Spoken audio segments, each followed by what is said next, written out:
Welcome to Mogul Chessboxing Championship in Los Angeles, California.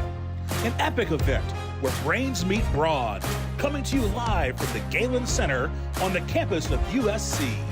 And here is your master of ceremonies, Germa985.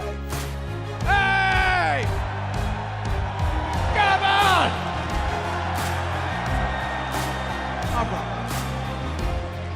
Welcome, ladies and gentlemen, to the Mogul Chessboxing Championship, presented by Fansly.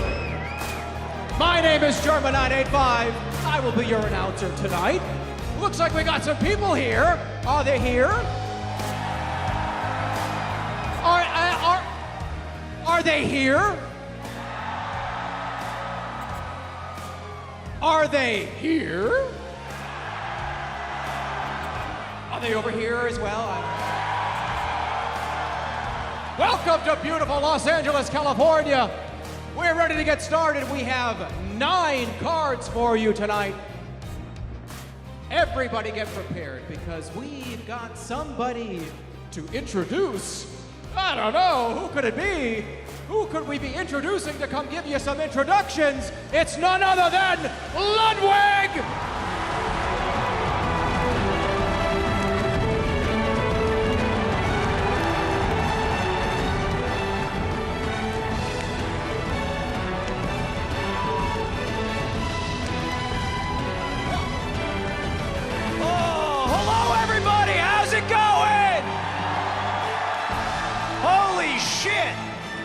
Germa? How are you? It's great to see you as always. Hey, great job riling up the crowd earlier. Appreciate that. No, they're ready. They're ready to go. Well, hey, ladies and gentlemen, today we have the Mogul Chessboxing Championship, as brought to you by Fansly, with 9 great events happening. The 2 undercards is going to be an invented sport that you are going to witness for the first time, a smash boxing event. Sounds kind of wild. Sounds wild to me. They're gonna fight in-game and in real life with their fists, which is fucking crazy. And I don't have to do it, which is the best part. That's the best part of all. And Ludwig, I do have a very important question. Yeah. I don't see anything here. Jeremy. Well, I don't, tell them. What's going on in the middle of the ring here? Look up. Because we have the Fansly Sky table. Holy smokes! This table will be where the magic happens, not just for Super Smash Bros. But for every single chess game today. Yeah, you can punch someone in the fucking face. You can get punched in the face. But today is the mixture of brains and brawn. This is where champions will be made, Germa. Right here. You got a TV and everything. Yeah, from the 90s. What are they doing here? Smash Brothers? Yeah, one of these old Super Smash Bros. One of these old TVs. Now, before we jump into the actual event, before we get started with our first card, I have to give a big thank you to the production, but also to all of our casters. If you don't know, this is the first ever YouTube live stream that will be multicast in not just English, but also French and Spanish. Let's go, let's hear it. Multicast. So if you're watching at home, you can click in the gear in the bottom right, maybe throw it on your TV for your Spanish-speaking household and just toggle it. You can hear our beautiful French casters, David and Carl. Give it up for them. Let's go. There it is. Or perhaps our Spanish commentators, Carlos and Anna, who will be holding it down. And a big thank you to our English casters, who I'm going to join right now, and we'll kick it over to them. Phil and Slime, take it away. There it is. Thank you, Ludwig. Look at him, he's so handsome. What's up, dude? Slime, you look sharp. I look you like look so sharp. I look like Boss Baby, is what people keep telling me. I don't know, so that's man. kind of cool. I'm embarrassed. Welcome, Ludwig. This is Phil. If nobody is, What's up, y'all? How y'all doing? Oh, hey, Phil. How's it going? Hey, pleasure. Ludwig. Nice to meet you. First time. Only. I react to TikToks usually. Yeah. Oh, TikTok. That's fun. Hi, Slime. Nice to You meet look like a ring announcer the way you are bald and wearing a tuxedo. I feel like maybe I should have been. Well, Hey, Germa down here. Come on. This is his job. You got, but hey, I couldn't find he one. couldn't help me with the bow tie. Yeah. He's actually kind of His bow tie's a clip-on. We won't tell that, though. Gentlemen, today we have 2 cards that you guys are going to be commentating. It's our Smash cards. Again, this is a real invented sport, Smash Boxing, where the odd number rounds, it's 7 total rounds, will be Super Smash Bros. And the even number rounds will be boxing. And the boxing rounds will be 90 seconds each. Does that make sense? It Sounds does. good to me. It Ask me a makes question. Are you sense to confused? Ask No, me a I question. got it. I'll I'm clarify. tapped in. I'm tapped in. I got it. Tapped in? I'm still impressed over the.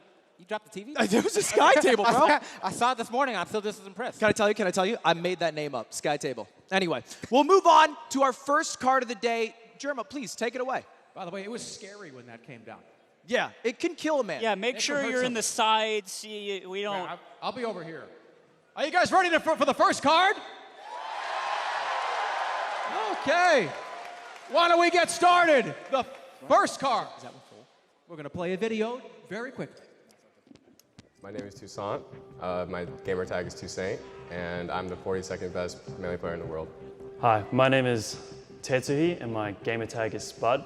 I'm a math player from New Zealand, currently residing in Australia. Previously, before COVID, I was ranked top 40 in the world. What do you feel more confident in the Smash or in the boxing? Easily smash. So would you say you're happy with your opponent? Very, for Why? sure. He's never taken a game off me in Smash, so How many times have you played? only twice, but that's enough. Now you've played against Toussaint in Smash before. I have, yes. Does that weigh on you? Do you think about that? A little bit. I think about how much less execution his character requires, so playing in the wraps would probably be a reasonable advantage. At the same time, Toussaint's beaten me every time we played in tournament, so I'm thinking of that as well. Give me a prediction for the result of the fight. Do you think you're going to win through the Smash games? Do you think you're going to knock him out? Will it be a draw? Will he win? I personally would like to win through the Smash games because I don't want to hurt him. I think it's going to be settled in Smash and not the boxing. So one of you are going to win either in Smash. No one's knocking the other one out. I don't think anyone's going to knock each other out. It is time for our first match of the night. Let's get ready for the Fansly walkout, Jerma. Ladies and gentlemen, are you ready for our first card?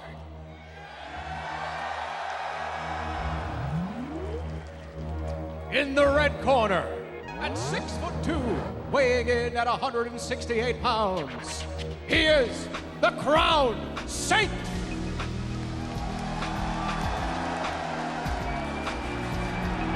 God.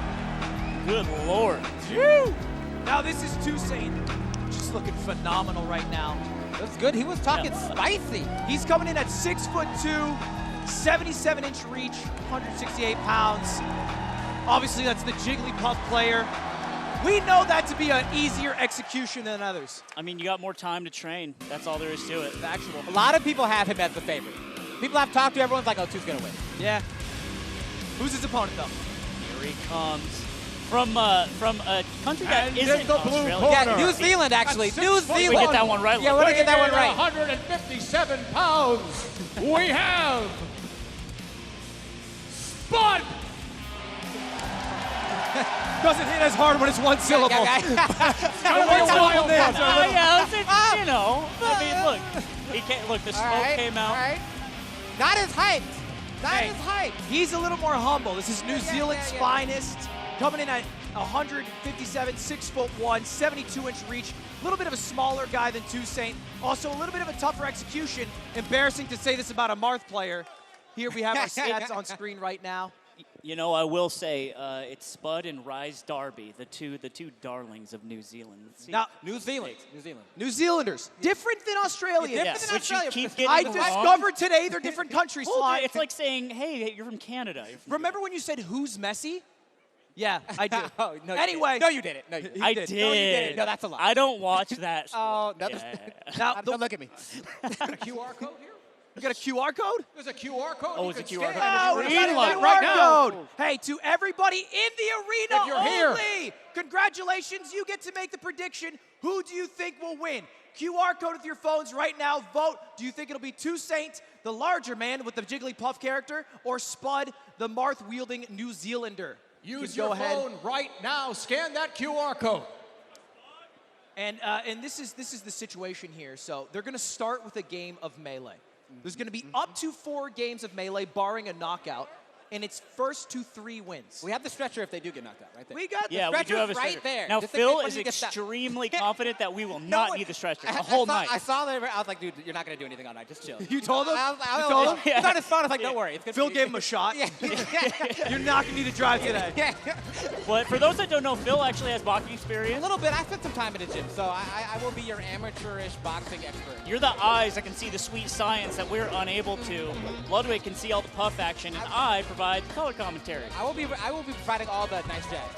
I love that. Nice And I'll provide nice back airs. Yep. And then what are you doing? I just bring a winning attitude. I love that. So, And the suit. An A1 personality. so that's for you.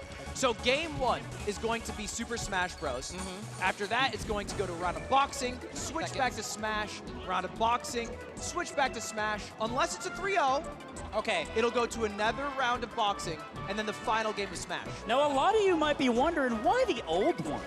Why the old game? Isn't there a newer game? Fair question. If we could, for one moment, just tell everyone the history. My This is friend one- Dr. Allen says the new one's better. he does say that. He does say He's that. a doctor, so He's got a PhD. so is Dr. Pepper. So Pretty who huge knows? dick. But oh, this is just practice, by the way, everyone. warming up. So just don't fret. They're better than what is being displayed. Now, some context on these players. I believe Toussaint is the 42nd. Yes. Yeah. 42nd They said so best in player the in the intro. world. 42nd best player in the world. Spud does not currently have a ranking because he took an extended break from the video game to live life. But now I think he's at a top 40 level. I think it's pretty safe. Yeah, to say. He showed out at your tournament too. Yeah. He showed out. At your He tournament. showed up. Played good. Played good. Spud is, I think, technically ranked top C word in Australia. So Okay, we don't That's want to what they get say. That's what Don't they get keep us saying to me. demonetized. There's the nothing to first fight. demonetize. You're, That's Toussaint I know what That's you're what they alluding called it. I know what you're Would be alluding to. considered, I think, the second best puff in the world, right? We're still in practice. Still in here. practice mode. When we see 4 stock icons This is very instead of Smash-like 99. activity. Don't be surprised. We're warming up. So yeah, real quick, the context here is this is one of the greatest games ever made. It's an incredibly deep fighting game that we are addicted to. Yep. And for me and Ludwig specifically, it's how we met.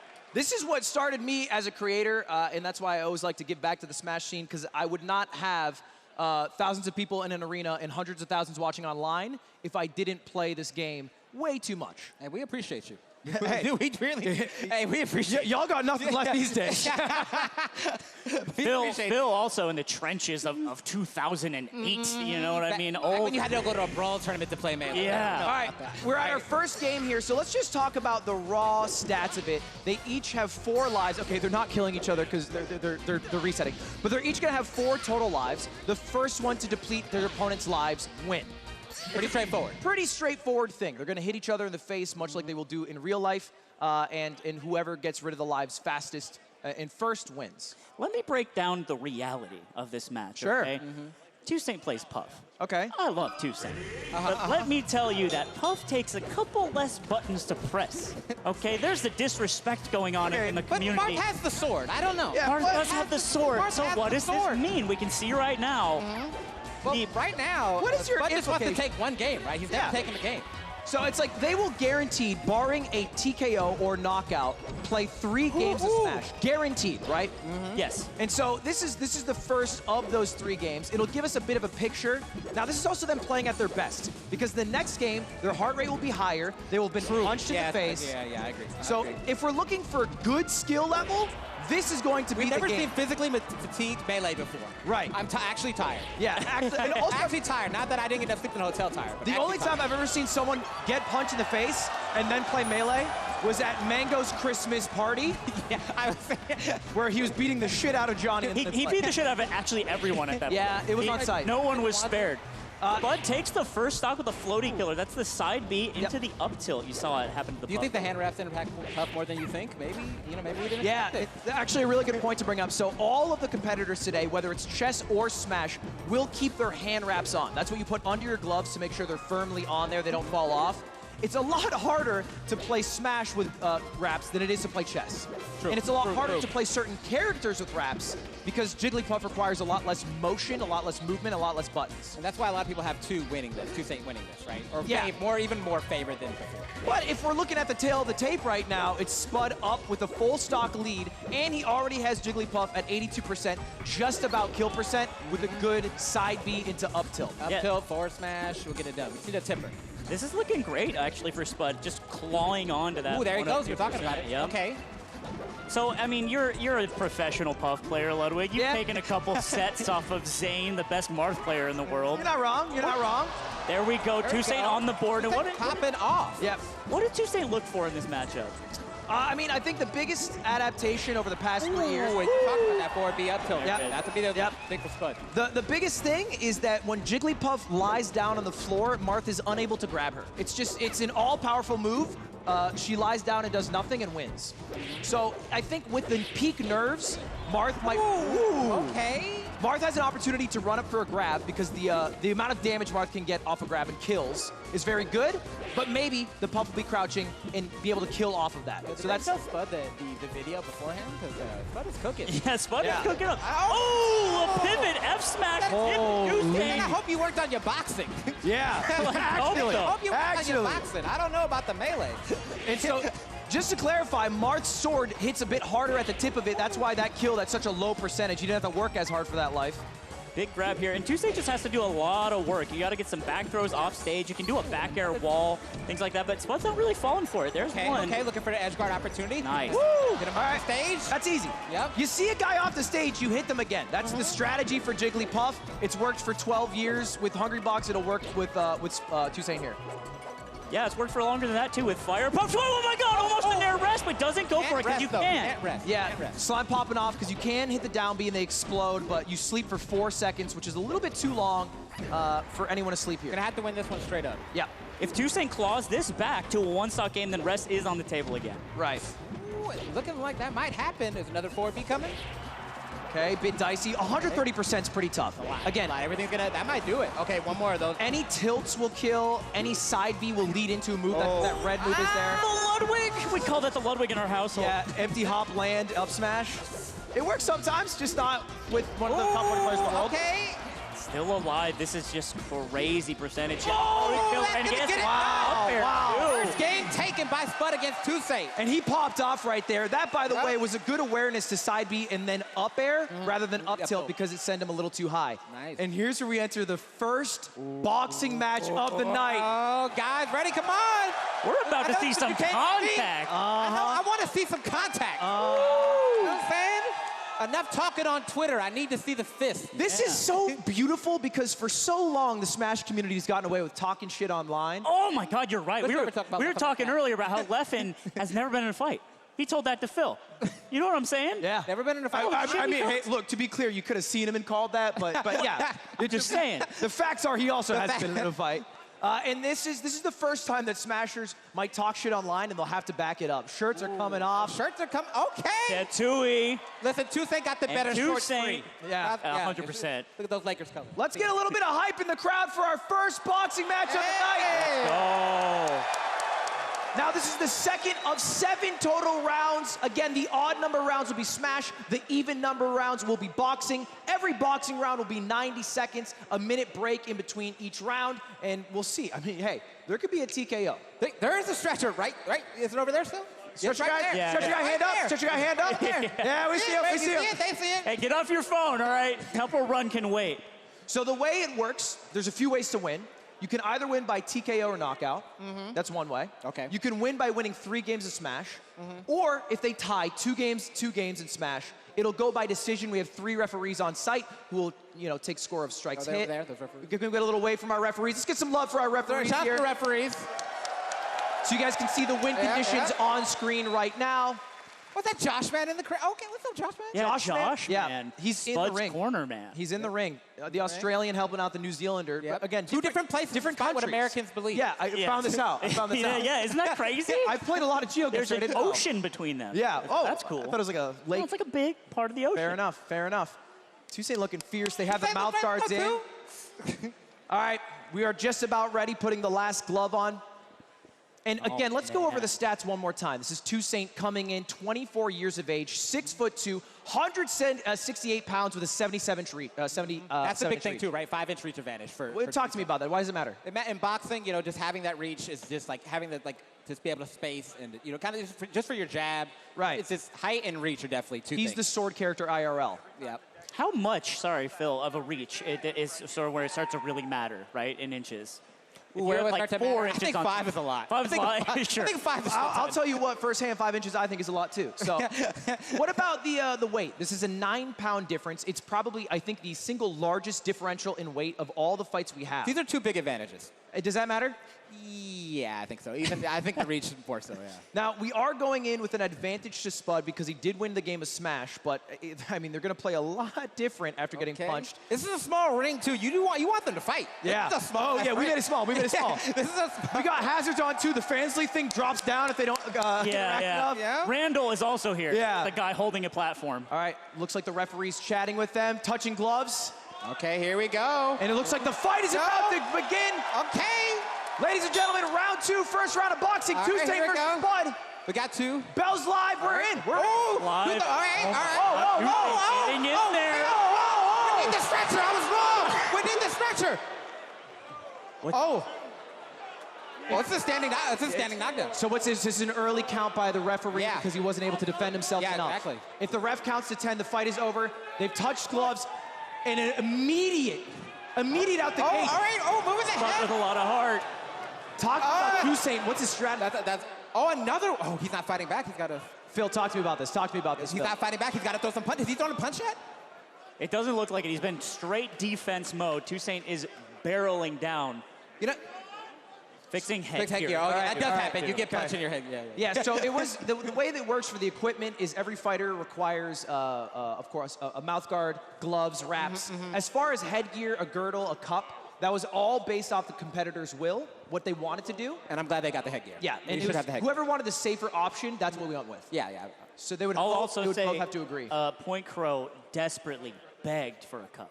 Yeah, he was like, It was weird. yeah, he was like, it's really important. Yeah. I was like, no, it's not. I was like, hey, it'll be all right. But yeah, so don't worry, Eric. No, You'll be Spud's okay. got to throw some punches. You got to throw back. Yeah. And I respect the ref with caution. You got to take care. But no, you got to throw punches back. Yeah, at the end of the day, it's a made-up sport. But we are taking the boxing seriously. Yes, if it looks 100%. like one of the competitors is just going to get just get destroyed in the ring, we're not going to have that. It's not okay. We're going to try to make it a safe and fair fight. So hopefully this headgear adjustment, we'll see some better energy out of Spud. But early on, it looked like Toussaint has a big advantage. Just in the more boxing. active, just more ready to get into the action. I think that really matters at this level. And so Not then- afraid of the contact. Here's the new strategy. It's survive in the boxing so you can win in the melee. Yeah, the Homer And Simpson. you think that was Spud's initial idea? What Was is- just to why get is through it- the boxing? Why is it the Homer The Simpson? Homer Simpson. There's an episode where he found out he had a really thick skull, so he became a boxer. You're just dating that you're 30. I'm not. Minute on the clock, by the way, left for the boxers, and we're just going to start that again when the headgear's adjusted. Just getting that sorted right now. All right. But early Well, I fire. hope Josh Mantel's going to throw some punches. Yeah. He tells him, right? Josh Man's in the corner. Josh All right, says, cool. get involved, Spud. All right. Fight, Here hurry. we Go. Spud with some early All right. grabs, trying to space him Not out. really. Okay. Just trying to feel out the I space. ooh, these wide shots by Toussaint. He's throwing wide right hands. You know, okay, maybe- just jab down the middle. We love it. We love it. Spud on his back foot constantly. Oh, It goes down one time. What goes down? Down goes Frazier. Toussaint said it's nothing. Caught off guard by that jab, and this is the third standing count by the referee.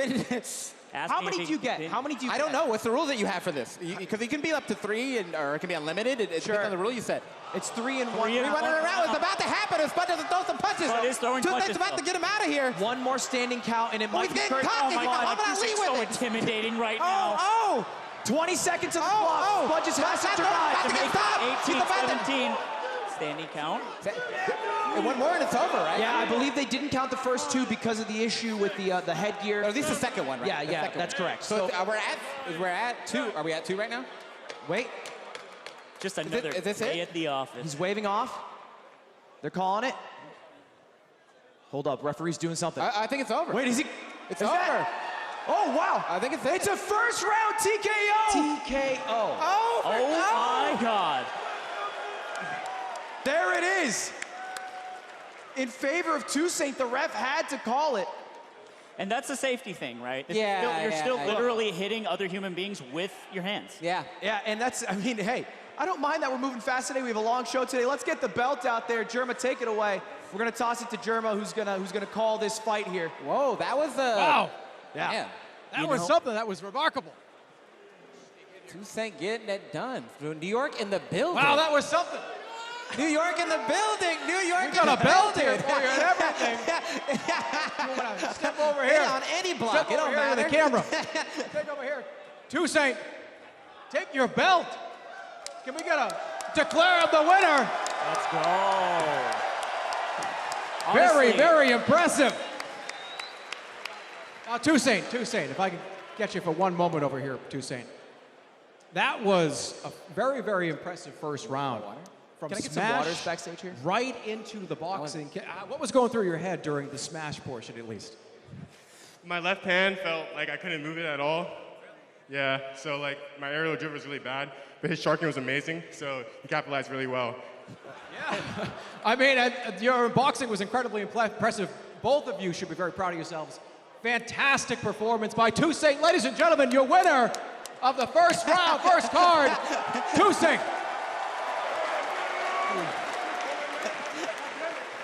Now let's take a look here. We're watching the Excellent replays work, again. excellent work. Were they brought to you by someone? And this is the Now Star I think we're Force going to be moving replays. on now. Thanks, Schlatt. You got to put the belt on. Oh, put it on. He's throwing it on. They're getting crazy over there. And now, look, He dropped them. He dropped them. That I did not expect. I didn't expect the drop.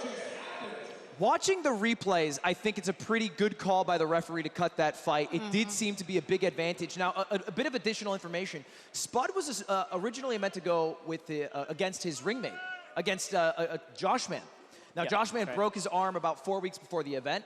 Toussaint was a last-second fill. He had less time to train, but he just had a little bit more fitness on him. He had a little bit of extra weight, that 9 pounds, that 5 inches of reach, that mattered.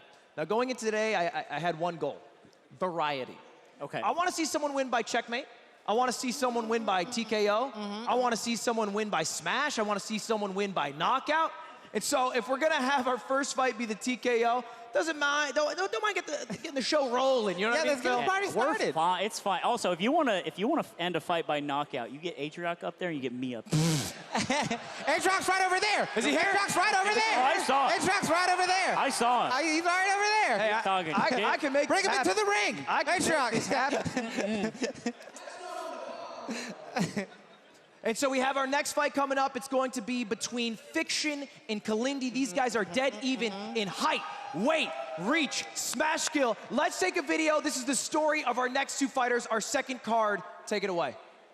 Okay, I'm Shepard. I'm a pro Melee player and a game developer. Done a lot of stuff and I'm ready to win at something new. Kalinde Henderson, professional Melee player.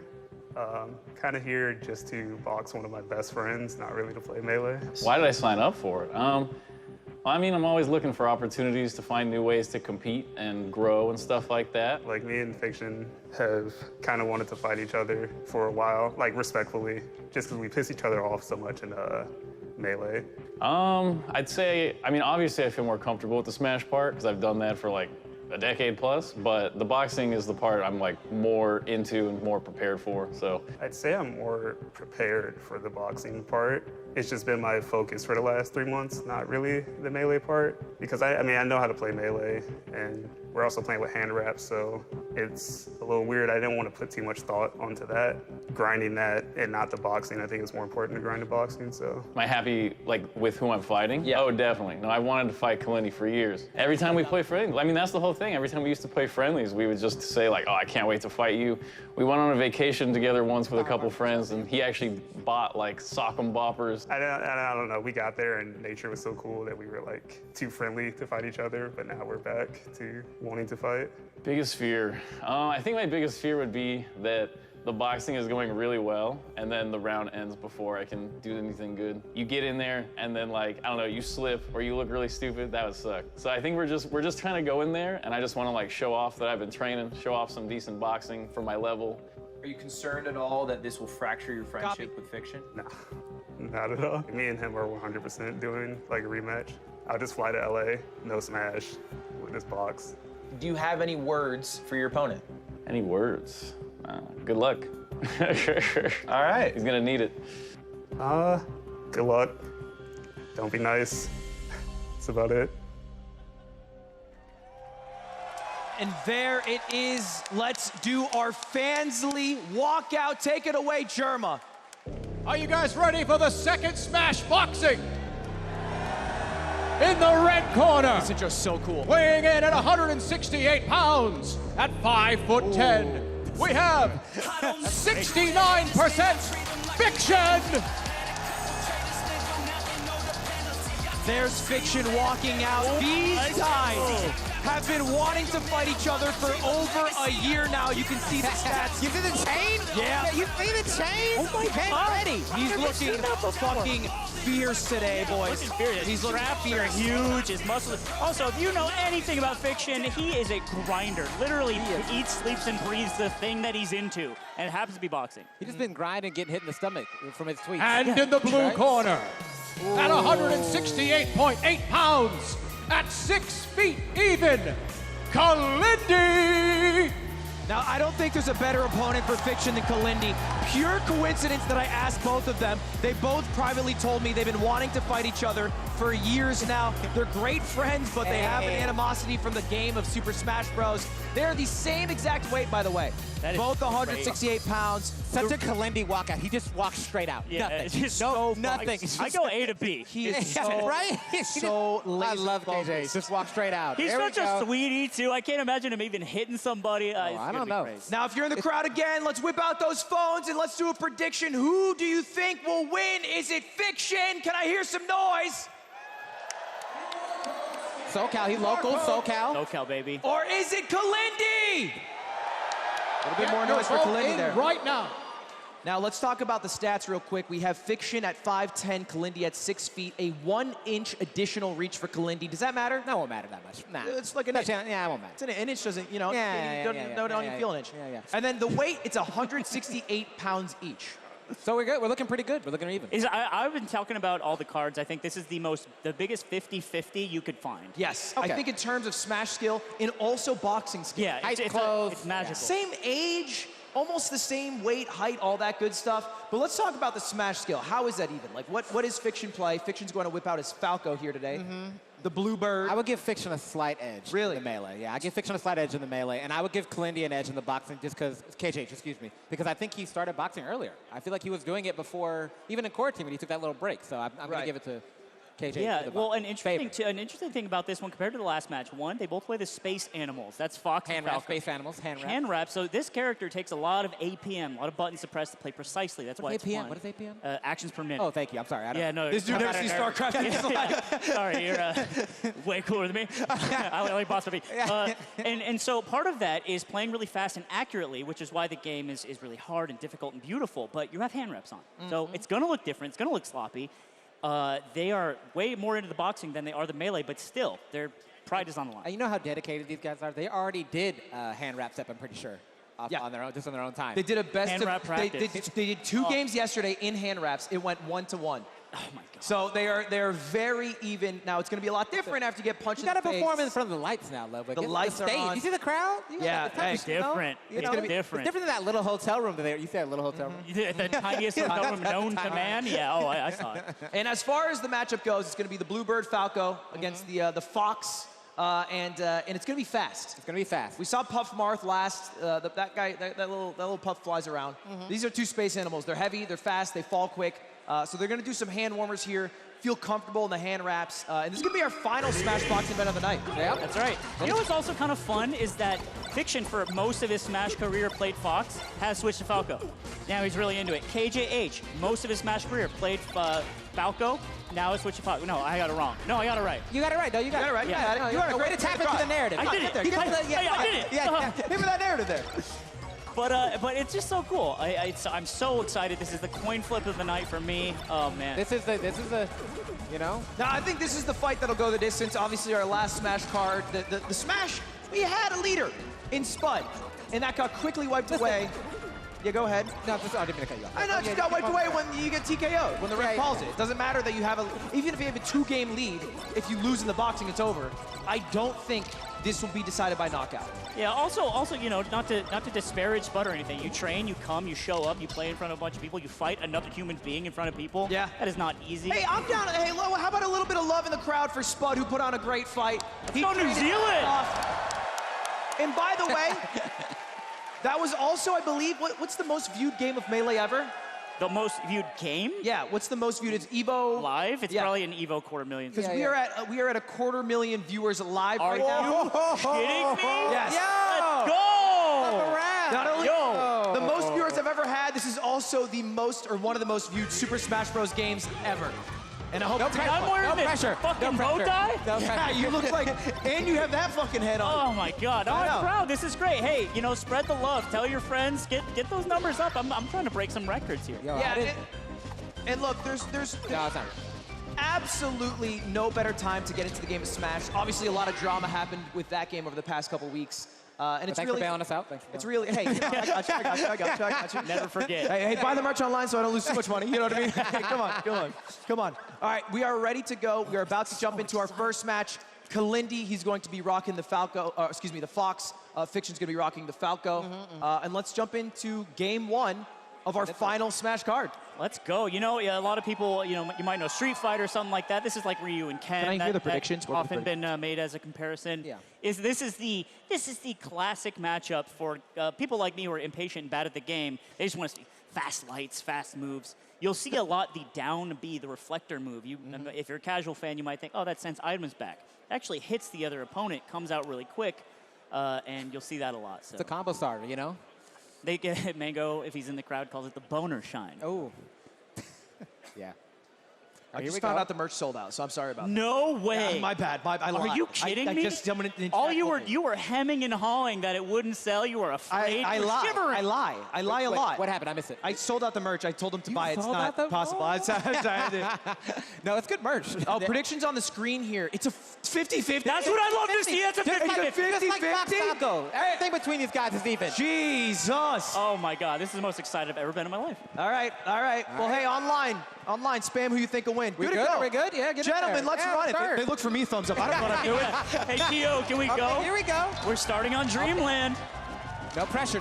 It's just the most viewed match ever. Why? Just the most just viewed play your match. best. Oh yeah. You're just shirtless in front of a few thousand people and 100,000 online. Yeah. So Falco is a bit slower. He's actually a lot slower, but he has a gun. He has the laser gun that will actually stop you. Fox's doesn't stop you, but he's way faster. So a lot of it's like counterplay around the laser, get Fox to stop him from rushing you down. Okay. Ooh, almost a good edge guard scenario for the Falco. One of those down airs is just going to lead to death for Fox. Big jab. Basically, it's Falco's playing get off me and don't move so fast, and Fox is playing I will get through you and I will grab you like a sumo wrestler. Yeah, Fox is kind of Giga Chad. Yeah. Falco's a Giga Chad, dude. But they both have insane combo games. We'll see if they're able to bring it out, right? Because the more the nerves, hand wraps, the worse you're going to play, which oftentimes leads to more exciting Super Smash. Yeah, Bros. true.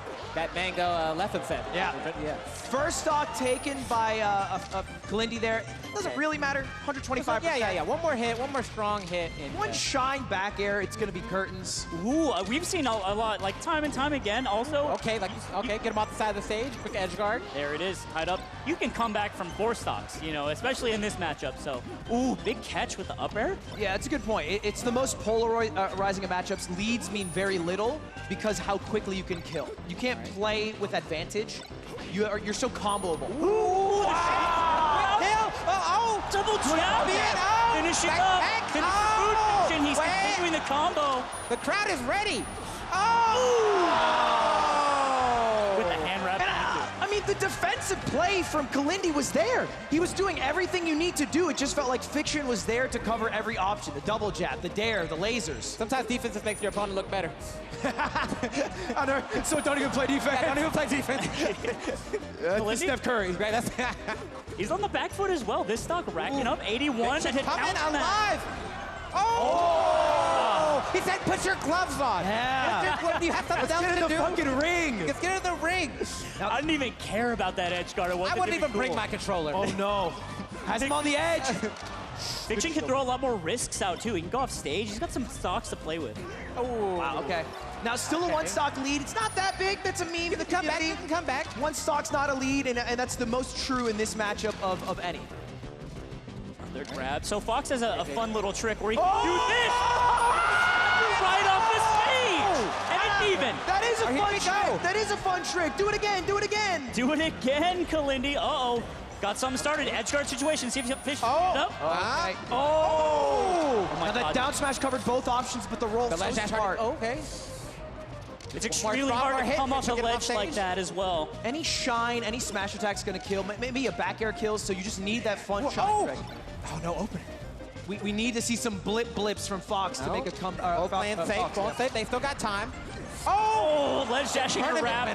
That's gonna be tough. That's gonna be it. All right. Fiction with a low pop. Okay. Fist pumps. This is his city. This is his place. SoCal, baby. SoCal. Fiction's been going to damn Inland Empire tournaments since before some of the people in the audience. This is the Verdugo champion. Yes, sir. This is the Verdugo champion. All right, here we go. But this is what you came to see. This is what they came to see. The contact on contact, you know? Did you hear it in the video interview? We are going to have a rematch. I'm going to fly down to LA. No smash. Yeah. Kalindi was telling me this. We were shooting those interviews. I was chatting him up. He's like, "Oh, we're doing this again." Yeah. I'm like, "You guys are crazy." Just to go over some of Fiction's tweets from the past week. Thursday, I wish I could fight him right now. Friday, damn, I wish I could teleport to Sunday. Saturday, all I want to do is fight. Desperate. He's a little desperate. He's a little thirsty. He's just ready. And look at the stats one more time. It's a 2-inch difference, but the height, outside of that, the weight's the same. The reach is a 1 inch off. The age is the same. I think we're going to see a lot different fight in the ring than we did in our last Smashboxing. Did you see Fiction's pose on the card there? He had like the tiger claw. Yeah. You know what I'm saying? Bit of a tell. Yeah. For me, I southpaw in pictures. Oh, yeah? Yeah. That's your throw good him off. Just to throw him off. Yeah. This is they study the wrong gameplay. Yeah. They're ready to get wrong gameplay. I think they're too orthodox, though. Do we have any southpaws? Yeah, that's a good question. Ludwig. Lefties, righties? You're asking me? Ludwig, I don't know jack shit. All I do is do my hair, show up, and smile and wave, baby. He's being modest. He actually spent a lot of time researching, making sure he had little fun facts and stuff like that. I did have a fun fact for Kalindi, and it says he boxed 2 months in 2021, 3 months in 2022. Okay, so a little, yeah. Okay. That is a fun fact. So he has 2 extra months in 2021 that he did during COVID of a little training. Does that help a lot? Maybe just you get through the basics? I think it is an edge for sure. Especially at the beginning, just like there's so much to take in. The first month of boxing, I do know, is like you're not sparring. No, you don't spar for a while. These guys aren't fast. Yeah, accelerated learning program. Yeah. But sparring is like the quickest way. Protect yourself at all times, obey my commands at all times. Protect yourself at all times. Obey my commands at all times. If I say break, you take a step back. If I say stop, you stop. Ready? Touch gloves if you want. Let's have a good, clean fight. Fiction hasn't watched a lot of boxing. Fiction hasn't watched a lot of boxing. He didn't know the rules. He's like, what did you say? He's like, what are you ban? What are you ban? Wait, what? Wait, he said this with fists? Feet, I can kick. All right, we are in it. 90 seconds is our first of 3 boxing rounds. Ooh, Fiction coming out swinging. Ooh, big one. Oh, all right. Okay. Ooh, okay. More straight punches. You saw Toussaint with the wide shots.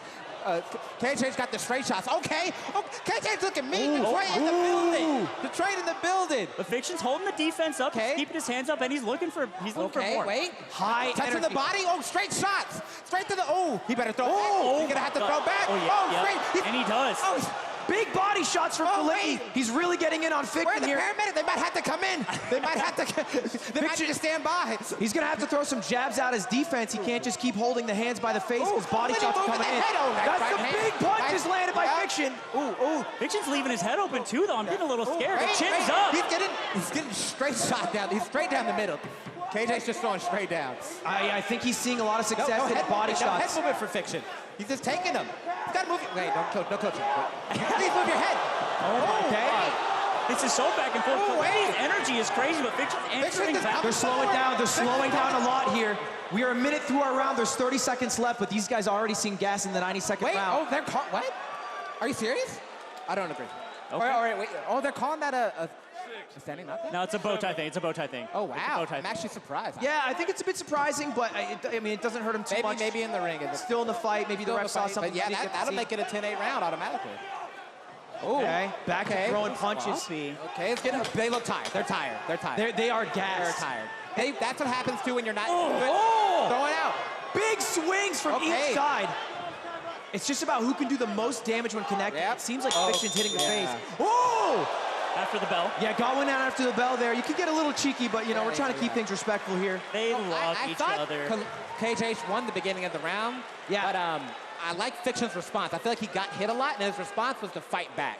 And that's like the response you want as a fighter, to be like, nah, he didn't get tense, he just started throwing punches back. I'll keep it a stat. You know? For about 30 seconds there, I was like, oh no, it's a remake. It's a remake. Yeah. But then Fiction's got that dog in him. Look at him, he's taking these jabs, he ate them, and I think Kalindi really gassed himself out. You saw at the 30-second mark, Fiction was hitting a lot of jabs to the face, he was connecting a lot. I mean, tell me, Phil, what did you see?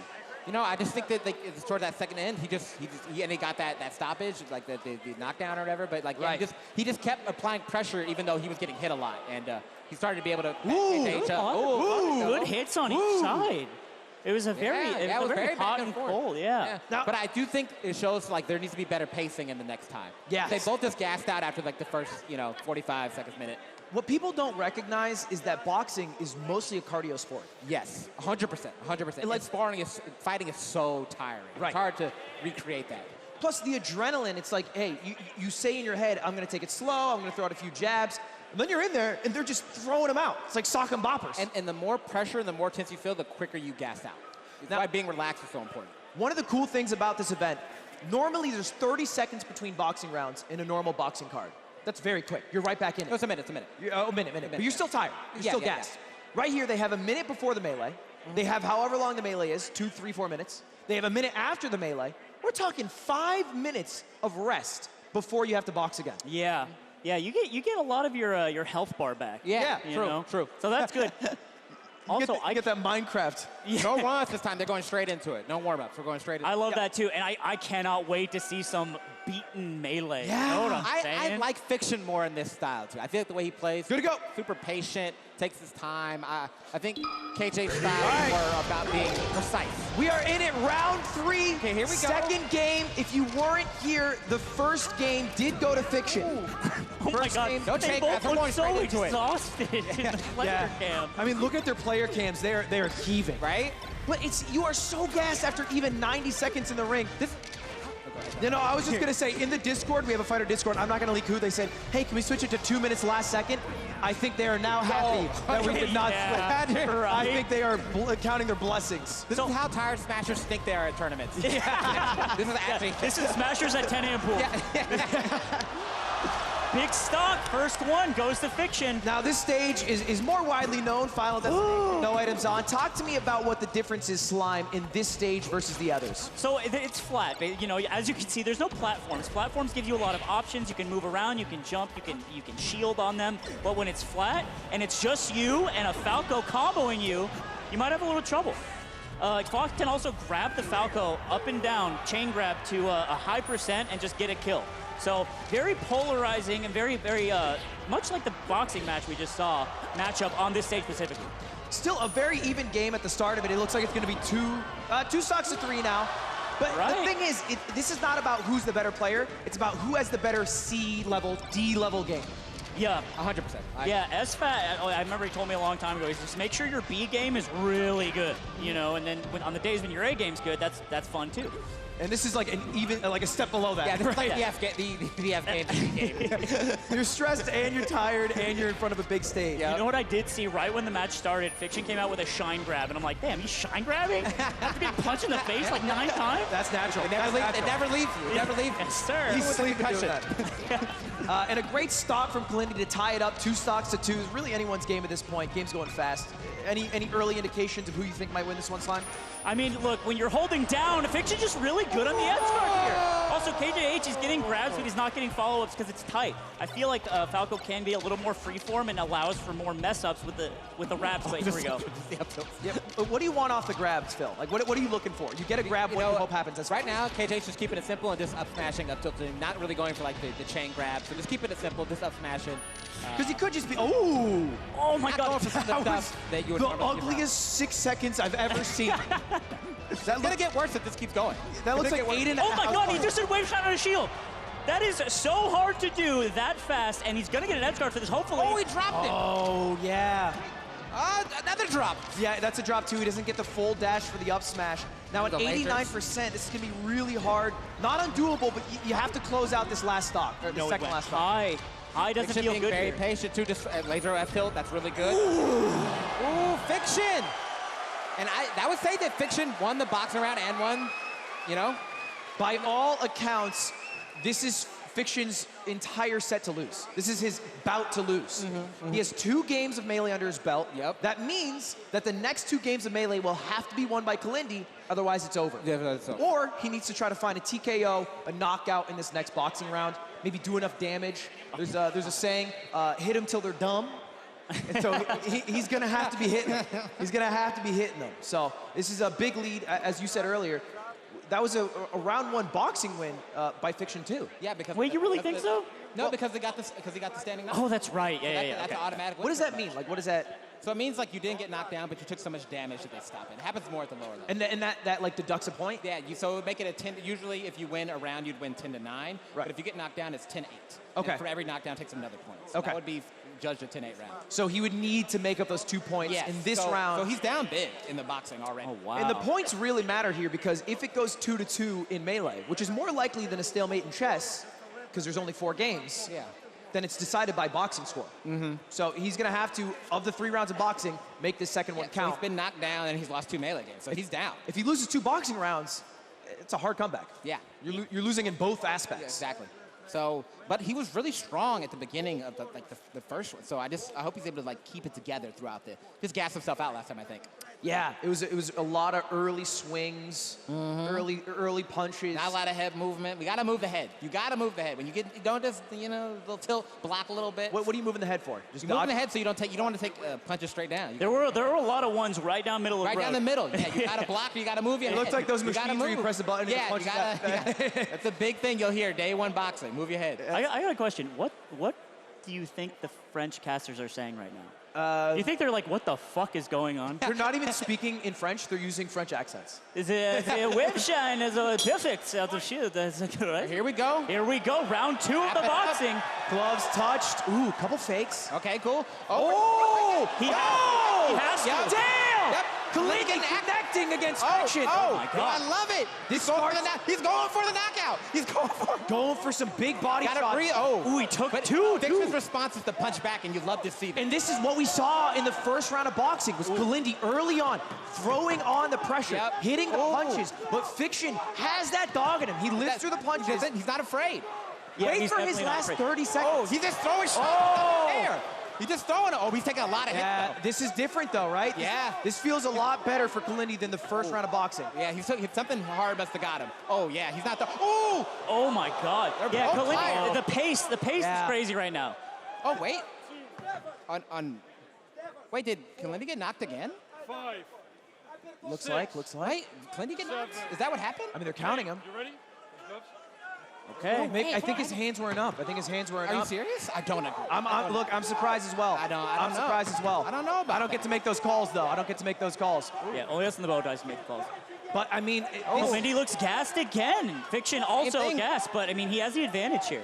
This is a mirror match of what happened in the first round of boxing. Oh, Kalindi's super tired. It's like, Fiction takes the damage. Kalindi might get stopped. He's not... Oh, no. Yeah. Keep those hands up. And this is the first time where I've seen Kalindi getting hit. He's loading up the right hand. He's loading it up. Okay. Oh, my God, a big one right down Fiction Street. Big connect from Kalindi. Oh my God. Okay. That's 2 times down, ref. He's waiting for the bell to punch, Phil.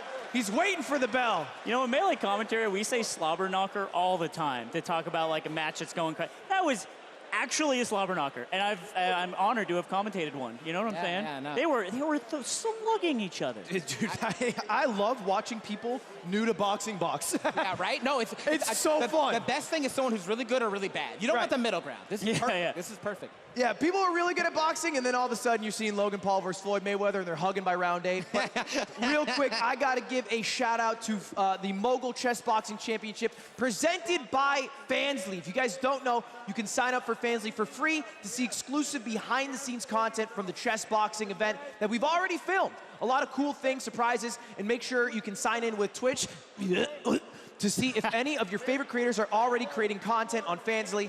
They have over 200,000 creators and an algorithm to help you find the next creator or content you're into.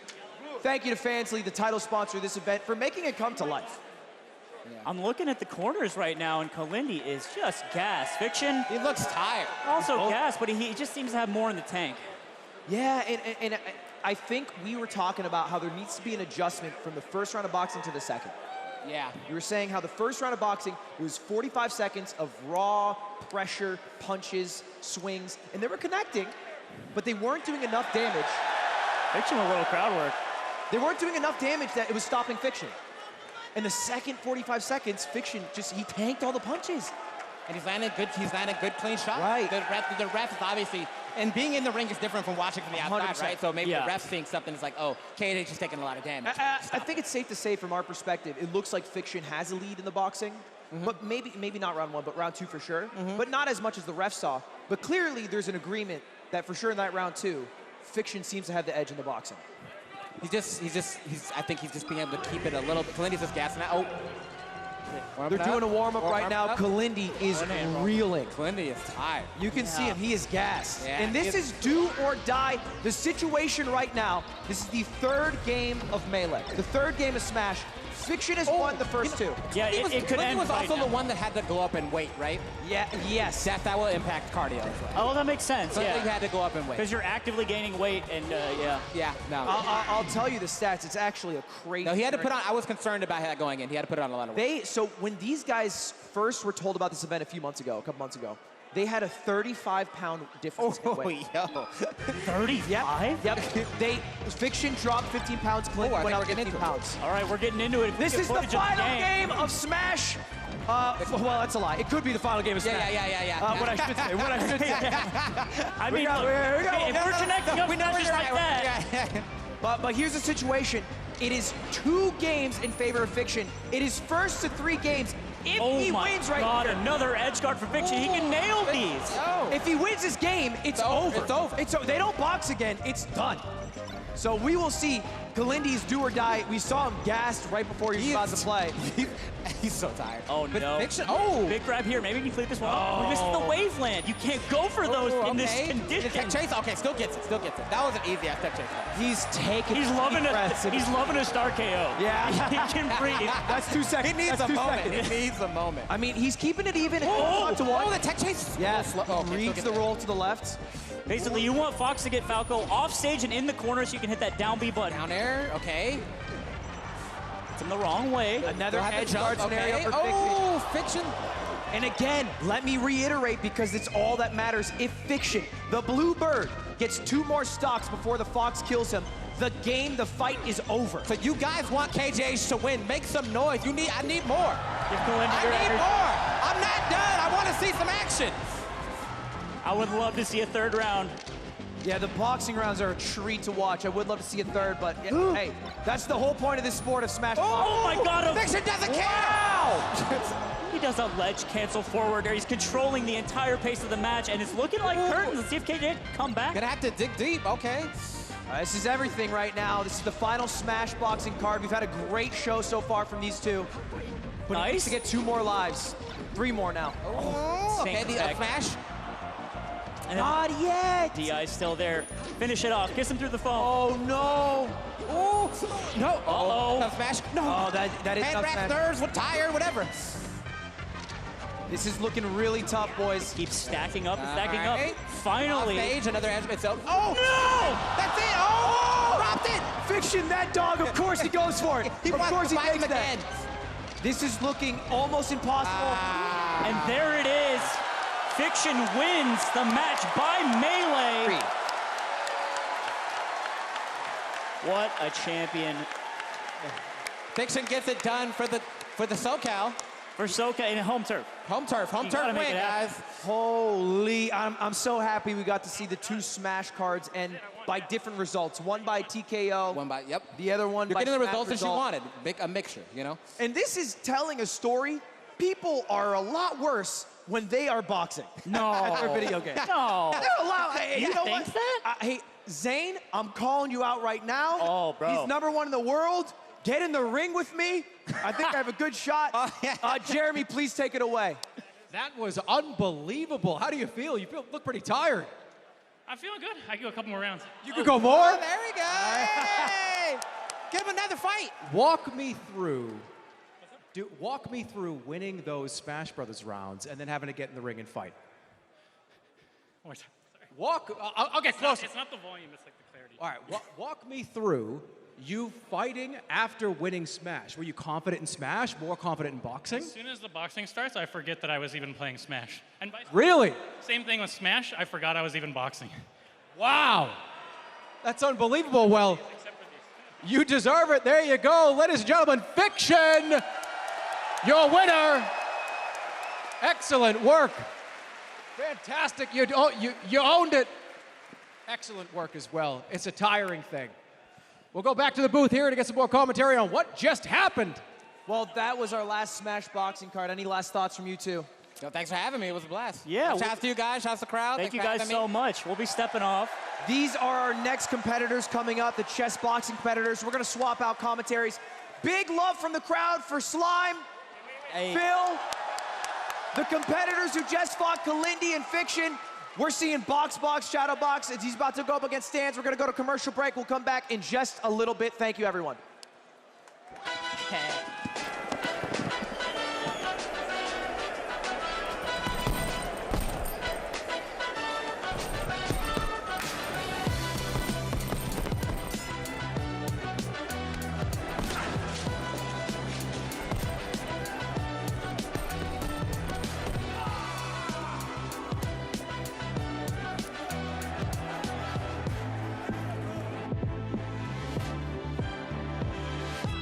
Yo, guys, we need to cash up the caddy for last week's round.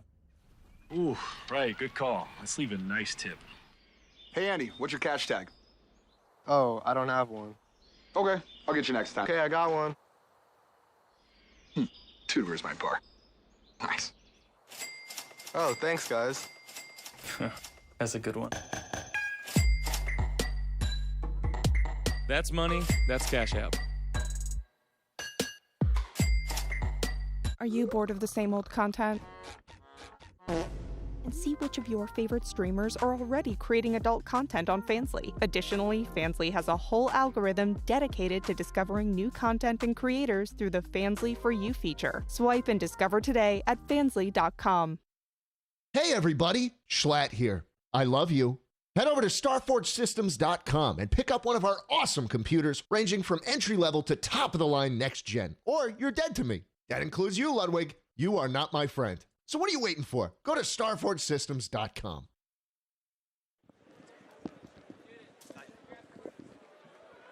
All right, we are back at it. The Mogul Chess Boxing Championship brought to you by Fansly. And I'm joined by two beautiful co-casters. Gentlemen, please introduce yourself, starting with you, Matt. My name is Matt Thomas. I have been chess boxing for 5 years. Excited to call some chess boxing fights on the biggest stage that has ever been in this sport. Well, okay, you're selling yourself short. You are a chess boxing world champion. Won a world championship for USA in 2018. There you go. Yeah. So I guess you know a thing or two about chess boxing, I should say. Definitely not smash boxing. Yeah, yeah. And then I'm also joined by the biggest chess YouTuber and a phenomenal chess player in his own right, Levy, Gotham Chess. Yeah, Levy Rosman.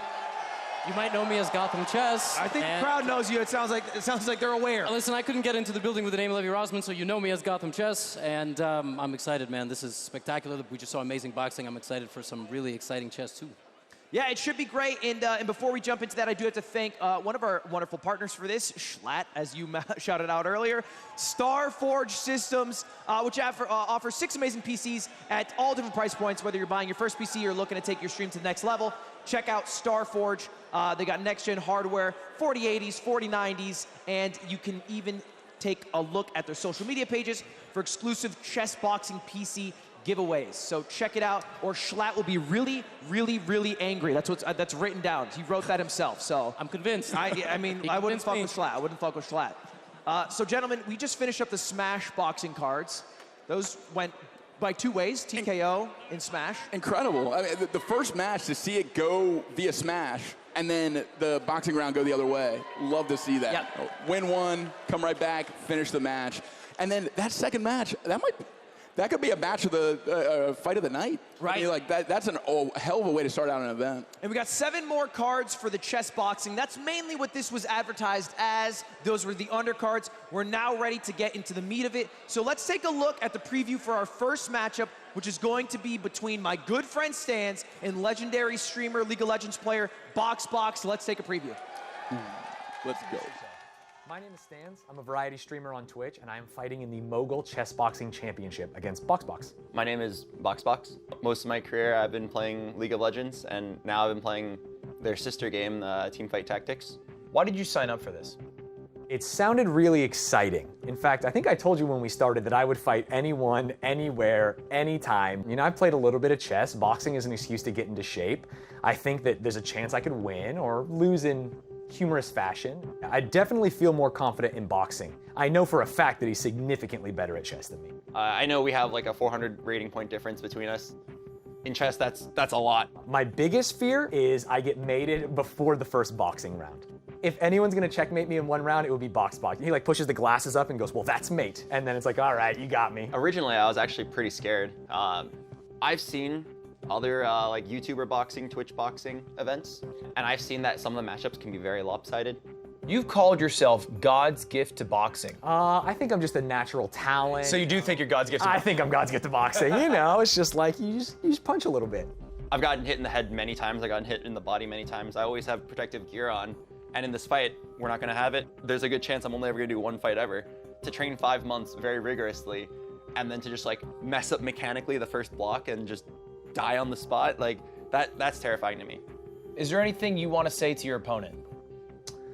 Anything I'd want to say to BoxBox? What I've been thinking a lot about recently is like, I hope we can be friends after. I think he's a really cool guy. So a final message of sorts. Why did I sign up for boxing? And there it is, the preview between our two competitors. And let's let Germa take it away with our Fansly walkouts. Introducing first in the now white corner, ladies and gentlemen, at 6'2", 194 pounds, give it up for BoxBox. And BoxBox walking out right now. He's the clear favorite for this fight in the chess aspect. Coming in at a 1,400 rating, that's 350 higher than Stanz. Levy, how much does that actually matter? I think we're severely underestimating the boxing component. I think you get punched 5 or 6 times, that's a 50, 60, 80, 100 point, like, subtraction from your strength, all right? Stanz thinks he's the underdog on the chess. I'm not so convinced. Okay, interesting, interesting. And in the black corner, weighing in at 195 pounds, at 6'1", they call him Heavy Hands Stanz. Heavy Hands Stanz. What a ring name, gotta love it. Now, for some of the stats, Stanz is 4 years older than BoxBox. We'll pull up some of those in a minute, but he is in amazing shape. I mean, he lost 15 pounds for this just from sweating during boxing. He talked about having his gray sweaters turn black from an hour of just punching a bag. So he's feeling really excited for the boxing portion. And like you said, that might make his chess portion look a lot better. Yeah, I mean, you lose weight for any sort of athletic event. We've seen a lot of players on this card lose some weight and get in really great shape. But at the end of the day, you have to do both. Yeah. How much chess have you trained? If you make it out of the boxing rounds, you still got to make moves on the board. And in talking to Stanz prior to this event, he's one of the few people that trained chess and boxing together. So I think we'll see that on display here. Getting a high heart rate, coming to the board, playing chess with a high heart rate is different than playing when you're calm. Levy, have you done any high heart rate chess? No, my heart rate has gotten higher during chess games, especially when I get 1 second on the clock. But no, I haven't. I maybe did it once or twice, like after some push-ups. It's horrible. I can do the push-ups, I can do the chess, I can't do them together. And let's take a look. The audience, if you are here, whip out your phones. You can do a prediction if you scan that QR code. Who do you think will win? Let's hear it for BoxBox. Get your telephone devices out. And let's hear it for Stanz. Pretty even, sure-wise. Yep. Let's take a look at the tail of the tape here. We have the stats. And break this down for me, Matt. How much does this matter? It's a 1 pound difference, same reach, age, height's almost the same. Almost completely equal in terms of like physical stature and wingspan. So, I mean, this is about as even as it gets. It's really going to come down to skill. Yeah, I mean, I would not dare elaborate on the boxing. I've gone to about 15 boxing classes, but I also had the same impression. They're dead even in terms of physical fitness. We are about to see that on display. How do you take a punch? And of course, this is going to start with the chess. It's 7 rounds total. That's the way this is going to work, 7 rounds total. Crowd prediction coming in 52% in favor of Stanz. Very close. Very close. Very close. Slight edge, slight edge. But again, 7 rounds. All the odd number rounds are chess. Our first chess round will be 2 minutes, and this will be the best chess they're playing the first round of chess. Absolutely. I mean, they better 4-move mate somebody right now. Just get it done, get it out of there, go back to the locker room. I mean, it's going to be tough, and we're about to find out like what the openings are going to consist of too. Are you just trying to look for a stable position? What are you trying to get?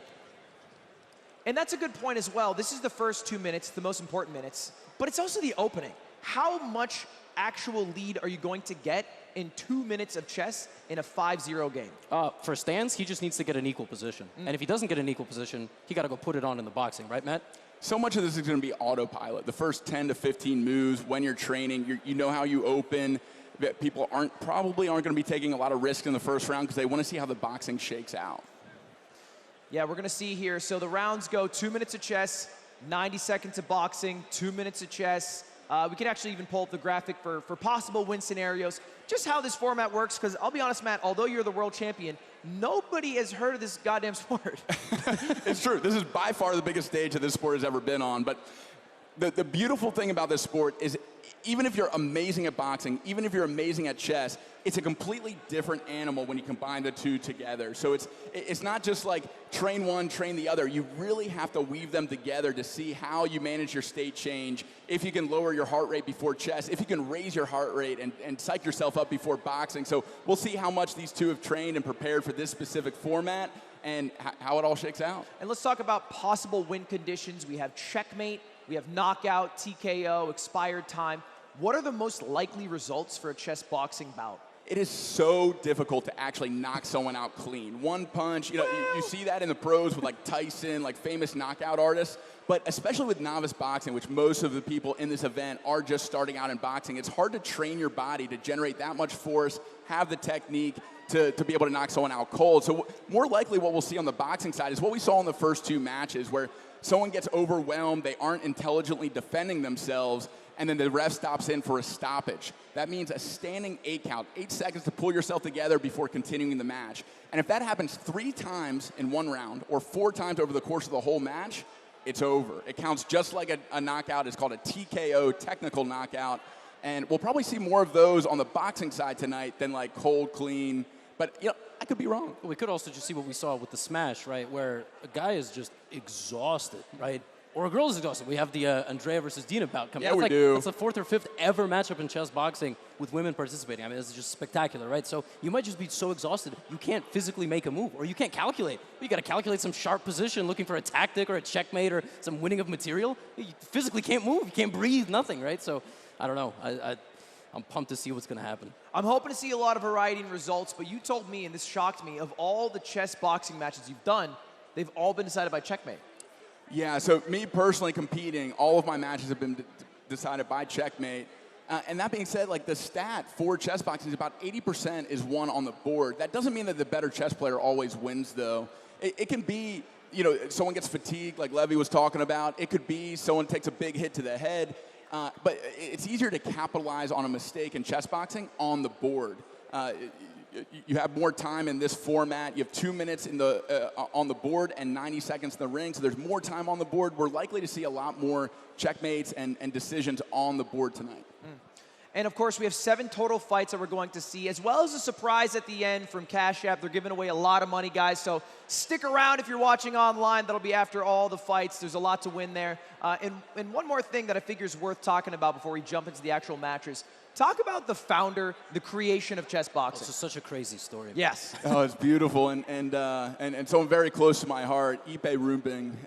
He started the sport in 2003, inspired by art. There's a famous artist from France named Enki Belial who made a comic book series where the protagonist, the hero, defeated his enemies on the chessboard, but he was wearing boxing gloves. He was beating them up. And we got the first round underway here on the chessboard. We'll continue that founding story in just a second.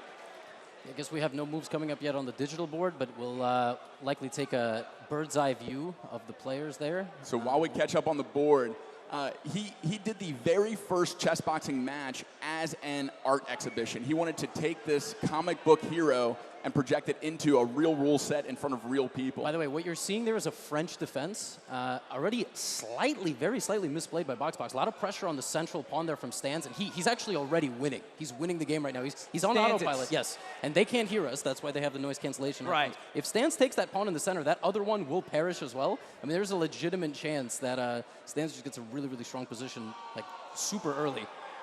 And of course, the game, we're going to get it pulled up in the actual view of the chess online. But worth noting as well here that that the time advantage, you can see the clock back there, it doesn't increase. It only goes down. Correct. Yeah, so there's no increment in meaning every time you make a move, you get a little bit of time back. This is just straight up, when your time runs out, it's over. It counts as checkmate. And people are popping off right now because it's an early night win by Stanz, which is a surprise because going into this, we talked about how he has a 300, 400 point disadvantage in chess. And the first round is the round where they're going to be playing the most calm, the most collected. But it seems like Stanz early on is winning. Yes, it's not a night. He did in fact take the center pawn, and he's up on time, which is huge, right? Like he saw. So glad you're here because I don't Listen, it's tough to see. It's tough to see. And folks, just for everybody in the audience, chess is a weird game. We have this weird magnetic board called a DGT, all right, that plugs into some sort of outlet, and it's not Smash. You can't just put up a TV and play. Right. And I wish it was, but Stan's got to get that king to safety. Right now, Stan's king is still in the center of the board. That could be a huge problem for him if he doesn't castle. He's got to castle probably with the next couple of moves. And there we go. He's one move away from castling. Perfect. And the bell rings. And for those not familiar with castling, what does that mean? That's one of those weird, non-logical things in chess that maybe beginners don't understand. It's the only time you can move two pieces at the same time. Okay. Get your king to safety, and that's exactly what Stanz is about to do. If he remembers after he boxes, okay? Dude, actually a good point. Yeah, I mean, seriously, right? I'll remember when he remember. And so worth noting here, we are going to work on getting the chessboard pulled up for you guys, but this part's pretty easy to watch. Yep. It is two men punching each other in the face. Talk about the first round, the nerves, the adrenaline, how it differs from maybe later rounds. Absolutely. There's nothing like a first fight. First fights are like lifetime moments. Both of these men have trained for months. They're here. I just saw Stanz get slapped in the face by his coach. The adrenaline is pumping. You're getting psyched up. You're getting ready. The gloves are going on, and you're looking across that board at your opponent, maybe making eye contact, knowing that in just a few seconds, you're going to be punching each other in the face. We got 90 seconds of action about to start. These guys are like two of the biggest on the card. They're 180, 190 pounds. They've both taken it seriously, or maybe not. We're about to find out, right? These are big guys. They can do some serious damage. Moment of truth, yeah. Our heaviest fight on the card, right in the mid-190s, close to heavyweight. Unless somebody wants to fight Matt. But taking all challenges. Who in here wants to come? Well, yeah, if I get a couple Red Bulls in me, maybe. And we do have Stanz. He calls himself God's gift to boxing. Now, he did have a good time on the chessboard, but this is the thing that he wanted to do. This is what he showed up to do. So even if he's doing well in chess, the boxing is where he wants to thrive. We'll see how Albert replies. He's a much more humble guy. You know, he's a little quieter about his boxing skill, but he's trained just as hard, just as long.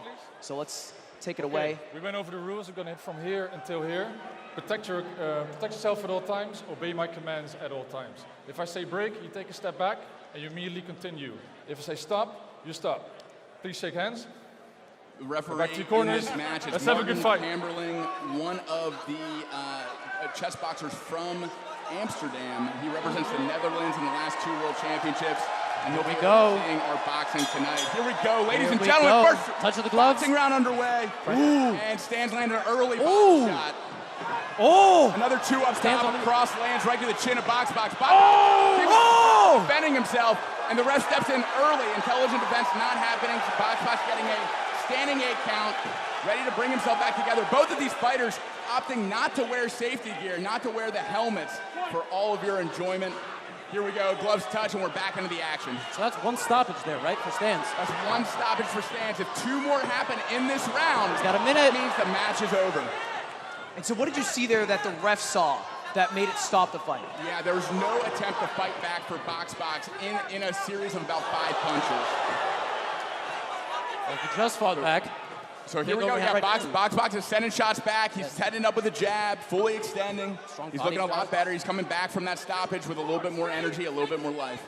And it seems this might be going the way of our last bout where they're a little slower after the first 45 seconds. That's right, yeah. And great cross landed to the temple by Stanz. Stanz definitely landing the majority of the significant strikes so far in this round.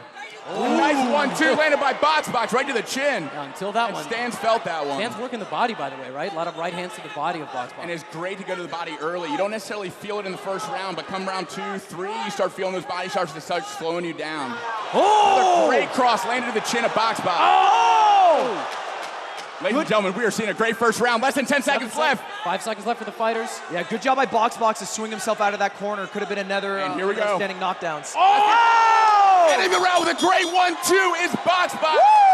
Damn! To the corner. Damn, that got me fucking hyped. Holy shit. How about it? That got me hype at the end there. And look, I think it's fair to say, you were saying it too, that Stanz had the majority of the connected hits.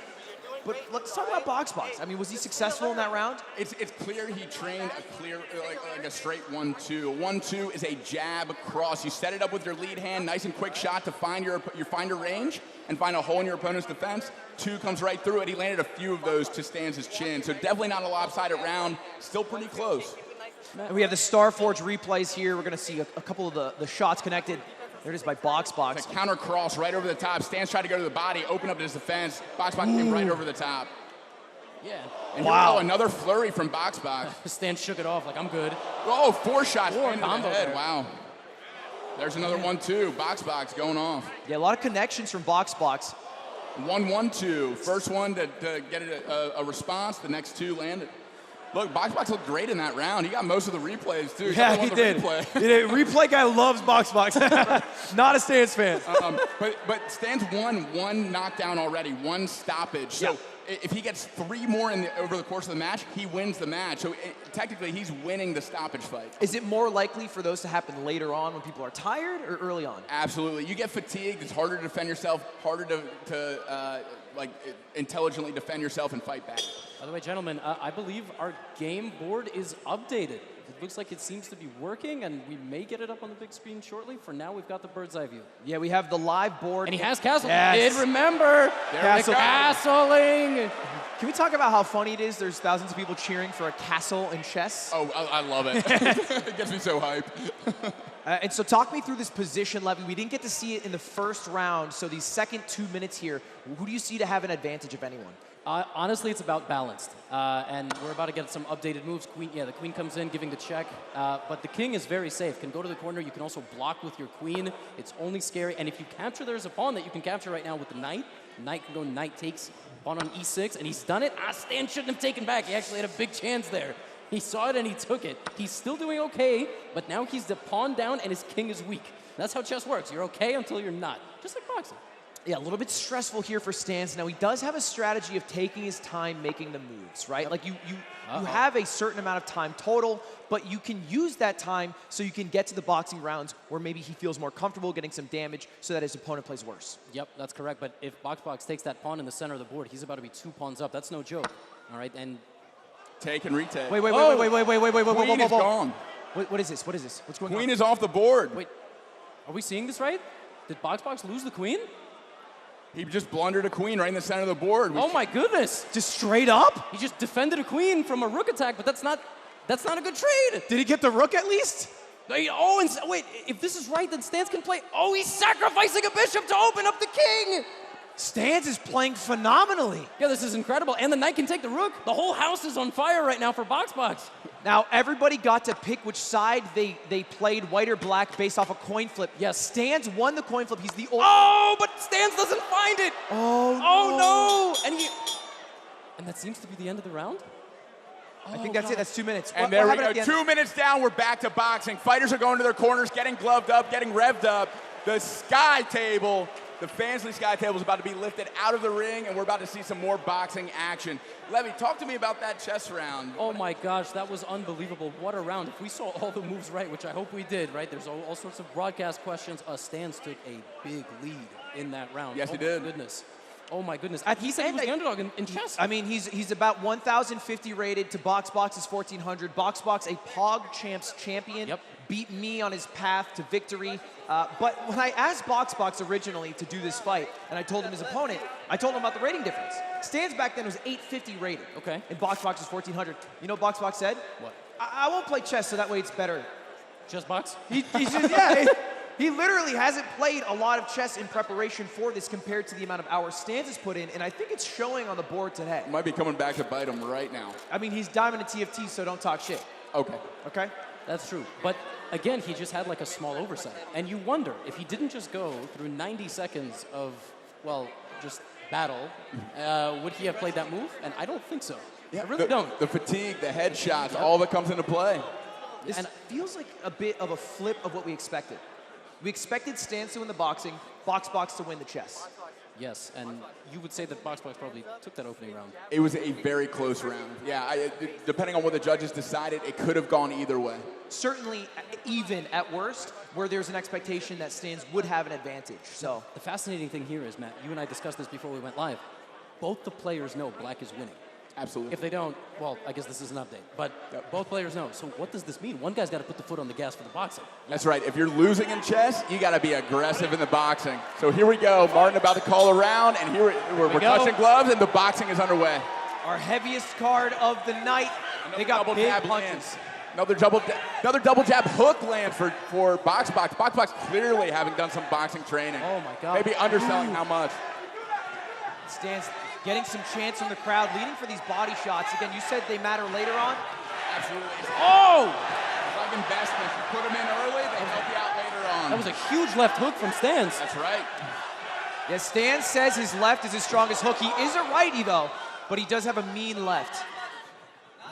And leading with your left hand, having the quicker, the harder punch forward, you're going to throw a lot more lefts than rights over the course of a match. So having that as your dominant hand forward is really good for Stanz. BoxBox much more aggressive this round. I think he feels the moment. Stanz a mix of tired. And 45 seconds left on the clock here. It's looking like they're both a little bit winded, but BoxBox still keeping the pressure on. And BoxBox is doing an incredible job of setting up his shots with his jab. You throw about 3 times as many jabs as any other punch in boxing. He's clearly drilled, finding that hole, eliciting a reaction, and then setting up a power shot. He's thrown multiple 1-1-2s just like that one, going to the body for the first time. Oh. And here we go. Stanz getting a standing 8 count.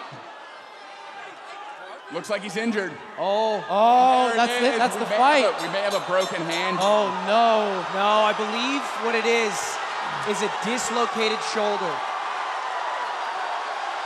Oh, no, I hope not. I've done that before in a fight. It is not fun. It looks like they just popped it back in place. Yep.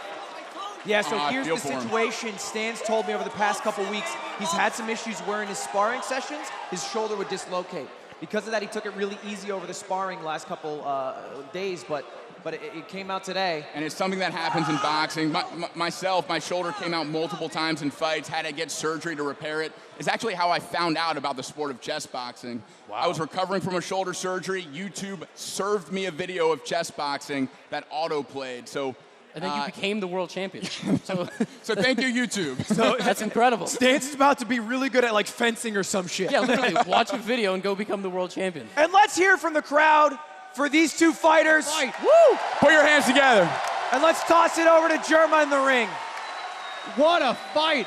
Oh my goodness, what a fight. BoxBox, looked like you were down a little bit in the chess portion, but ended up coming back here. How do you feel? Yeah, I can barely talk with my mouthpiece on. He's got the mouthpiece still in. You want to take the mouthpiece out? Let's get the mouthpiece out. So we can hear. He's a sweet, earnest man. Yeah, I was told by some friends that do chess boxing that there's like a special term for getting hit in the head and then blundering. I don't know the name of it, but if I didn't get hit in the head, I would probably remember. on the second round of chess, my queen was in danger by a rook, and I was just like, this is fine. Well, you put in an unbelievable performance. Congratulations, BoxBox. You won. There's your belt, and there's your winner. And again, it takes a lot of guts to be up here. Takes a lot of guts. Remember that. Unbelievable performance from both contestants. And let's take a look at the Starforge replays. This was the winning round by BoxBox. He had a lot of great hits before the dislocation from Stanz. And a great trade right there. BoxBox came through with a 1-1-2, a jab cross, and Stanz countered with a left hook right before his shoulder went out of socket. Really sad to see this end by injury. Great job to both fighters for having the courage to get in the ring, chess box, do their thing, and congratulations to BoxBox for taking home the victory. Yep, and we have 7 total cards. At the start of this event, I said there's one thing I want from the chess boxing, and it's variety. I want to see you win by checkmate. I want to see you win by timeout. I want to see TKO. Not looking for an injury, I'll mind that. I understand. We got one already, so hopefully we get the rest. But we got that out of the way, so let's not have another one. Exactly. And one more time from the crowd, if we could, some big round of applause for Stanz and BoxBox. I'm nervous watching them. I was in the elevator with one of the fighters. And a big shout out to one of our sponsors, NordVPN. Thank you to NordVPN for sponsoring this event. If you've watched the stream, you know that NordVPN.com/Ludwig is the best way to get around region-locked content. Let's go, baby! We got Coach Quick pumped for his man. NordVPN.com/Ludwig also gets you 4 months free when you do a 2-year plan. Go to NordVPN.com/Ludwig right now to get around region-locked content and also prevent your ISP from seeing where you're browsing. Thank you to NordVPN for sponsoring this event, and we are going to start getting ready for our next card. Our next card. I can't wait for this one. This is going to be one of my favorite fights of the night. What can you tell us about the next matchup coming out? So let's give a little context. This next matchup is between Chessbrah, There we go. Crowd seems to like, and Overtflow. Yep. We can cheer for him too. Yeah. Hello? Now, Overtflow is the most recent fill for this event. For months leading up, it was meant to be Chessbrah against Papa Plot, a German vlogger who had a burst eardrum a couple weeks before the event, and you can't fly across the Atlantic Ocean with a burst eardrum, much less get punched in the face. That one hurts. So we had to find a fill, and I could not be more happy that we found someone as close, both in terms of weight, height, skill in boxing, skill in chess, as Overtflow, PJ his name, and he really came in clutch. Let's take a look at the video to show the story of these two fighters. So my name is Chris Broad. I have a YouTube channel called ABroadInJapan. It's clever. It uses my name in a way. It's clever. But I make videos in Japan. Been doing that 10 years, and I'm not the most fittest person in the world, so I don't know why I said yes to this. That leads me into my next question. Why did you say yes to this? So in June this year, I got a really bad health report. I was the heaviest I've ever been, had the worst cholesterol I've ever had, bad blood pressure, and I wanted to turn it around. And so I set the goal of becoming the fittest I've ever been by the end of this year. And along that way, I've done different things, like cycle 700 kilometers across Japan, do a Spartan race. And Ludwig approached me and said, dude, I'm going to do this chess boxing thing. Do you want to take part? I was like, I don't know what that is, but yes, let's go. And that's why I said yes. And I've been training ever since. Now, you've had a few opponent shuffles, and you've ended up with PJ. Are you happy with your opponent? Are you a little nervous? How does that make you feel? So my previous opponent was a German streamer called Papa Platt, and he's a bit taller than me, a bit skinnier. I actually thought I could beat him boxing, but he might win at chess, given he's got more experience doing chess.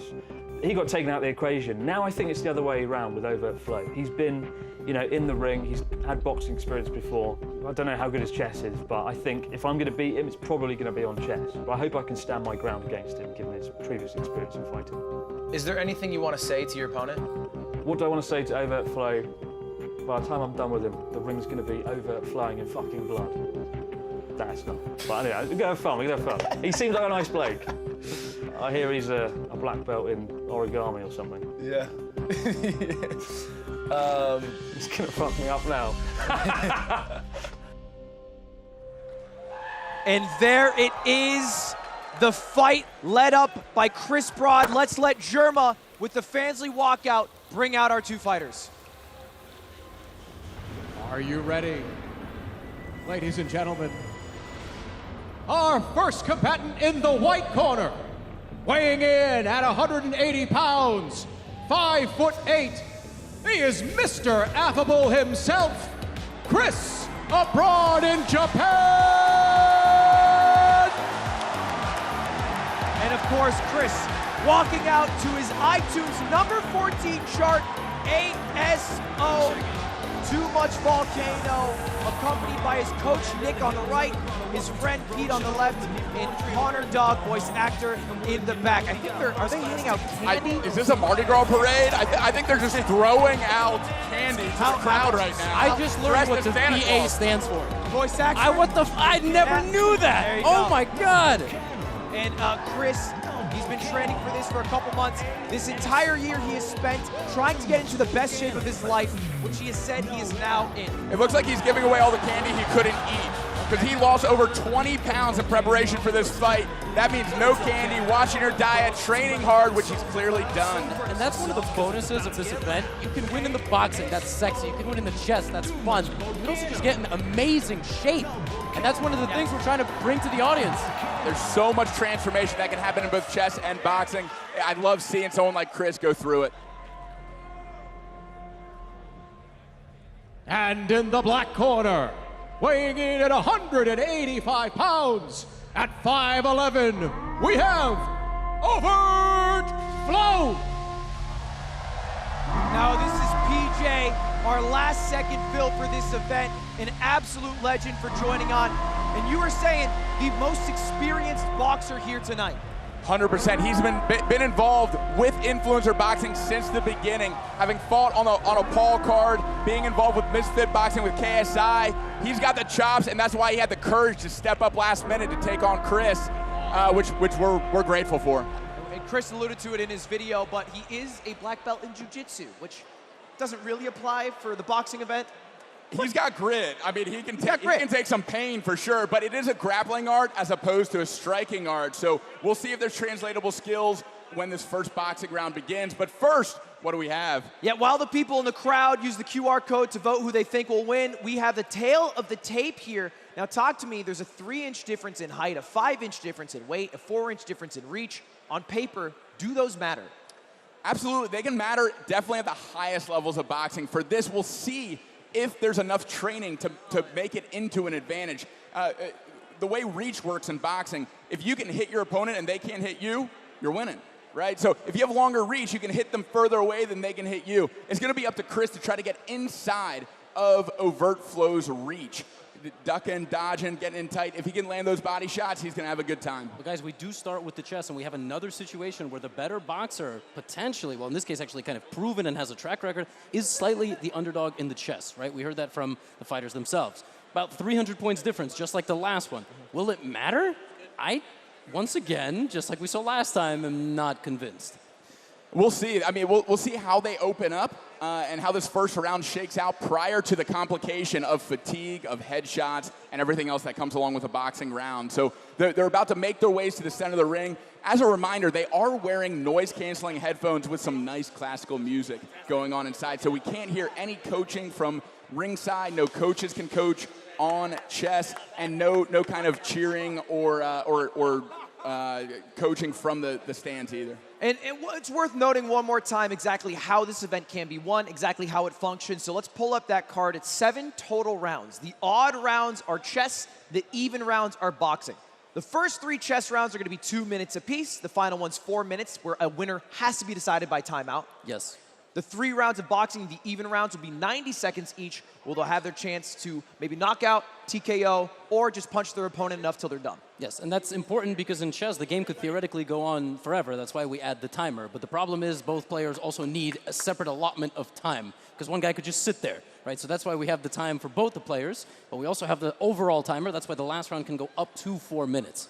And worth noting, how quick is a 5-0 game? It's 10 minutes total across both players' clocks. It's kind of fast. Let me tell you, if that's all you play, it's fast. If it's something like you play, 1 minute, 3 minute, 5 minute, 5 minute feels like, an entire day's worth of chess, personally. And in here, after you get punched, probably feels like you've lived 6 months in that ring. And for most people, when they're playing chess, They're playing with their grandpa, their dad. They're probably not playing with a timer. So it's a completely different animal when you add that time element. You got to think quick. You got to remember to hit the timer. We might see some matches tonight. I've seen fighters that completely forget to hit it. Time's just ticking down, and you're losing part of your advantage. You're stair-stepping your way to losing. Yeah, that's funny. When you do that over the board, you play like a player that forgets to press the clock. You pretend like you're thinking. That's what I did. I did that in competition. The guy forgot to hit the timer, and I was like, trying to move pieces. You bribed him? Yeah. 100%. Oh, my He God. slow-rolled him as the time. No, but it's a legit strategy. I mean, if you don't, it's part of the game. You didn't hit the clock. Like, don't be mad at him. So the audience prediction, that's the in-crowd audience, predicted a 62.9% chance that Overtflow would win. Of course, this is both the chess and the boxing that you have to take into account. We'll see if Chris can prove them wrong right now. I'm going to go out on a limb here and say it's because of the experience in the boxing, right? And just being around other influencer boxers. And I think people are putting a lot at stake there. I think the chess is much more of a toss-up at this level. We saw even in the last game, 1400 rated opponent, queen's hanging. He's like, I'm going to defend my queen. That's not how it works. You move it out of the way when it's under attack. Yep. Absolutely, but having months to prepare for this specific format versus stepping in last minute, they might be overestimating the prior boxing experience in exchange for this sport, which is different. He's got his headphones out now, can I say it? His last boxing match was a 15-second knockout. He got knocked out. Does that help experience-wise, Matt? That can actually kind of seep into someone's subconscious. Like, you don't want to experience that again, not just from like a physical trauma kind of perspective, but also from like a look kind of perspective. Like, it's not a good look to get knocked down in 15 seconds. So we'll see how he bounces back from that, how mentally tough he is, and maybe that black belt in jiu-jitsu comes into play there. I'm sure he's been submitted a lot. I'm sure he's come back from those. Let's see what happens. And we do have a bird's eye view once again. We'll wait a little bit for our physical board to adjust. We have a queen's pawn opening played, and there's the board actually. We have a lot of hesitation on move one from Overtflow, who he almost forgot to press the timer just like we talked about. He got it right there at the end.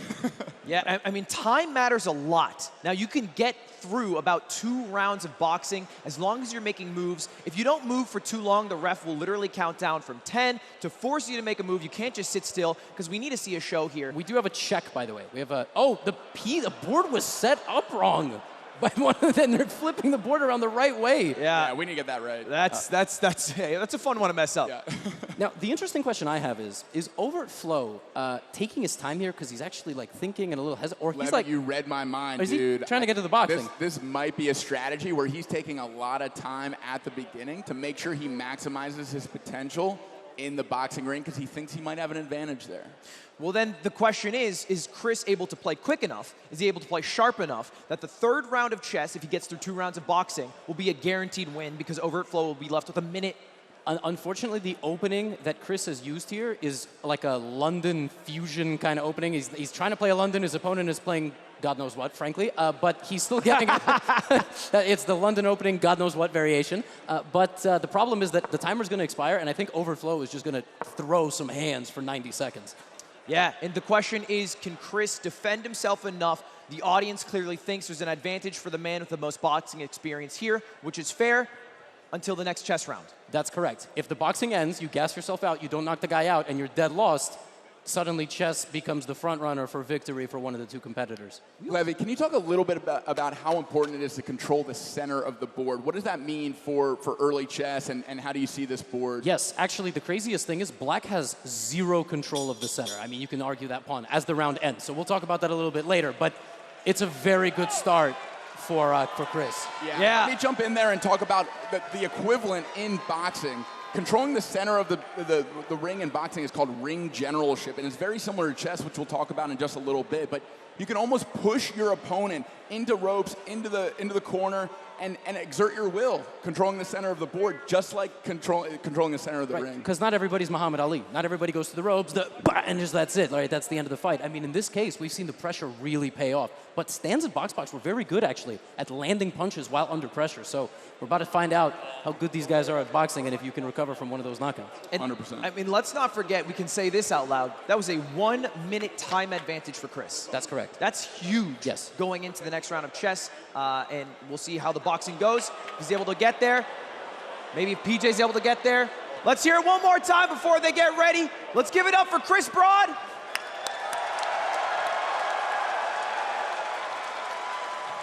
And let's give it up for Overtflow. 90 seconds. Talk about the first round one more time for me, Matt. That's right. So they're about to engage in 90 seconds of physical combat. Both opted out of wearing headgear. So look for shots landed to the temple. Look for shots landed to the chin. They're about to be read their instructions by another one of our boxing officials tonight, head of LA Chessboxing, Andrew McGregor.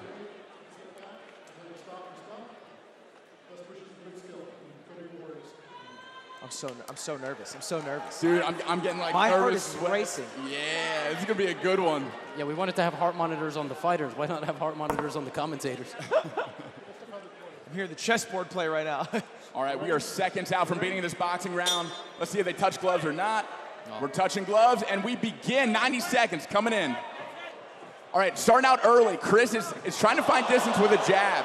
A very nice jab from PJ, Overtflow, who's standing in a southpaw stance. Southpaw means that you're fighting with your right hand forward, left hand back. That means he's probably left hand dominant. We just saw a big switch back to regular stance with a big overhand right, and he's back to southpaw. How common is it to switch? Is that a normal thing for fighters? Usually it either shows that you're extremely experienced or extremely inexperienced. Which one do you think it's here? I think he's extremely confident. He's walking around a lot. The thing is, he can stall the time by walking around, but if they get back to chess, he's down a minute in time. That's right. And one thing to look out for here is as both of the fighters are throwing shots, do they keep their guard at home? Is that other hand protecting their chin? Sometimes that comes down to your chest. Sometimes it comes all the way down to your waist. Keeping that guard up for anything that could come back is a really important for defense. And correct me if I'm wrong, but Overflow's keeping the hands low because he thinks he's fast and he's got the speed advantage, right? He's not worried about the counterpunching. He's channeling Ali. He thinks he has the range and the timing and the distance. Oh, we're about to see a takedown here. Chris Broad. Okay, bringing out some of the jiu-jitsu skills. I don't think that's applicable in the ring. well, Ref breaks it up. I don't. And we have 15 seconds left. Yep, 15 seconds. End of the round coming up. Slowest of the fights we've seen tonight in our fourth bout. I think Overflow needed a little bit of a faster start. Bit of a hook in the arm there by Overtflow, pulling in Chris. They break up there. 3 seconds remaining. Last shot, and here we go. Time, bell rung, and back to the corners they go. Gloves coming off, and getting ready to come back to the chessboard. I mean, what did you think about that round? How did it go? Yeah, I think a clear advantage in that first boxing round to Overtflow. He was able to gauge distance. He was able to feint and then throw a shot based off of a reaction of his opponent, Chris. Wasn't completely one-sided. I wouldn't give it like a 10-8 round. It's probably a 10-9, but we'll see what the judges saw in that first boxing round. But now it's up to the fighters to wash that last round out of their brains and start to refocus on chess. If you're thinking about anything about other than the present, you're doing it wrong. And as the Fansly Sky Table descends, I have to let you all know to sign up for Fansly for free to see exclusive behind-the-scenes content from this event. We've been shooting it all weekend. Shout out to Yan. He's been cooking behind the scenes. You can sign in with Twitch to see your favorite creators who are already creating content on Fansly. They have over 200,000 creators and an algorithm to help you find the next creator or content you are into. Thank you to Fansly for making the Mogul Chessboxing Championship happen. Yo, I gotta say, there's some juicy behind-the-scenes content. I saw that Fansly camera back in the locker room. They were up in the suites with us. That's some cool stuff. Go check out that app. We're talking shop back there. We're getting a little crazy. We're getting a little nuts back there. You know how it is. And now we're about to enter the second chess portion. So, Levy, catch us up to speed. What happened in the first round? What is the position we're in? Who has the advantage? Well, by the way, we had a little board update here, and fans are going to see it as well. It seems as though, and I can't say too much, by the way, about specific moves. Okay, yeah, specific okay, moves, that's a good right? point. Because the players don't have their headphones on, but White got a very strong advantage in that early going. Now, Black is down on time. Black has a slightly worse position. It's clear that Chris has the advantage in the chess. Does he have a substantial enough advantage now to apply pressure throughout the next round and the round after that? I was actually thinking Overflow was going to come out a little stronger in the boxing. But he might be just gauging how good his opponent is and really amp it up in the second round of boxing if he can get through this round. He's not in any danger, I don't think, of losing the game, but I think in that third round of chess, he is. This is a setup round. He is down on time. As long as he moves appropriately in this round, he probably won't lose on time. That being said, he's also down in position. So he needs to be thinking, okay, can I knock this guy out? If not, I need to step up my chess game. I need to move a little faster. I need to find a better position. Yeah, that's exactly right. Yeah, and like a setup round makes sense, I think, in a traditional boxing match, but with 3 total rounds, is that a viable strategy? Yeah, setup round in terms of like his board position and setting up for the next chess round. He knows he has a little advantage on boxing. He did really well in that first round. I think he just needs to decide whether or not he wants to keep pushing it on chess or keep moving slow to see if he can knock out his opponent in the next boxing round. And by the way, there is a move in this position that's apparently there. It's been, oh, bishop takes pawn. That was the setup there. And we had an exchange of glances from the players like, you SOB, you took the pawn.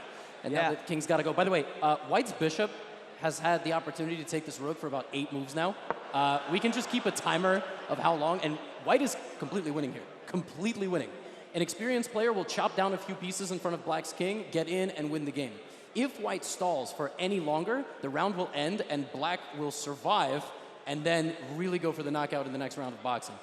That's a really good point there. So Chris has to make moves quickly so that he keeps the pressure on PJ to make moves. That way he can make a bad move. And he's not. Just to point this out, he stalled for about 30 seconds here. You cannot do that in this format. You can if you have like a mate in 3. He doesn't, and oftentimes when you spend a lot of time, you do something that's not optimal. Because if you had a good move, you would have played it fast. He's not playing to his advantage, right? Like the next, he has a clear advantage in chess. The next boxing round, we'll see if he puts together the strategy of being super defensive and trying to get back to the chessboard. Survive, get back to the chessboard, and try to checkmate. Yeah, and I think the digital board might be slow. I do see some moves. Maybe we can get a bird's eye view of what's going on because we only have 30 seconds left in the round. It would be good at least to see if Black's king is about to survive this attack, or because I do see moves have been played, but. Yeah, I think we have technical difficulties on both the board and the clock right now. I have seen Chris touch the clock, and it keeps counting down on his. So if this is not the current state of the game, if we can get an overhead shot, maybe we see an update. Yeah, we're going to switch it over right now. I think this might be the updated position here. And we have we have 5 seconds left in this chess round. There it is. There's the bird's eye view. We do see Black's king under severe pressure as the bell rings. And there's the bell. Back to the corners, back with the gloves. Headphones are off, and gloves are on. We're about to get back to boxing, ladies and gentlemen. Let's hear it for the next boxing round. Yeah, we didn't get to see some of the moves there at the end, but it did seem to be a continuation of the first round of chess.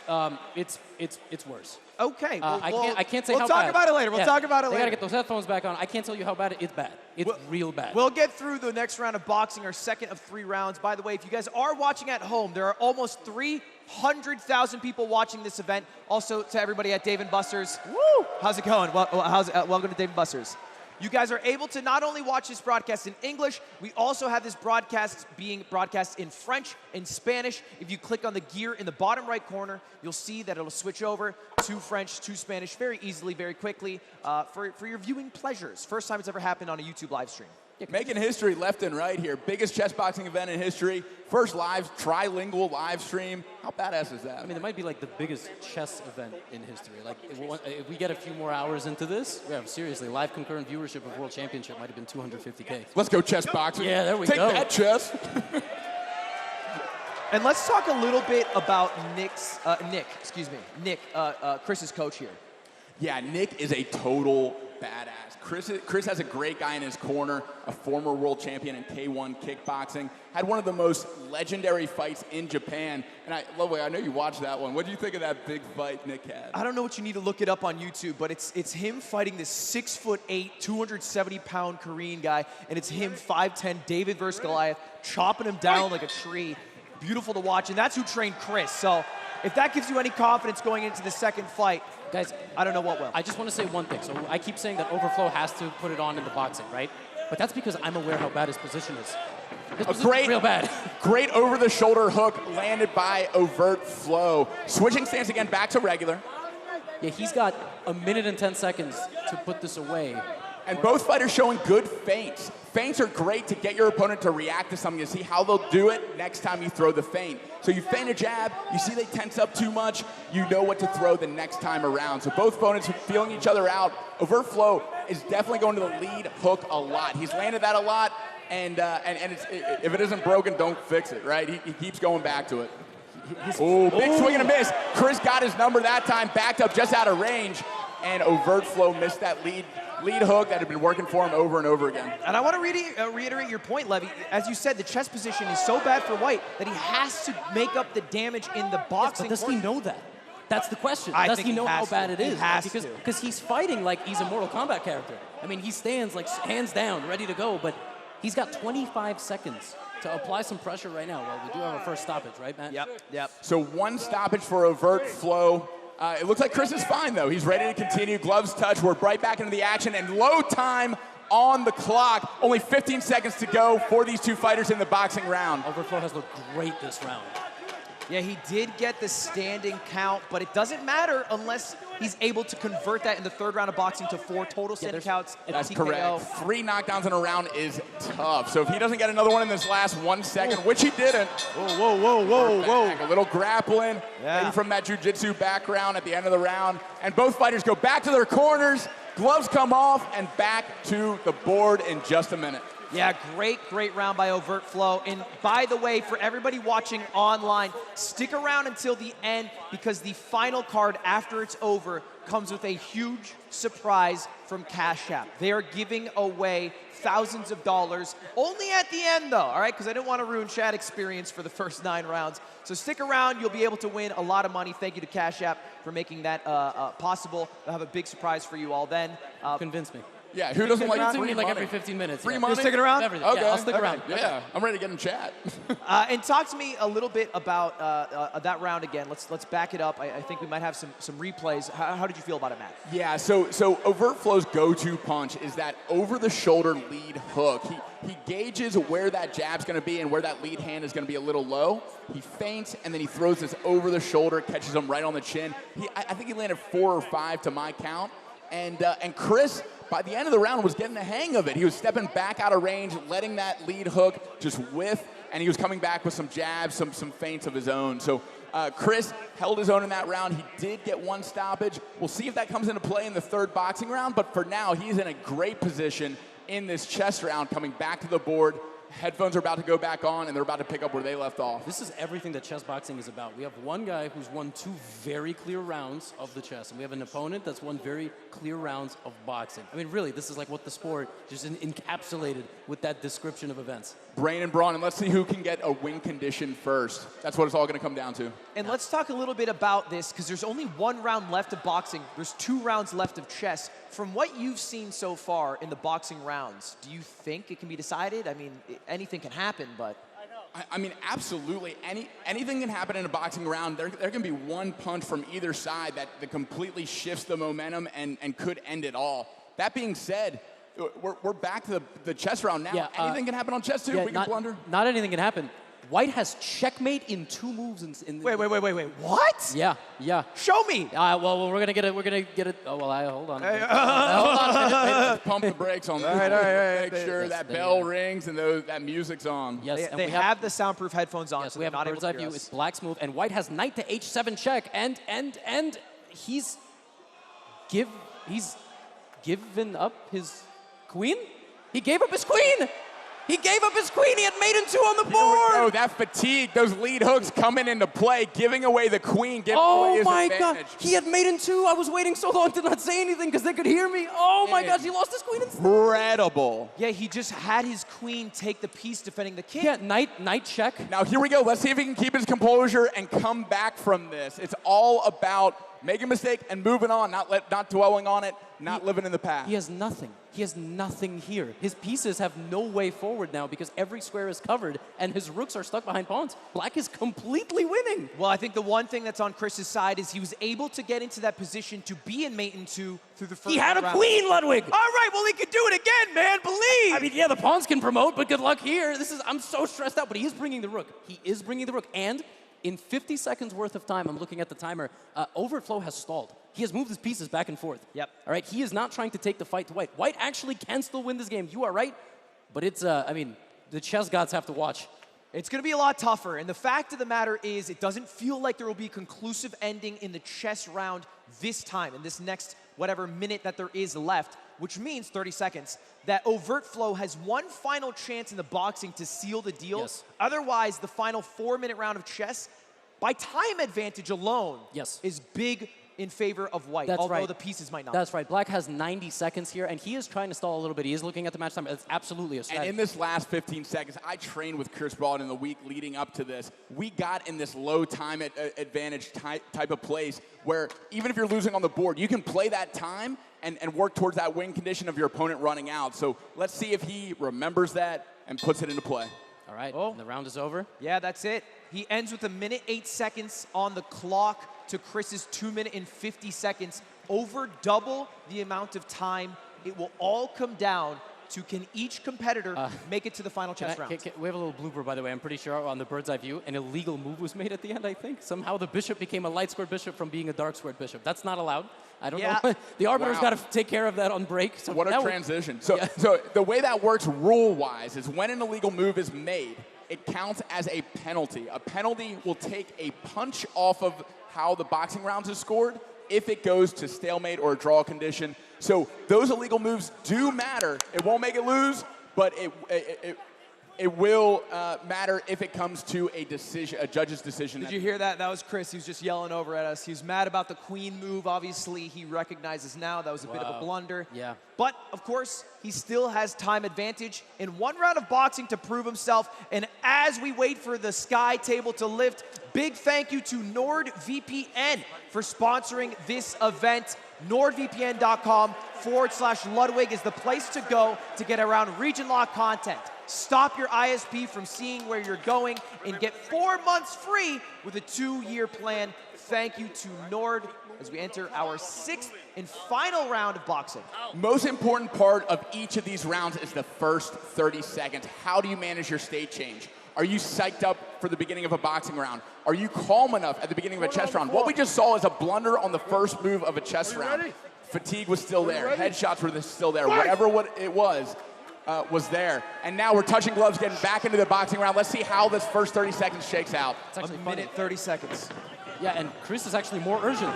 Yes. He's more urgent now because he's down the queen. He wants to prove himself in the ring. He has trained for 6 months. When he got that health report in Japan, he turned his life around, and this is his moment to show the gains that he has made. Summoning everything he has in this last boxing round. A great counterpunch lands by Overtflow, but Chris is not backing down. He's still coming forward. He's still throwing jabs, trying to get inside the range of Overtflow. Oh, big overhand right by Chris. And the way Overtflow moves, walking hands down, big hooks. It's like fighting a Dark Souls monster. Yeah. Yo. That's what I said. It's like a Mortal Kombat. Yeah. I mean, it's like, what do you do? Chris is running around the ring trying to find an opening. It's a clear difference in fighting styles, and about 40 seconds remains. Each of these guys have their final 40 seconds to prove what they've got in this ring. That's right, and it is a legit style. Fighting with your hands down, baiting shots, it's a counter-punch style. I want you to try to hit me so that you open yourself up and I can come back with a shot when you open up your hole. 25 seconds. They're going to have to put what they have on the line. Tell me what you're seeing here, Matt. Yeah, another lead hook lands for Overtflow. That is his go-to punch, and it is still working for him. They're both pawing at each other, finding distance, finding timing. Smiling, too. Winding up that right hand. It's like a 1930s comic. Or like DK from Smash, right? Whoop, whoop, whoop, whoop. Bam! 5 seconds remaining in the boxing for this matchup. 2 seconds. 1. And time. That is it. Bell rings. Andrew McGregor steps between the two fighters. Back to their corners, gloves come off, and this match will be settled on the chessboard. Let's see how it goes. Now This is so wild. We talked about the first round of boxing being in Overtflow's favor, thinking that maybe he was testing out the spacing, what worked, what didn't. But after the 3 rounds, it didn't feel like he was able to capitalize on whatever advantages we might have seen. Yeah, I think in dynamic, real time, Overtflow changed his strategy. Because of that queen blunder, now he didn't have to be super aggressive in boxing. He has an advantage on the board, so he can be a little bit more defensive. He can let Chris come at him, and let's see what happens in this chess round if Overtflow made the right bet of being a little bit more calculated and defensive in the ring. Yeah, just so everybody watching at home and here live right now, you guys are great, by the way. Give yourselves a round of applause. Everybody has to understand one thing. Black does not have a lot of time on the clock. And his position is great, but his strategy hasn't been, I'm going to win the chess. He's actually made a lot of moves back and forth and taken advantage of his opponent's mistakes. So he's going to have to play fast or he's going to lose on time. It's a great point. He's got to move quick now. That time advantage is big, and Chris knows how to take advantage of that. So let's see if they can do it. Well, also, it's worth noting this is the first fight that's gone the distance. We are at the 7th round here. And the final round of chess is 4 minutes as opposed to 2. Now, this is by design because it's a 5-0 game, meaning they each have 5 minutes, 0 seconds added per move. That's 10 minutes total. Yep. So you have to eventually reach the 10th minute, and that's what this 7th round is made for. That's right. And if you go on chess.com and you pick a blitz game, that 5-minute time control is how most of these fighters train, knowing that it was going to be 5 minutes, 0 increment. And you can flag, but not if you're making mistakes like putting your bishop on the wrong square. That is correct. And by the way, that has been amended. The bishop is back on its normal square. We're going to get the digital board up in a moment. Basically, look, folks, here's what's going on. Chris had a fantastic game of chess. He was 2 moves away from winning, and he lost everything. That's basically chess in a nutshell, right? I mean, seriously, like, we've all played chess before. Now he's using the rest of his pieces to generate an attack. He no longer needs to do that. He doesn't have to win by checkmate anymore. He can actually use the clock because this is a longer round of chess. Absolutely. We'll see if they put those strategies together, if they're able to apply them after that hectic boxing round. Chris super active, coming forward, throwing shots. Overtflow relying on his go-to punch, that lead hook over the top. Great boxing round. But let's see how they manage their heart rate. Let's see how they manage their mindset. Let's see if they can play to their advantages. And it's going to start with Chris's first move. Talk to me about the board, Levy. Yeah, this is not a good position for white, let's put it this way. But when you consider that black does not have a lot of time on the clock, about 1.5 minutes in a 4-minute round, that also is not a good situation. It's going to come down to the buzzer. We have a bird's eye view here of the board. Maybe we can get a little zoom in of how much time the players have remaining. It's a very tense situation indeed, but I don't like the fact that Chris is taking so much time. It seems the timer is not counting down, so the ref is fixing that now. Oh, no. Far right button. Okay, looks like some There we issues go. with the We're timers. set. Bit of technical difficulty to working Oh, that's through going it to be right an now. unlimited chess game. They just play with no clock. We'll just be here until midnight. Yeah, we'll see if who can figure out how to figure out a checkmate. White just moved. We're Time adjusting in, the black chess. to move, timer. About to be set. Listen, there's a lot of pressure. You know, you normally set a chess clock around 40 people in a chess tournament. And time in, we're back. And there we go. Yeah, this is 300,000 people watching online, thousands in the arena. Let's give it up. These two fighters have poured their heart out in the ring, both with the brains and the brawn. This will guarantee a winner, either by timeout, stalemate, or checkmate. Those are the 3 ways it can happen. That's right, and right in the middle of the board, Overtflow had an outpost, a pawn protecting a power piece, and that was broken up by Chessbrah, taking that pawn, that protector, with his knight. Black has 1 minute and 10 seconds Levy, right remaining. here, the knight is blocking F2. Oh, he took the rook! Oh, no, that is a massive, massive mistake by white. And by the way, Wait, why? Oh, he lost the left rook. his And rook hanging. hello. That's, you know what happens when the opponent gets to the other side of the board? Oh my goodness, black is completely winning, but he has no time to prove it. And he doesn't defend. The pawn advancing, he could get a queen right now. And yes, he can. doesn't. But he doesn't. He doesn't. And he hasn't pressed the clock. He hasn't pressed the clock. Guys, he hasn't pressed the clock. Wait, Chris just, He made it. He should just sit there and think, there he did it. Chris just He helped did it. him out. 50 seconds on Overtflow's clock right and now. what's the match time? Like, what's the match clock situation? We don't He's even moving know. his other pawn. seconds He's moving his left on other the clock. pawn. Yes, he doesn't. He forgot that his pawn is on the board and they can queen. They both did. What is going on? Oh my Shuffling God, the it's right pieces. there. It's right there. You can get a queen, dude. There's Oh my 2 God. total minutes left on the match clock. There will be a winner guaranteed. 45 seconds for Wow, Over. every move is not the pawn getting a queen. Yeah, he doesn't see it. He simply doesn't see it. Oh my gosh, he can have another queen on the board right now. Looks like Chris moved his king up so there can be no attacks in the back rank, which might even stop Overtflow from noticing what he has. And by the way, you see there's 2 queens on the side of the board? That is literally for this situation. Yeah. So if you have 1 queen on the board, you can get a second one. I wonder if Chris is just like poker facing this, like knows it's there but knows he hasn't watched it. He's just letting it be. 90 seconds remaining overall, and how much time for black? About 30 seconds, if I'm seeing that correctly. My heart 35 is seconds racing. left for black. 35. So black has to win by checkmate, or it's over. Black has to win by checkmate, or this entire round is over, right? All right, Chris is advancing the bishop. Trying Oh, he hasn't pressed the clock. Queen He hasn't pressed the takes clock. into check. He's not And pressing the clock. gets the queen back. He didn't press the clock. Overtflow with so many technical errors. 24 seconds 24 remaining. White has to move. White just has to go. 1 minute remaining on the Keep match moving, clock. Chris. And 20 seconds remaining for black, but now less than a minute for white as well. Someone will be crowned a winner, whether it's in 21 seconds or a minute. We have not yet seen. Both rooks are deep into territory for Overtflow. Oh no, Chris has to move. Chris has to make a move. Oh my God. Oh, a check comes into play. Oh no. He's gonna move the There's a chance White loses on time. This is one scenario we haven't even considered. White might lose the game on time. It's gonna be so close. 30 seconds 15 remaining. seconds left for Black. As long as he keeps making moves, Chris goes to defend the pawn. He's gonna, oh, he doesn't make the rooks into a file. 12 seconds for Overtflow. Oh my gosh. A take by the pawn. King takes. 10 seconds to go for Black. Remaining for Black.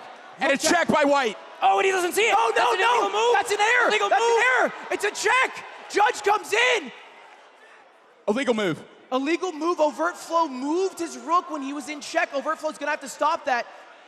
Oh my God. We're taking it back. So Only 8 seconds left for Black. Holy shit, there's like 6 seconds, 8 seconds. We're resetting the time. Oh my Right back to God. before the illegal move. So many pieces on Black. Here we go, 6 to go. 5. He has to make a move. Wait, no, not yet. Blocks. 4 seconds. Check by Black Rook. A discovered check, but he doesn't recognize another mistake from Overtflow. And that's time! And that's time has run out. And that's time! They've called it. Chris Broad by time! That's a win! What gets it? Let's hear it! Chris Broad in the white corner down to the final seconds of the match. He takes it home. No business winning after blundering the The queen. queen, and there was another queen blunder. The pawn could have become a queen. Don't forget losing the boxing rounds. He literally lost everything except for the time, and he won on time.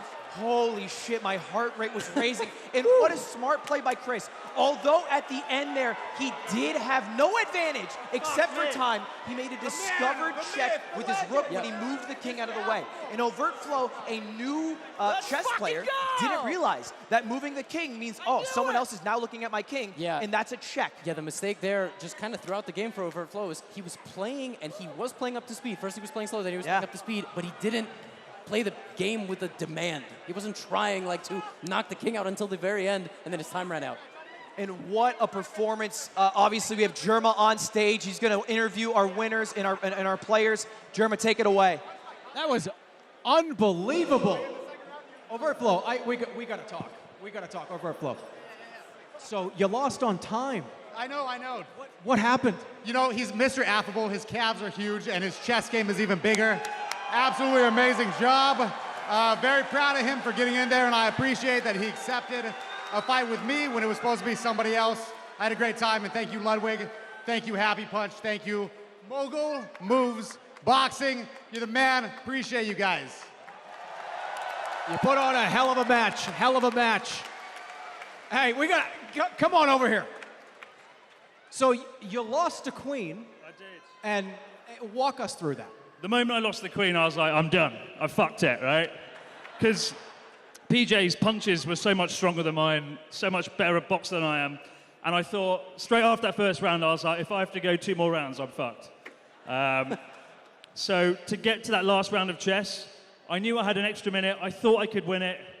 Fuck me, that was close, though. That was like the full fucking experience. But thank you so much to Nicholas Patas, my coach, to Yorski, back home as well, to my friends, family, viewers for supporting me, and for Charla for putting up with me. Thank you.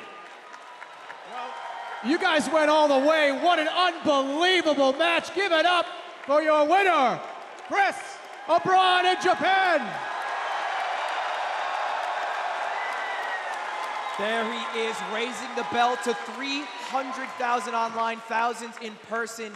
He had a journey, a goal at the start of the summer to be the fittest he's ever been. Not only is the fittest, he's the smartest, barring a queen blunder. Hey, smartest at managing time for sure. And the most commendable thing that I can say about Chris in that match is that third boxing round. What he just said is like he was feeling those stronger punch by Overtflow. It's easy to quit in that state. And he came back in that third round. He was super active, coming forward, throwing jabs, trying to get inside after that queen blunder. A lot of people would quit. He had the courage to continue. Big props to Chris abroad. And that was a great fight. We still have 5 more fights for the night. It's not over yet, but we're going to head to a quick commercial break as we preview our next fighters. Currently shadowboxing, we got Hugs going up against Toph right after this break. Are you bored of the same old content?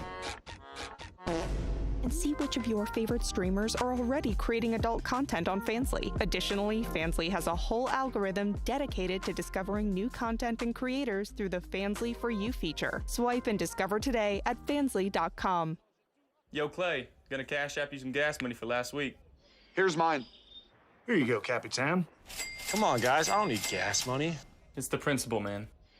It's the principle. It's the principle. That's money, that's cash app. Hey, Kamitch, cash apping you for the fantasy league. Got it. By the way, Kittle hasn't paid yet.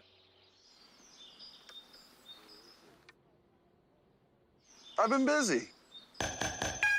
That's money, that's cash app.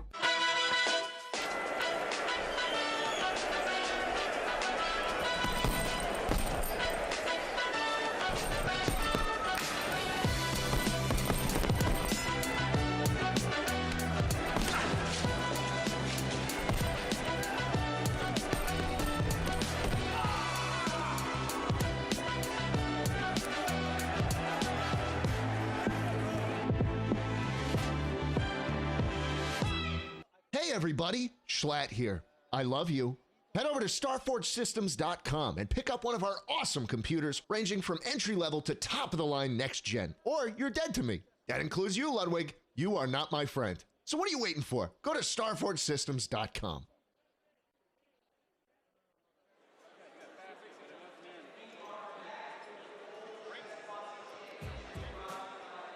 A couple of our commentators talking to Chessbrah after his win over Overtflow. 4 of our bouts down. We got 5 more to go still. A little under halfway through the night. How do you guys feel? I feel great. That was sick. 7 rounds. We got all the chess. We got all the boxing. And it came down to a man who was left with literally nothing and still winning.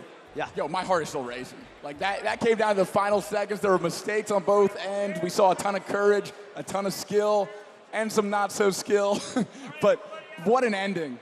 And let's preview, because again, I said we have 5 cards left. The next one we're going to see is Hugs versus Toph. We'll get to that one in just a bit. After that, we have the highest rated chess boxing match in chess boxing history, when GM Amon will be going up against International Master Trent Lawrence. Trent, talk to me about that. I mean, we've never seen that before. No, we haven't seen that at all. And when you conceptualize this kind of scaling of chess boxing, this is what you wanted. You wanted 2 titled players who show up and will give you high-quality chess and hopefully high-quality boxing. I mean, they've taken it very, very seriously. They're in great shape. One cut weight, one gained some muscle, and this is like the peak of both of these sports coming together. Maybe not the boxing. There's better boxers. I can't tell you how many times after chess boxing matches, going to the bar with our little community, we've just like marveled and visualized and hoped for a matchup like this. We'll get Really to that high one ELO. in just a bit, though. But first, we got to shout out our next matchup.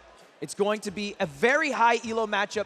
Of all the people who don't have titles, of all the non-titled matchups, it's the highest rated, 1,400 versus 1,800. Of course, I'm talking about Hugs versus Toph, and I'll let Germa take it away right after our video telling the story of these 2 fighters. I'm Toph. I'm a Super Smash Bros. Melee caster, streamer, and I've known my opponent Hugo for a long time. Looking forward to beating his ass. So my name is Hugo, aka Hugs. I am a former Smash Pro player and now just focusing on content, streaming, YouTube, stuff like that. Give me a prediction for the fight.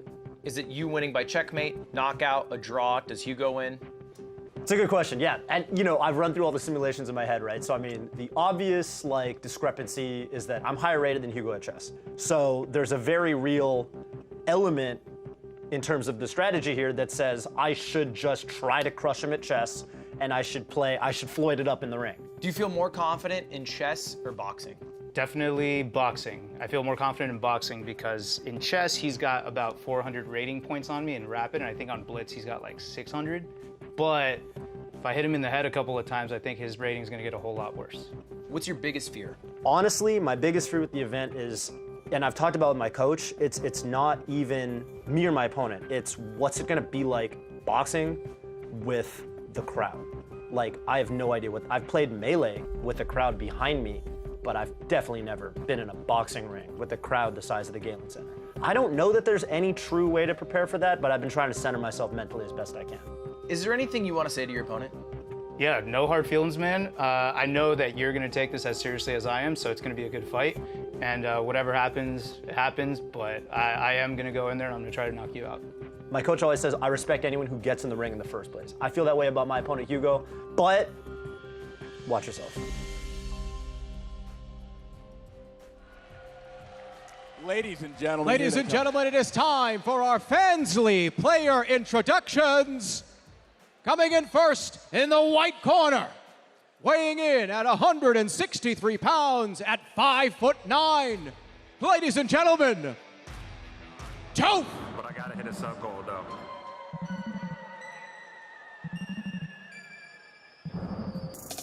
It's been a while, it's time for a new flow. I'm chillin', that's too cold. I'm taking a shot at Hugo. How in the fuck you still losing to Dreppen? It's truly upsetting. I've been stomping that dude since 07 and we got face roll. Pat, Alex and Chew Dat. I'm leaving them dudes flat. You can't even do that. Don't get me wrong, we ain't talking bad players, but you can't even sleep without nightmares. Yeah, pull it back. Hit you with a slow flow.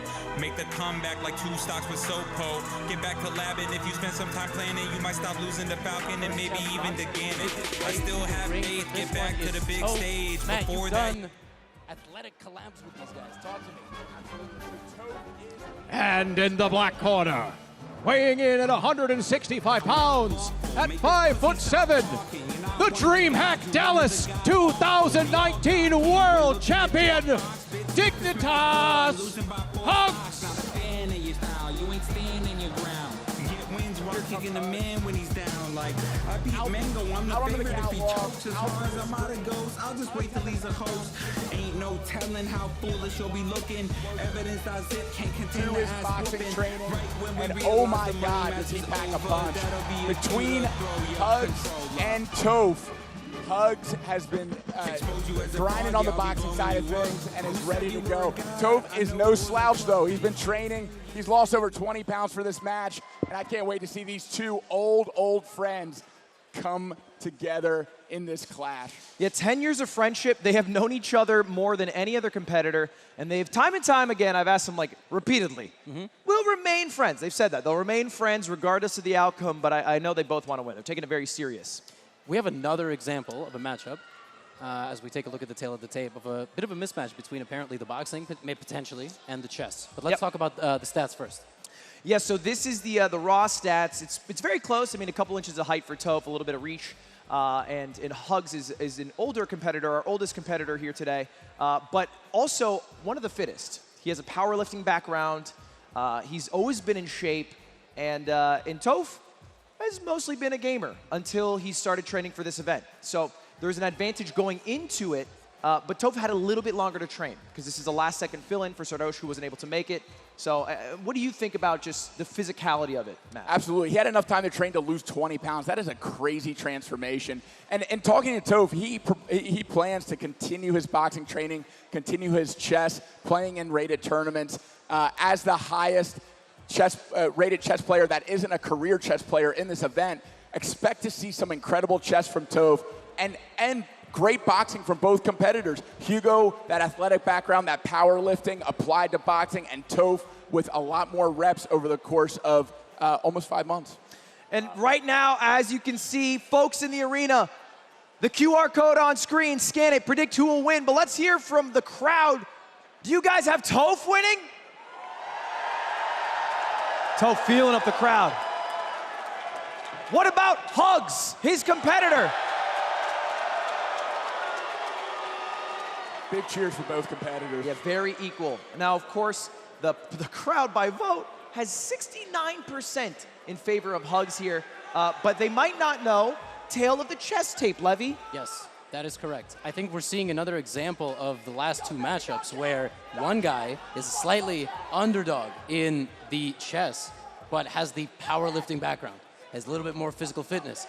But what we just saw in the previous fight was that doesn't always mean that you're going to knock a guy out. Boxing is a lot harder than walk in there and it's all over, one punch, right? And so if you can chip away with the chess, which I think that Toph has been doing, I'm gonna let them put in their noise-canceling headphones and we'll talk about the chess a little bit more. Toph is 1,800. Toph is better than 99.99% of chess players. Is that real? Yes, of course. Am I in that? No, but he is.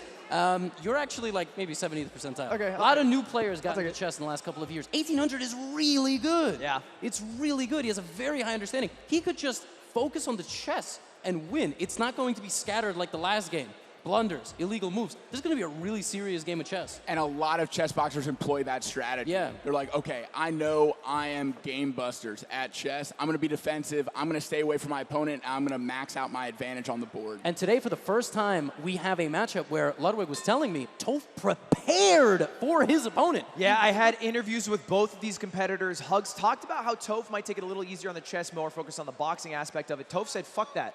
Yeah. He has trained hours every day specifically for Hugs' defense. Yes, He's the playing French black. defense. And Yeah. I do believe it is on the board. He knew that when Hugs won the coin toss, he was or lose it or whatever, he was going to pick the black pieces. And right now we have a Rubinstein French and a blunder of a pawn early by Hugs. And that bishop is pointing right at that rook. You need to figure this out. You need to save that rook. How is Hugs going to do it? Oh my gosh, this is actually crazy. There is a ridiculous tactical combination here. If bishop takes bishop, the queen will come out and give a check. I know it's tough to see with the bird's eye view, but that's why it looks like, yeah, and he takes it, he's thinking, and now queen comes out and he spotted it instantly. Now, what does this tactic gain you here? So he won a pawn, and he's weakened the black king substantially, and he's played every move instantly, which means really bad. He's memorized this before the game even began. That's right. And he has the potential to take away Hugs' castle. So if the check is blocked with his queen, he's going to have to retake with his king. Once you move the king, you can no longer castle, right, Levin? Yes, that's correct. And I think Hugs is going to try to avoid that. Right now, I don't know what Toph is thinking about. He has to play queen takes bishop.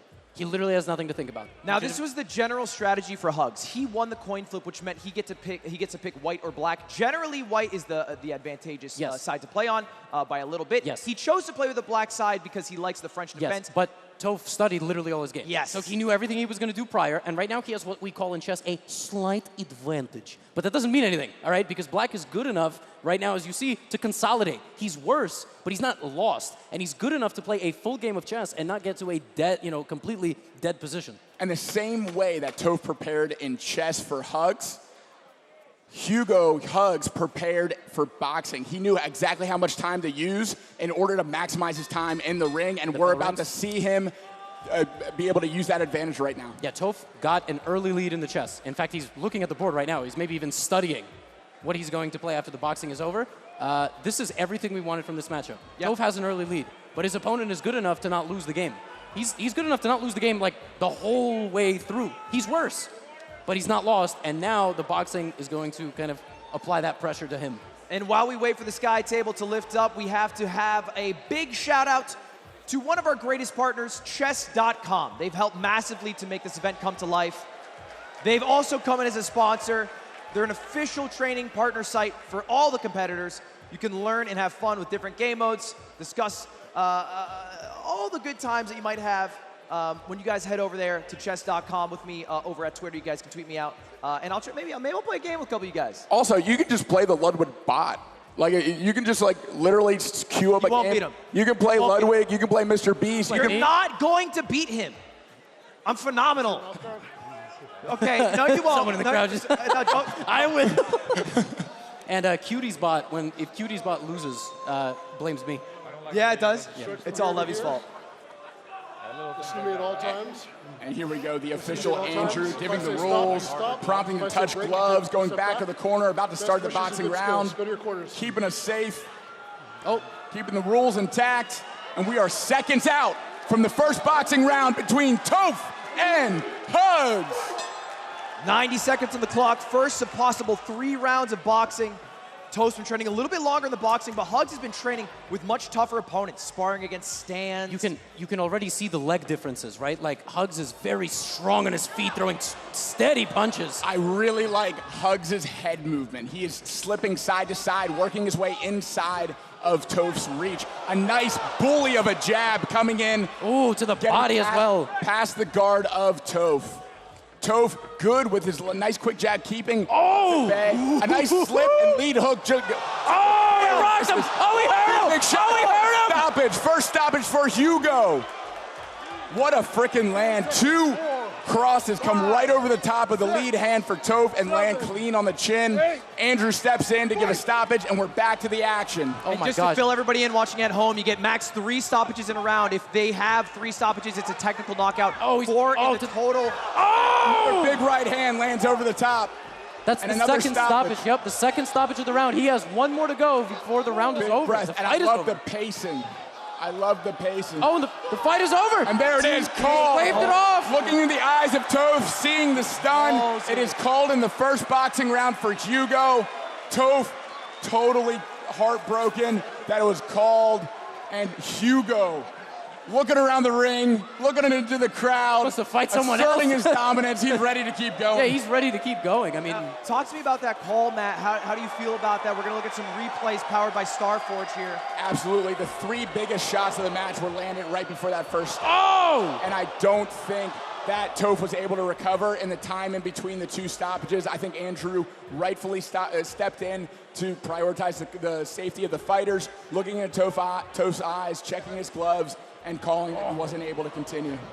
Was it true that in his player card it said he hadn't thrown a punch until November 7th, 2022? Is that accurate? About Hugs? Hugs. Yeah, I believe so. That's insane. Yeah. He looked so good. Yep. Someone else who stepped in on relatively short notice, totally poured himself into the boxing training, and clearly it paid off. He got that good in like 30 days? He looked fucking phenomenal. He was unreal. And of course, now we have to let Germa talk to our competitors. Take it away, Germa.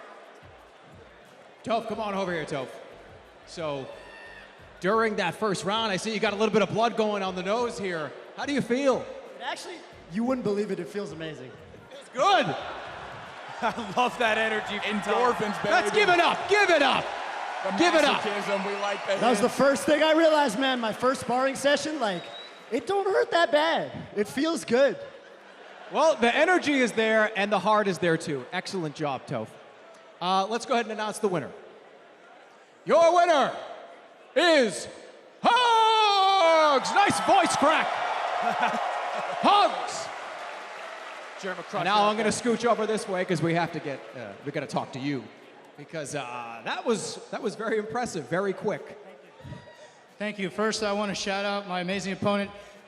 I know he fucking grinds, so I knew that I had to put everything into it to even be in the ring with him, to be on the board with him. I know how much he grinds, so nothing but respect for you, Toph. No, unbelievable. You deserve it. Take the belt.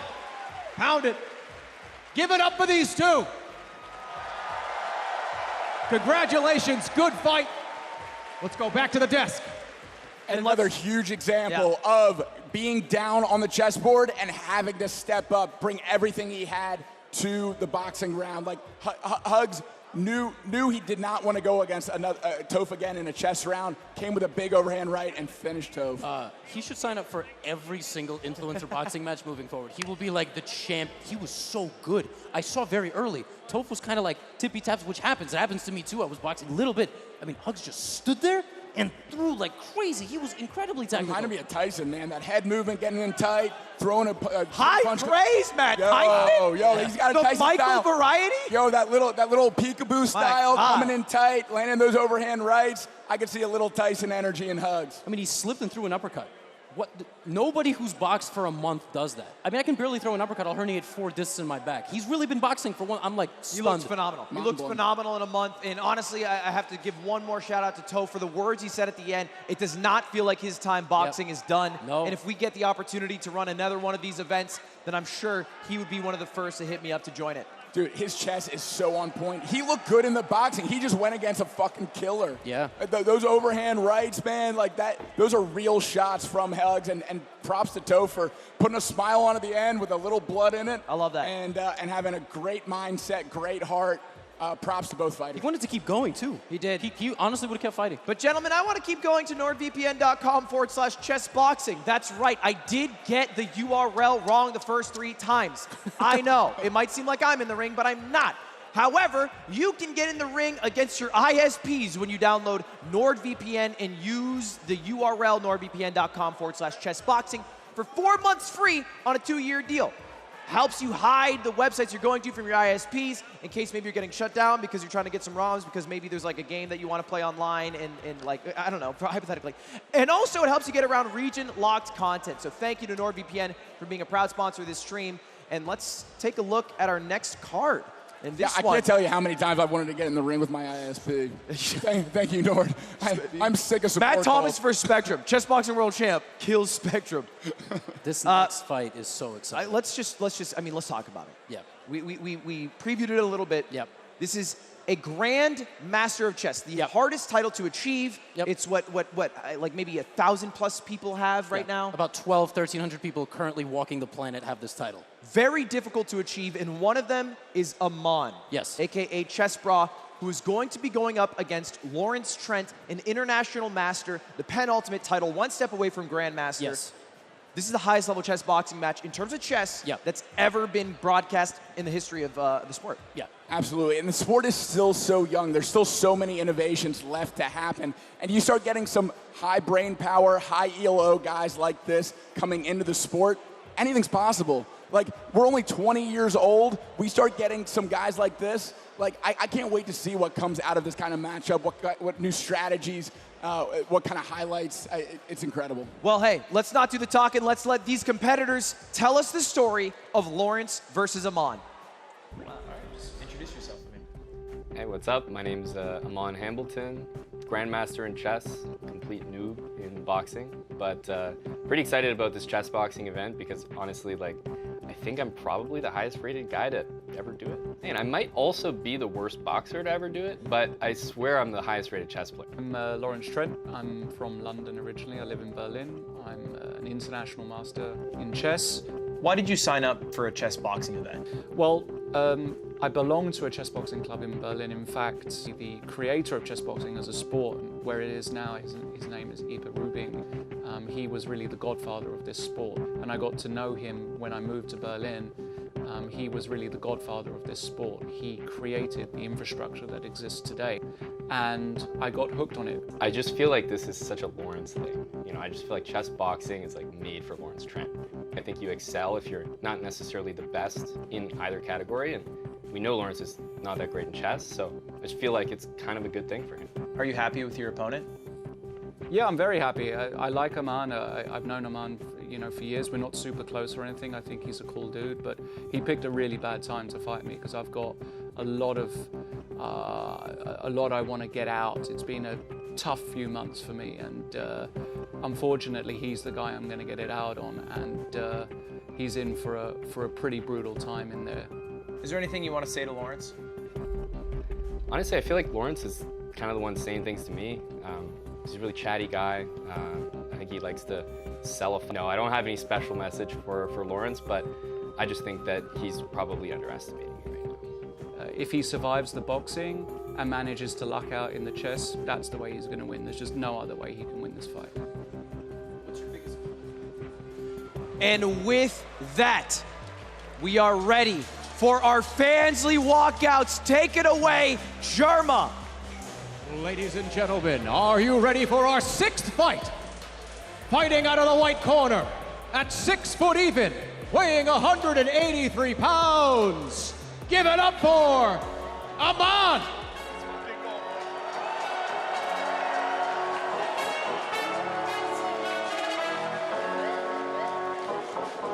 Now, of course, Amon, the GM that we are talking about, as he said, the highest rated. Money check, swagger check, trip check, cutter check. You know I say fly like a jet. I'm a triple threat. Watch me flex. Money check, swagger check, trip check, cutter check. You know I say fly like a jet. I'm a triple threat. Watch me flex. I'm original, not fictional. Haters hate on me cause I'm miserable.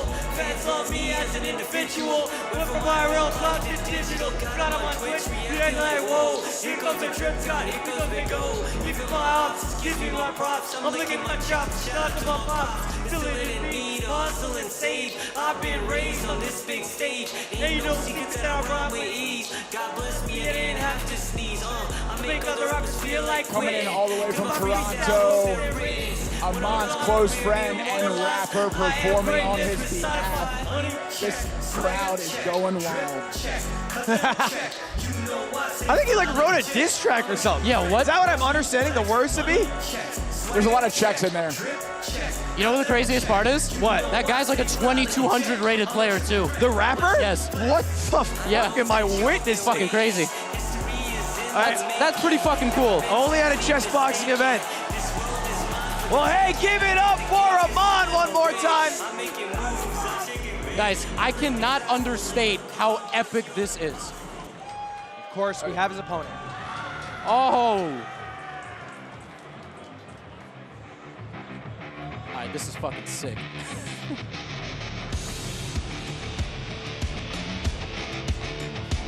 And fighting out of the black corner, at 5'11", weighing 187 pounds, Lawrence the Immortal Trent. Oh, that's intimidating. Are the Jabberwockies here? Yeah, it looks like they are about to perform. 2 live performances in one night. What a treat. And tell me who that is. He's holding up Lawrence Trent is walking out with a picture of Chessboxing founder Ipe Rubin over his head. An homage to founder of the sport and someone who passed away in 2020 tragically during the pandemic. Wow.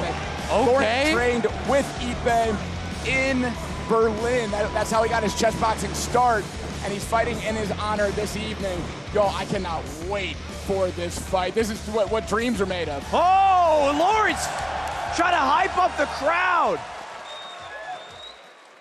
And of course, if you are in the crowd, it's your time to take out your phones and predict who do you think will win. A great guess on the last round. Can you go 2 for 2? Let's hear it once for GM Amon. And let's hear it if you think it's going to Lawrence Trent. This one could seriously go either way. This fight is so close, and the craziest thing is we actually have zero idea about the boxing. No clue. And hey, I think the crowd's right there with us. It looks like a 51%, maybe 52% to 48% in favor of Trent. Very, very close. It's basically a toss-up at this point. The crowd doesn't know. The only known variables are that there's a slight advantage. Now, talk to me. What's GM versus IM? How big of a difference is that actually? None. There's no difference. Like, actually, there is a difference in slow chess. Sure. There is zero difference here. You think? The chess is 100% even. Okay. I have a very strong feeling this will be decided in some capacity by the damage that the boxing does. Absolutely. Well, let's take a look at the tail of the tape here. It gives us a bit of an idea. Now, there's some advantages, it seems, just by raw stats in terms of weight for Lawrence, 4 pounds heavier. But Amon has a bit of a bigger reach. He's a bit taller. What do you see here, Matt? Yeah, so a little bit more youth and a little bit lighter on Amon's side. A little bit heavier, a little bit older on Lawrence's side. Guys, remember, though, it was a 40-pound gap to start. Amon has gained 15 pounds. Lawrence lost 25. Who does that favor? Yeah, so losing the weight, Lawrence became leaner and meaner. Gaining the weight, Amon put on a lot more muscle. Both have been training boxing, but Lawrence has been training boxing longer. Amon picked this up months ago when it was slotted for this fight and has taken to it extremely well. I've seen both training and sparring footage from both fighters. It's going to be close. Now, guys, I've played both of these guys, and I think we're going to get a London system, and we do. A London on the board. Amon's pet line. I've played about 20 times on the black side of a London system when I've played Amon Hamilton in Blitz games. I've played Lawrence a lot less. Already a very sharp position. Bishop has traded for the knight. And right off the bat, we are moving so much faster than the other people. Those first 4 or 5 moves were so much quicker than any of our other matches. So the experience in chess really coming through. Yeah, we have an early trade in the center. Very stable. This is going to be a very stable chess game. And very worth noting that the coin flip was won by Amon, so he not only is a higher-rated chess player, also by title, he also gets the white pieces. Is that a big advantage here, you think, Levy? Not really, but he does get to a place of comfort much faster. So they have played these two guys like a 6-game match back in 2019. That's the last time they played any chess against each other. And Amon played 3 London systems against Lawrence then. He drew twice, and he lost 1. But he lost that one on time. He was winning in that game. So he gets to a position of comfort. You see him moving quickly, confidently. He's got a nice position, good space advantage. Very easy moves get to be played in the London system. That's why a lot of people like to play it. And we're coming up on halfway through the chess round, already a very developed board. Levy, what are you seeing between these two? Any kind of advantage, positional or otherwise? So it's tough to kind of say it and also digest it to the crowd. Essentially what I will say is both guys got what they wanted. Aman got a little bit more of what he wanted. He has a very nice and harmonious position. See how all of White's pieces are in the center there? That's nice. We talked about that. Control of the center of the ring, control of the center of the chessboard. Aman is happier right now, but it is a tiny gap to be happy about. The boxing is about to get underway here in about 30 seconds, and that's really going to be the difference maker. So I guess because Aman has played against Trent with this exact same opening, and he's never lost it, maybe he doesn't have a good chance of checkmating and winning, but he has a much higher chance of not losing, not getting checkmated. And in terms of player styles, Aman is very stable and consistent. Lawrence can be erratic. He can throw attacks out of nowhere. He takes a lot more risk. He plays a lot more crazy openings and dubious openings, which by traditional standards are not very good. Look for Lawrence to actually start fighting, not just in the ring, but also on the chessboard. Lawrence is looking for something. Aman is squeezing him right now. Not physically, we're going to get to that. And the arbiter is stepping in. We have 5 seconds left on the clock. Aman has an early advantage on the chessboard, but here comes the boxing. And slight advantage on time to Lawrence Trent. Here we go. This is what it all comes down to. This is the big question mark between these two. Gloves are coming on. They're about to go at it. It's such a question mark, okay? Because like these two guys, I know them so well. I know there's a lot of folks here right now who support various streamers and much bigger influencers, but chess players, I've played both of them. I know both of them. And the last footage we've seen of them training is over 30 days old. We legitimately have no idea. The only people that know how good they are themselves and their coaches. They went radio silent. Didn't want to give any of that scouting information away. Now, Levy, have you fought either of these opponents? Not that I know of. Okay. Not that I know of. All right. No. So again, big question mark coming into the boxing. This is going to determine the pace, the momentum, the rest of the chess game. It all comes down to this. Mouthpieces are going in. Gloves are coming on. Oh, my God. For folks at home, we're doing gear checks. They're running with no headgear. We also have no... We're checking every part of the body. That's what I should say here. Yes. We're playing fair both in chess and in the boxing ring. 90 seconds here. Now, I think the first 2 minutes looked amazing in terms of how the chess was played. Right. They played sharp. They played quick. I'm excited to see them play chess after this next 90 seconds. Yes, and I'm worried for them because they will likely gas out. Like, that is what we've seen a lot. I want to see straight punches, no slaps. Okay. At the break and stop, you step And in the ring right now, the man that has overseen more chess boxing matches than anyone else on the planet, Volfango Frizzi, the head of the Italian Chess Boxing Federation and head of rules and regulations for the World Chess Boxing Organization. Oh, we start early? A nice, clean jab landed for big right hand, big left hand. This is not what I expected. Coming up with a big flurry. Both landing shots. Oh, wow. Oh, he's caught him. Still landing lefts and rights is Aman. Lawrence sneaking in jabs. Big shots landed for both fighters. So another big. Oh my God, the first knockout of the match. Volfango giving the standing 8 count for Lawrence Trent. Aman hyped as hell in his corner. That was a massive left hand from Aman Hambleton. We knew going in he was the better chess player, but I did not know he was the better boxer. Back to business. Lawrence landed 2 jabs to keep Aman at bay. Aman's looking for the finish with 45 seconds on the clock. And halfway through the boxing round. No defense to be seen from either. Lawrence grapples, comes to recover, separates, and back to action. All right, a little bit slower pace coming back. 30 seconds. They're going to be a little more tired right there at this point, Matt. Oh, a couple of big punches from Lawrence. Lawrence finds his distance, lands a clean cross right over the top, right on the chin of Aman. Oh, a good slip and counter right for Aman. Oh, he hurt him. Oh, the referee steps in. Another Giving him a second count. Oh, the fight's over. It is all over. Aman Hambleton by TKO. Grandmaster Aman wins over Lawrence Trent by TKO. And Lawrence is fuming. He's not happy with the ref's decision, unfortunately. So aggravated. Out of our control. At the end of the day, talk to me about the ref, what they get to do, what they get to call. Yeah, so much momentum was in favor after those stoppages of Aman. Punch after punch landed. Stunning Lawrence. Volfango looked in the eyes of Lawrence Trent, made the call that only the ref can call, which is to call the fight in favor of TKO to Grandmaster Aman. And what are you seeing in those eyes? Is it like not a response? Is it seeming like... Exactly. When you're struck and there's a potential concussion, you can see a glaze in the eyes, you can see a lack of focus. Oh, big strikes. You can see the eyes rolling back. That was Aman in his first knockdown. This was the second standing count. Big shot landing right on the chin, hands up. And you see that stumbling, the lack of control over steps as part of what Volfango saw. He wasn't able to intelligently defend himself. And let's go to Germa in the ring for the interview and the winner. So that was a crazy one, but your winner by TKO, Aman. Aman Hamilton, the Grandmaster, takes it down. The two hug it out. Lawrence. Now, Lawrence, come on over here if you will. Gonna have a few words, I'm sure. Now, Lawrence, you seem pretty upset about that last. Enough. I'm not hurt enough. It's ridiculous. I mean, come on. I've been like, if I'm on the floor, fine. If I'm coherent, I can talk. My eyes are fine. I don't get the stoppage. Like, what's going on? Well, unfortunately, it's the ref's decision to stop the match, which is unfortunate. But you did fight a hell of a fight. I didn't. We barely made round one. I'm disappointed, you know. Well, let's get Aman over here if we could. Aman, congratulations again. It is so quick fight, but it was a good fight. I did it. How do you feel about the chess portion? Everyone thought that was going to be pretty evenly matched potentially. Was there a chess portion?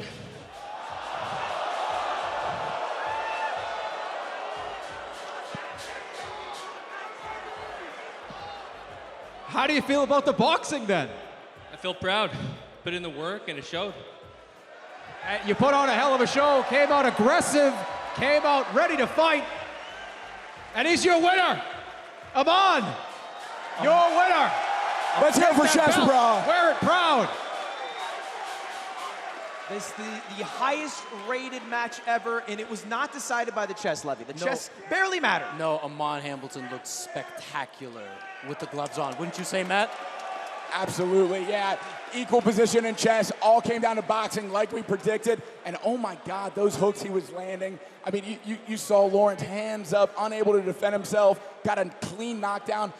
Correct me if I'm wrong, but first, actually clean knockdown of the entire night. Of the entire night. Put him into the ropes. Ropes couldn't even hold him up. Yeah. He went down. And couldn't keep it together after that. Yeah. Volfango And let's talk about the pedigree of the ref, because you said he was the most tenured chess boxing referee in the history of the sport. That's right. So he's been around since the beginning, since Ipe created the sport. He started the very first event outside of Berlin in Milan, where Volfango's from. He heads up the rules and regulations for the World Chess Boxing Organization. So in terms of people that have seen chess boxing, know how to call it, Volfango's top of the top. That was incredible. That was absolutely incredible, and I have to give a reminder to you all to download Cash App, because at the end of the show, after our 9th bout, they have a surprise. And it is a huge giveaway for not just the people watching online, but also possibly the people in person. If you get your Cash App on your phone, maybe you'll win some of the thousands that they are giving away. Thank you to Cash App as we go to break with just 3 matches left on the night. We're cruising through.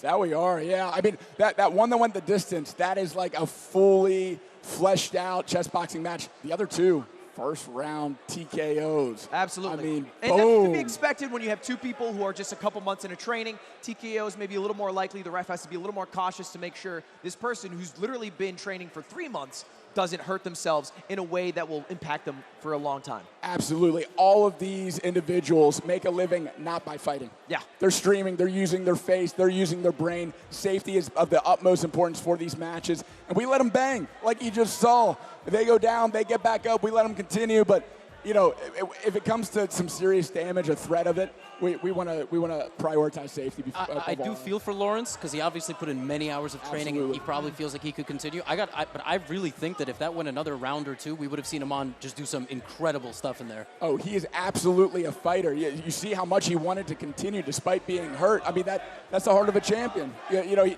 no fighter, no real fighter ever wants it to be called. They want to go out on their shield. And Lawrence definitely exhibited that in that match. Well, let's take a look at the preview for the next fight. This is the one I'm most excited about tonight. It's not our main event, but it's our women's card. Dina, the Russian powerhouse, been talking a lot of trash online, going up against Andrea Botez. The crowd riled up for this one. They are our second highest rated match of the evening, our only women's card, and we'll get to that right after this break. Yo, Clay, gonna cash app you some gas money for last week. Here's mine. Here you go, Capitan. Come on, guys, I don't need gas money. It's the principle, man. It's the principle. It's the principle. That's money, that's cash app. Hey, I just cash out you my share for the camping trip. Yeah, here's mine. Mine too. Camping trip. Camping trip. Camping trip. Camping trip. Camping trip. That's money, that's cash app. Hey everybody, Schlatt here. I love you. Head over to StarForgeSystems.com and pick up one of our awesome computers ranging from entry-level to top-of-the-line next-gen. Or you're dead to me. That includes you, Ludwig. You are not my friend. So what are you waiting for? Go to StarForgeSystems.com.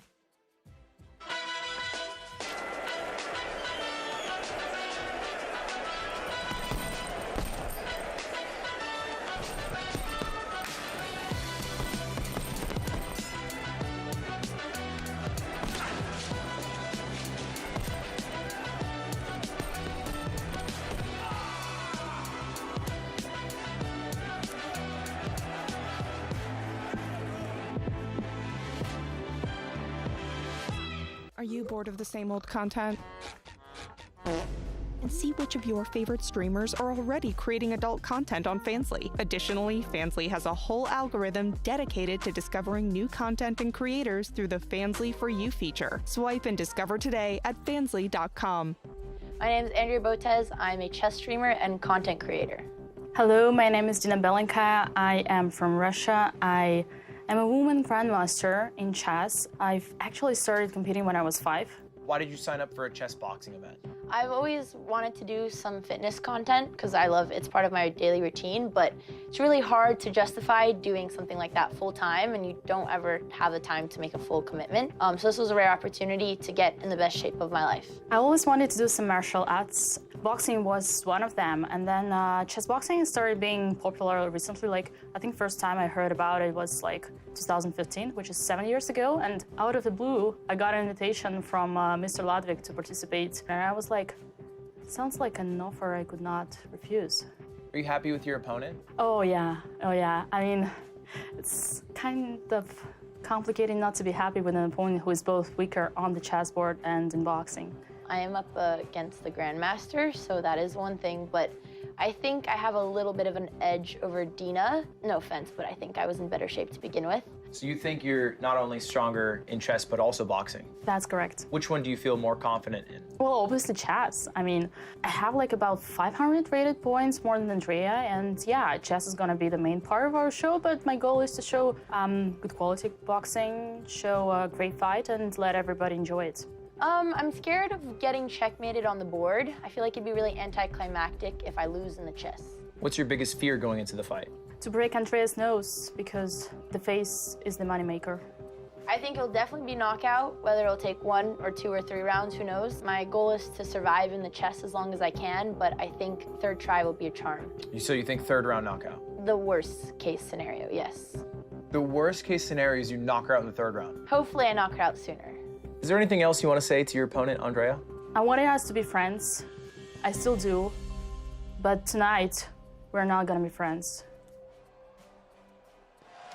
And what a precedent set by these two competitors. I think it's been the most shit talk we've heard from any of our 9 bouts tonight by far. How do you feel, gentlemen? Yeah, definitely in recent weeks. Actually, Lawrence Trent was very outspoken against Aman. He called him a sorry excuse of a grandmaster. That was a very nice thing to say. But yeah, Dina has said that Andrea Botez will need to start a podcast because she cannot appear on camera after this fight. Well, that moneymaker. Yeah, no, dead serious. I think this is fight of the night. In terms of like the build up to it, who's fighting, how they're fighting, the way they match up, of course there's an advantage for Dina on chess, but oh my God, I've seen some sparring footage on Andrea, like she can bang. So let's see how they come together, how they match up in just a few seconds. Well, hey, we won't stall you guys any longer. Let's kick it over to Germa with our Fansly walkouts. Germa, take it away. Gonna need you to get loud for this one. Detonate! Detonate! It says detonate! Not denote! Fighting out of the white corner at 5'6", weighing 135 pounds, Andrea Botez!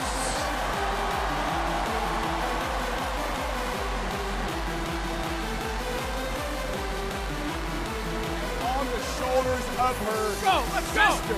Yep. Walking after the ring. That's like right. Andrea, the other half of Botez Live, supporting her sister on her walkout. Down she goes, and hype as ever coming into the ring is Andrea. And she's feeling confident going into this. That's not only her sister, it's her dad in the background having a great time. The Botez family has showed up in full force. The Canadians showing their Canadian colors here today with this dance. And I'm sure they're hyped going into one of the most anticipated matchups of the night. Let's hear it for them too. Oh, it's a family affair up in here. And I love the energy that they all brought, dancing together. That's a memory they'll never forget. But here we go, coming into the other fighter. And her opponent, fighting out of the black corner at 5'5", weighing 125 pounds, Dina!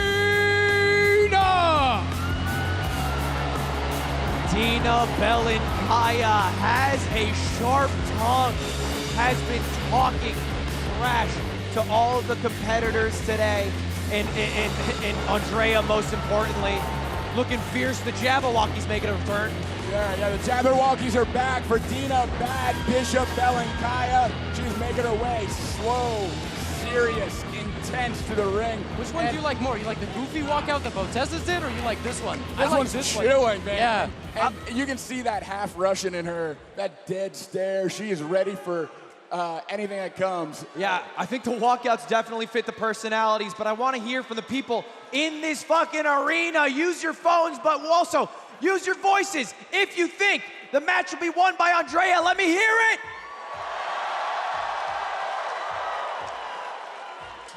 But if you think it's the Russian Dina, let's hear your voices. Close, close. QR code on screen, they'll vote, and we'll have a prediction pulled up here. 54% in favor of Andrea. Now, if we're just talking about raw chess ability, our opening round, it's clearly the biggest gap of the night. Talk to me about it, Levy.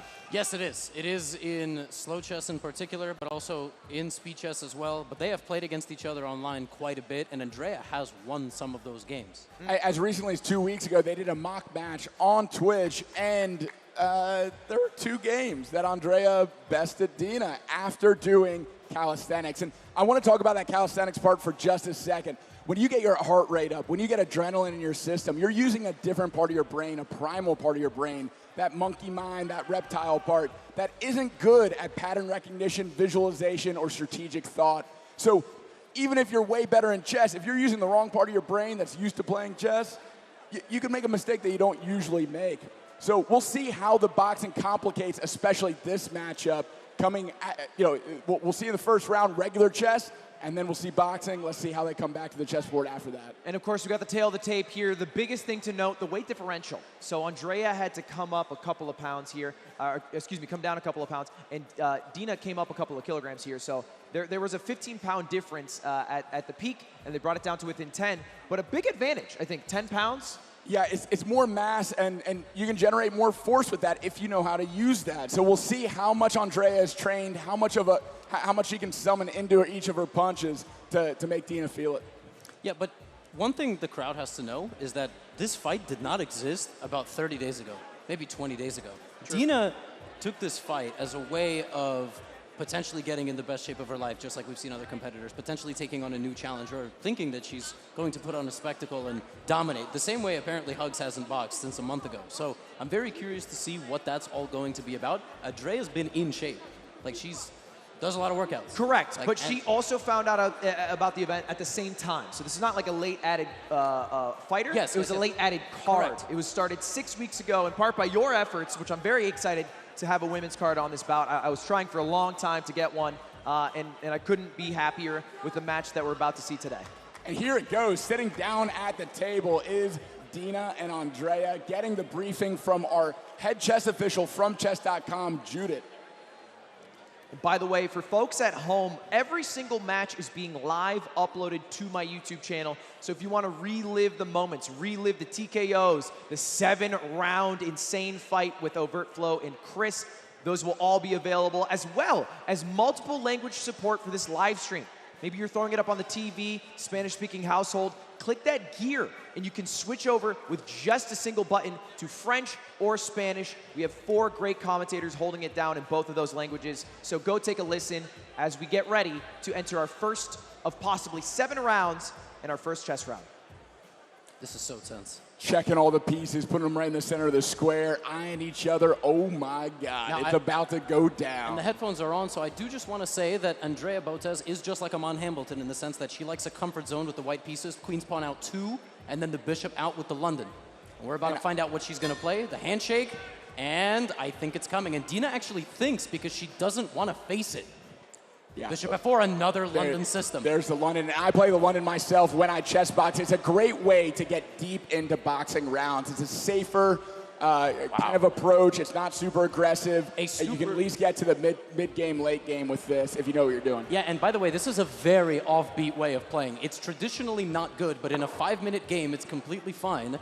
And wow, Black ultra aggressive, looking to capture that London bishop that came out recently. Yeah, Dina wants to imbalance the game as fast as possible and get Andrea out of a comfort zone. Andrea likes to make moves that are quick and natural and be in a space that she's seen before. She has never, ever seen this before, which in chess means it's not that good, actually, but you have to adapt on the fly, overcome, and play well.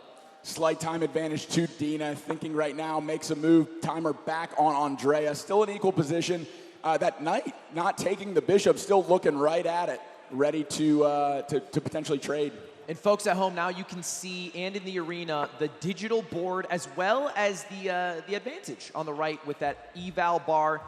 It'll show you which opponent is in the lead right now, whether it's black or white, and that's powered by chess.com. Yes, that's correct. We have a pawn advancement in the center. White is better, like I said, because of black's kind of offbeat approach here. But Dina is doing this deliberately because she can manage this position as the stronger chess player slightly better than her opponent, who now has a 30-second time disadvantage. And now the question will once again become, what role does the boxing play? And there it is, trading off the bishop for the knight, having a high pawn deep into Andrea's territory. Let's see if Andrea can target that pawn and try to go up one. Yeah, this is a very natural idea by white to potentially trade the pawn off and open up the rook. Only 8 seconds left. Levy, do you see a clear advantage for either player? No, only on time. Okay. This is a great start for Dina. Okay, all right. Great start because of the time advantage. Positional advantage pretty equal. Yep. And here we go. Headphones off, gloves on. We're about to see a round of boxing between Grandmaster Dina, Bad Bishop Belenkaya, and from Botez Live, Andrea Botez. And let me tell you something right now. The red gloves have been a sign of good luck. Amon Hambleton wore red, and it was red in the I was going to say the octagon, in the ring. Not yet an octagon yet. We'll add a few lines. Yeah. I think everyone's excited for this. The crowd just at the sound of the chess bell ending, probably with a lack of understanding what was happening. We're really excited to see these two punch each other in the face. So, I mean, once you tell someone you're going to be a podcaster after I'm done with you, I mean, you gotta back it up. There's a saying in the Smash community. It goes, talk shit, get hit. But it's easier because you hit each other with video game characters. Yeah, here's fists. Yeah. Quite literal. There are going to be some hits coming, whether or not you talk trash. Taunt to get bodied. That's right. So getting the last instruction from their coaches, making sure all the gear is tight, ready to go. Our official for this match is Martin Kamerling, chess boxer out of the Netherlands, competing in the last 2 World Championships. And as recently as 2 months ago in Paris, he'll be overseeing the boxing, giving the instruction in just a second.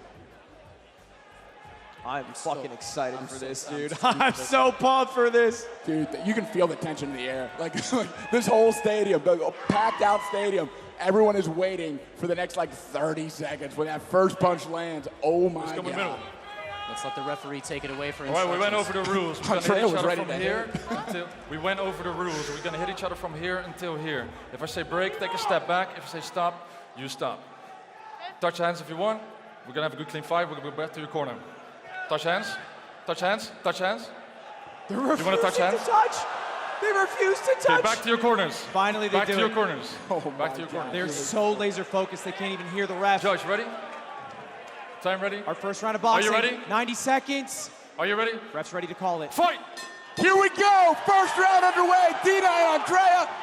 Andrea coming out with a big jab, throws a big overhand right, a whiffs, and some punches landed to the temple for Andrea. Nice and busy with the jab is Dina, using her advantage. A strong overhand right from Andrea.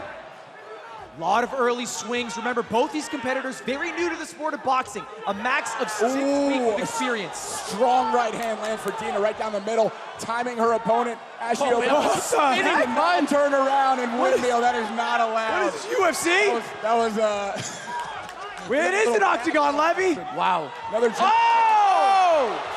Big hook lands, lead hook for Andrea. One to the body. Dina's now wide open. Starting to She's set in. fatiguing, A jab snaps the head back at Dina. Oh, I'm not seeing that broken nose coming out. How do you feel, Matt?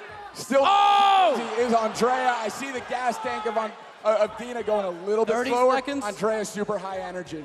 Yeah, it seems like Andrea has not slowed down. Her stamina, one of her greatest traits, because before boxing, she was huge into fitness content, and she seems to have no signs of slowing down. Yeah. Good jab up the Strong middle jab. by Andrea. A big sweeping hook goes just wide. 15 seconds to go. Low time. Whoa, it seems like Dina's just hoping for the 10 seconds to wrap up. Right. Oh! And there it is. 10 seconds left. Final seconds of the round coming up. 3, 2, 1. Time. Surviving that boxing round is Dina. Clear advantage to Andrea. Not even breathing heavy as she goes back to her corner. Dina rested on the top rope, getting some water from her coach. Helmet is coming off. They're about to go back to the chessboard.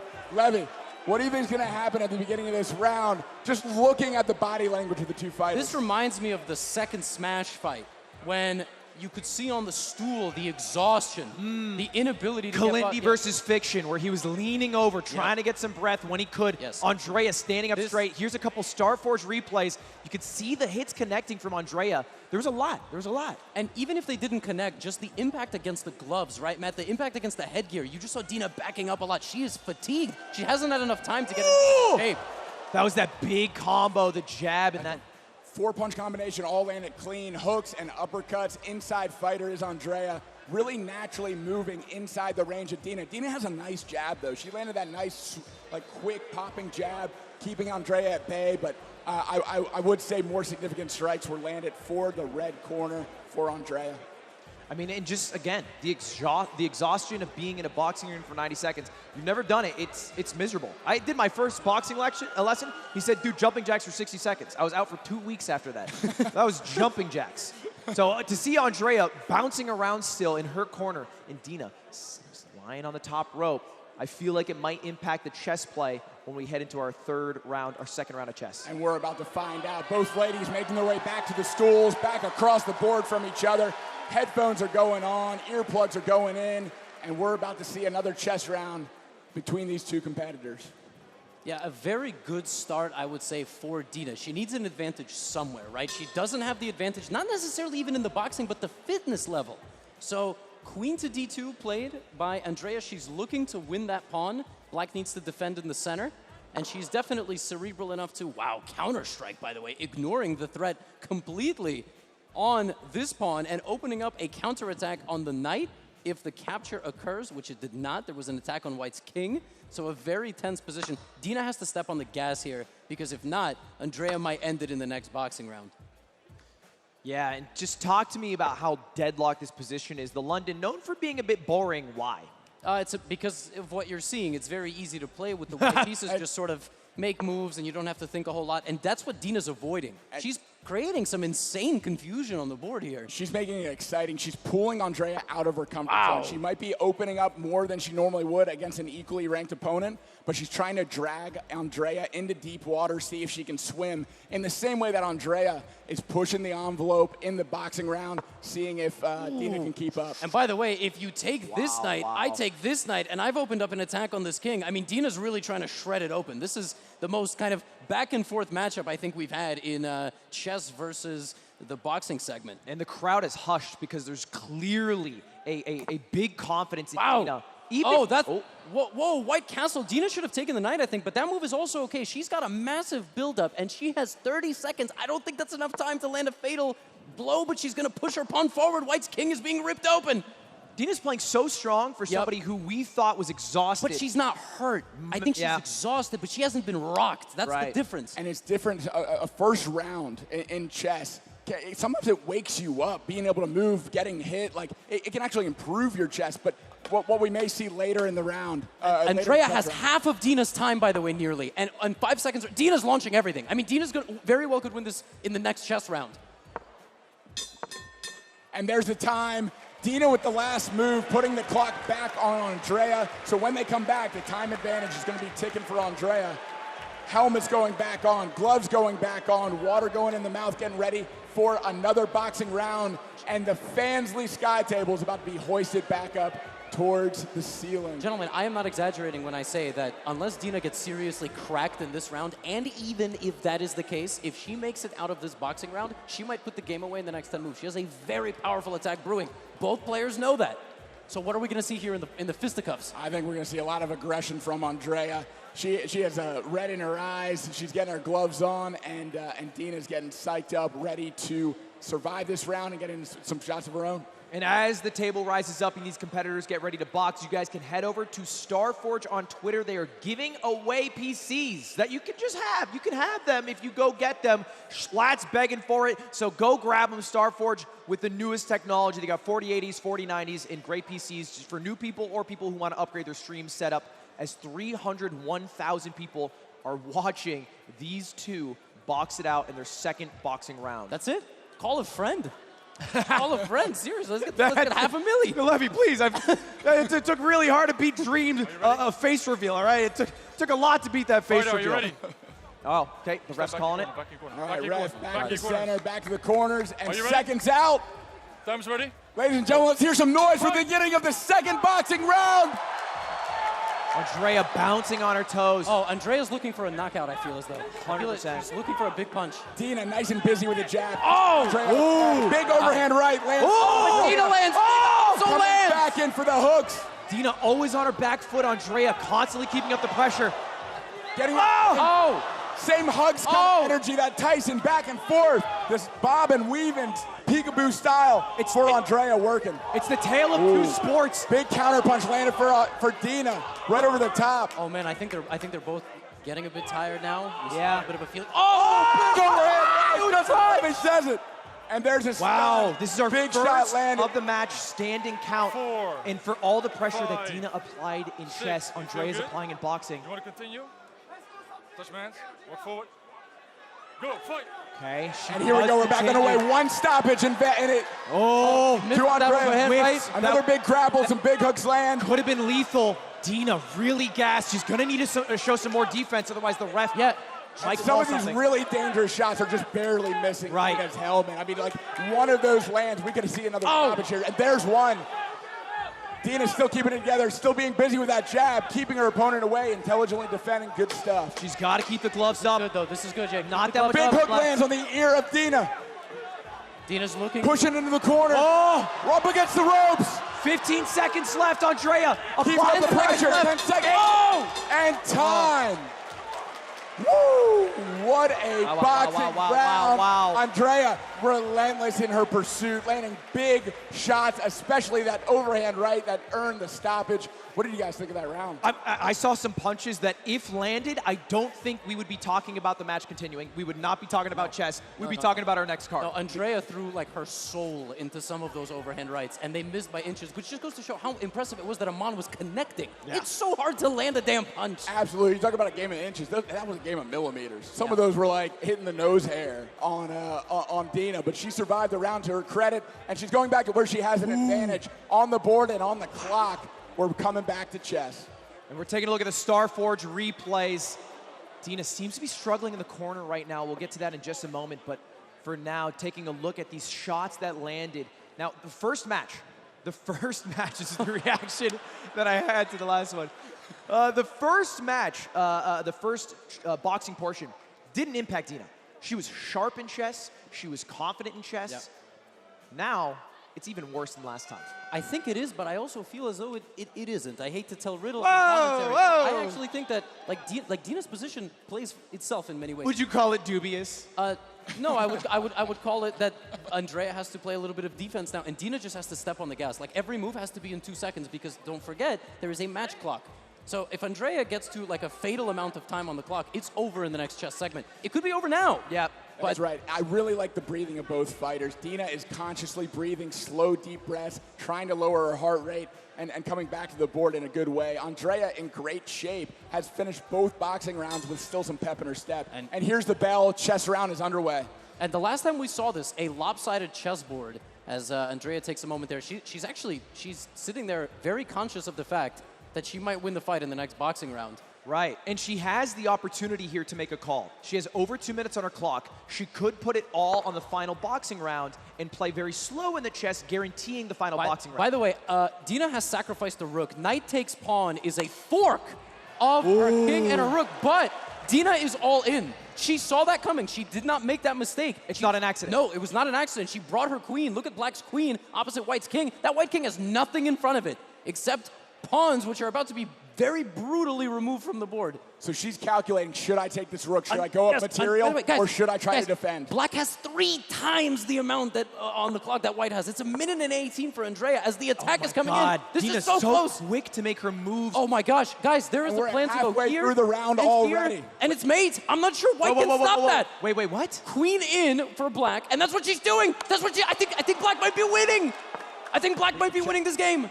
Okay. Andrea might want to slow it down, though. She might want to slow it down. Oh, it's force mate! It's force mate! Black is completely winning. It's mate on the next move unless White sacrifices all of her pieces. Which she might need to do at this stage, so hang on, 36 What seconds. piece does she have to sacrifice? The next boxing round. The only thing she can do is give checks. She has to stall. If she's smart, she's gonna stall the clock out. Andrea cannot make any move. She has to do a force check with her bishop. Oh, that was smart. She took the pawn so the knight. Sacrificed. Wait, but Dina mismated There's one. a check. She can do another check. She might need to do this check here. Again, 30 seconds on the clock. A couple moves ago when the knight took the pawn, knight takes pawn was mate. Only 8 seconds. Are we going to see another boxing round, ladies and gentlemen? Yes, we are. Dina misses checkmate in one move. Andrea. Is she going to make a move? Andrea. There it is. Oh my God. Another boxing round. We're going to see them go at it again. How about it, ladies and gentlemen? Oh my goodness. The beauty of chess boxing. A move away. Andrea knows. It all comes down to this. She literally had mate because she had 2 checkmating ideas. Knight takes pawn is checkmate. She literally. She missed that. She missed it. It was a smother mate. Yes. Chills all over my body. This is the beauty of chess boxing, ladies and gentlemen. One last shot. One opportunity for Andrea to end it this round. If not, we know checkmate's coming. What is she going to do with this shot? This is as good as chess boxing gets. It's easily our best fight of the night. Can I hear it for Andrea and Dina? Yo, I was like hoping and praying for fight of the night. It is delivering. Let's go. We got our 3rd and final boxing round, seconds out. I cannot state this in any other way. If this boxing round ends, it's over. Like, Dina's winning. So that means Andrea wins by technical knockout or Dina wins by checkmate. Someone's getting finished.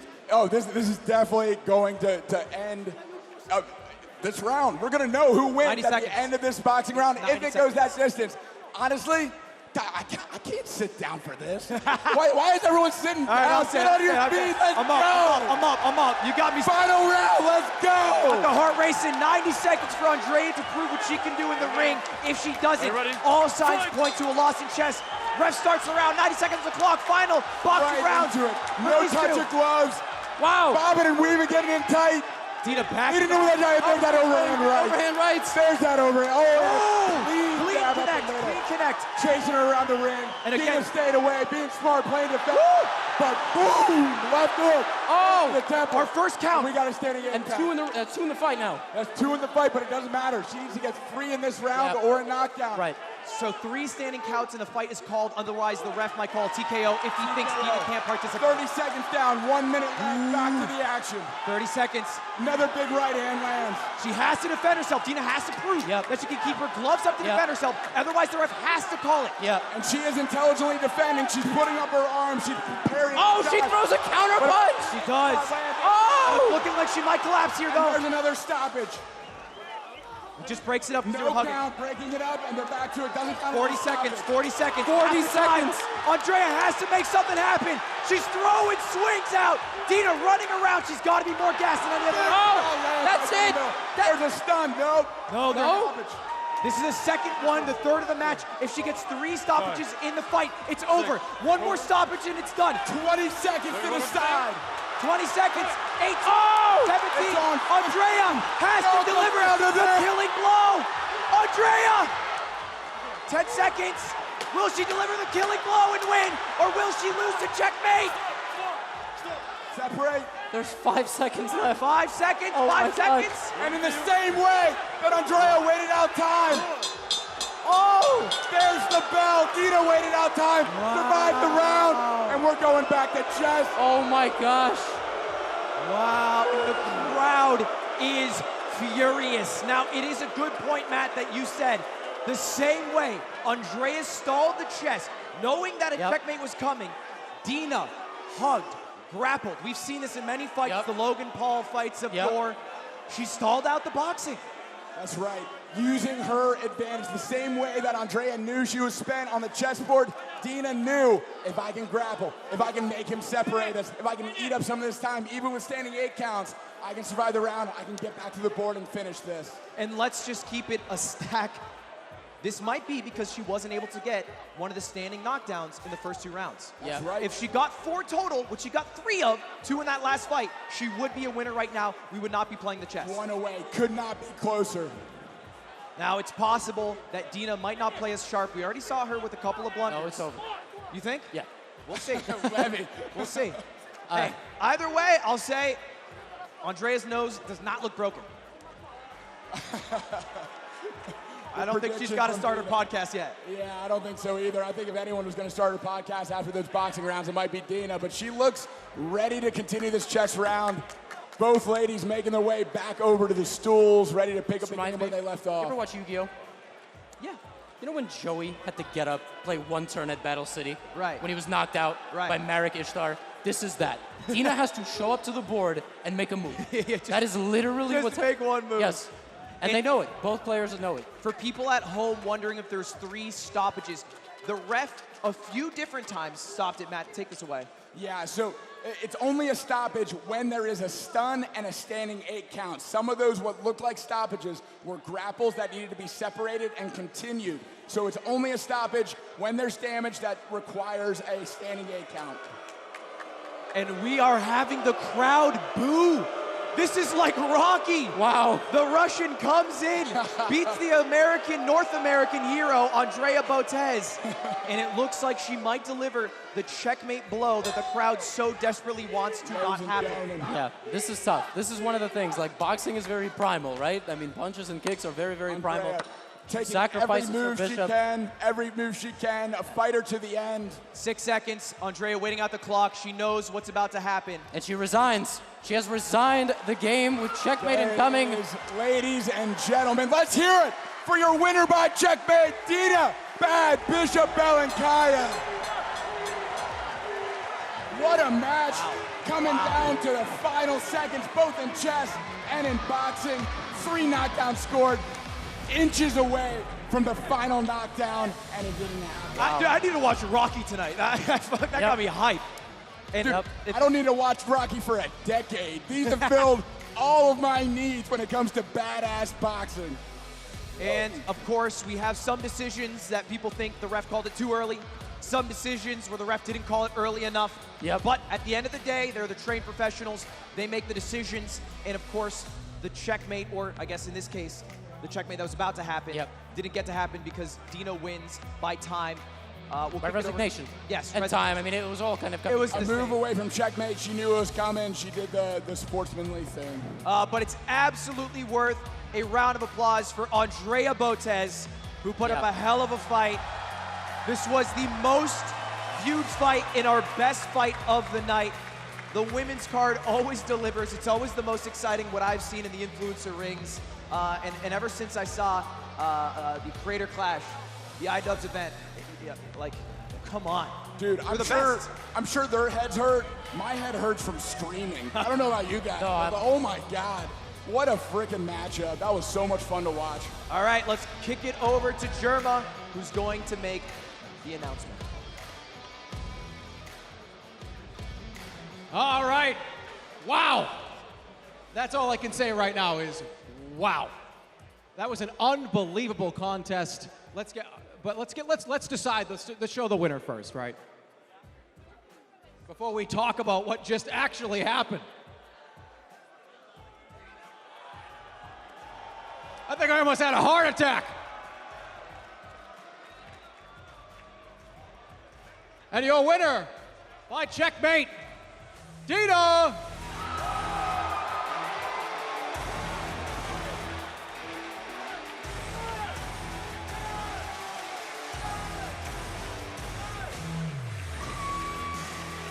Now let's, Andrea, come on over here.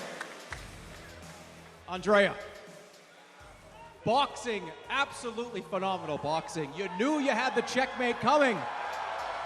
I tried to stall, but unfortunately, I thought this was a chess boxing match. It felt more like hide and seek. Well, you put up a hell of a fight. Anything else you'd like to say before we turn it over to Dina? Dina, the better chess player won. Congratulations. Now, Dina, turn this way for me if you would. You knew you were potentially up against that boxing, trying to maybe do a little bit dodging and weaving. You knew you had the checkmate. Tell us about it. So to be completely honest with you, I think I was subjective, and I knew that Andrea had a great cardio, and I knew she was training way harder than me in boxing, so I assumed her being a better boxer. And my goal was to show that I can also box. I trained every day ever since I got the invitation, and once again I esteemed her to be a better boxer, and my goal was to show the crowd that I can also box and obviously win on the chessboard. And yeah, it happened this way, and still can't believe. I mean, you two put on an unbelievable show. Everybody was standing. Sorry, I also want to thank my coach, Brandon, as well as Temple Noboral in Paris, the place where I used to box every day, as well as Immortal Game, my sponsor. Without you guys and your support, this wouldn't be possible. Thank you so much. And of course, huge thanks to my opponent, who actually really motivated me for this fight, and that has been an absolute pleasure to be fighting against you, Andrea. This is yours. Your winner, Dina! Give it up, give it up, give it up. That was an unbelievable match. Yeah, for Germa's both right. of them. It was. Best match of the night, and our two biggest cards are still yet to come. Absolutely. We have two hype matchups. We might not see the same level of chess. In fact, there is absolutely no way we're going to see the same level of chess. Well, Matt, actually, our next matchup is, and this is true, our lowest skill chess matchup of the night. And the crowd is cheering for Andrea Botez. I don't think they're cheering for the TIA. She did a final one of these. We have our lowest chess match of the night. They have a combined chess rating of 350, which is half of what you get when you sign up for chess.com. Correct. And hold on a second. Even combined, they still might be the lowest ELO. Is anyone else below 350? No. You could multiply it by 4, and I think they still don't get there. But it is also our biggest heavy hitter. Of course, we are talking about Myth against Cherdleys. Yo, Myth looks good. Cherdleys is a freak. I mean, Cherdleys is a wild man. He's in the locker room. We don't have any shots of Myth right now. He's in his zen mode, but we'll see him after this quick commercial break. Don't go anywhere. This event and main event coming soon. We'll be right back. Let's go. It's a fucking great fight. Oh my. Okay. Oh, it's not a commercial break. I'm still here for you guys. Yo, what's up, gamers? Right, Anyway, right, thank yeah. you so much to Fansly, the sponsor of this event. As you guys are watching this from home, they are working behind the scenes to make this event happen. So you guys can go to Fansly and sign up for free and get exclusive behind-the-scenes content from this event. A lot of the behind the scenes of how we made this happen. And then you can also sign in with Twitch, find your favorite creators that are already creating content there. Now, let's take a look before we head over to Germa for our intros at the video, the story between these two fighters, Myth and Cherdleys.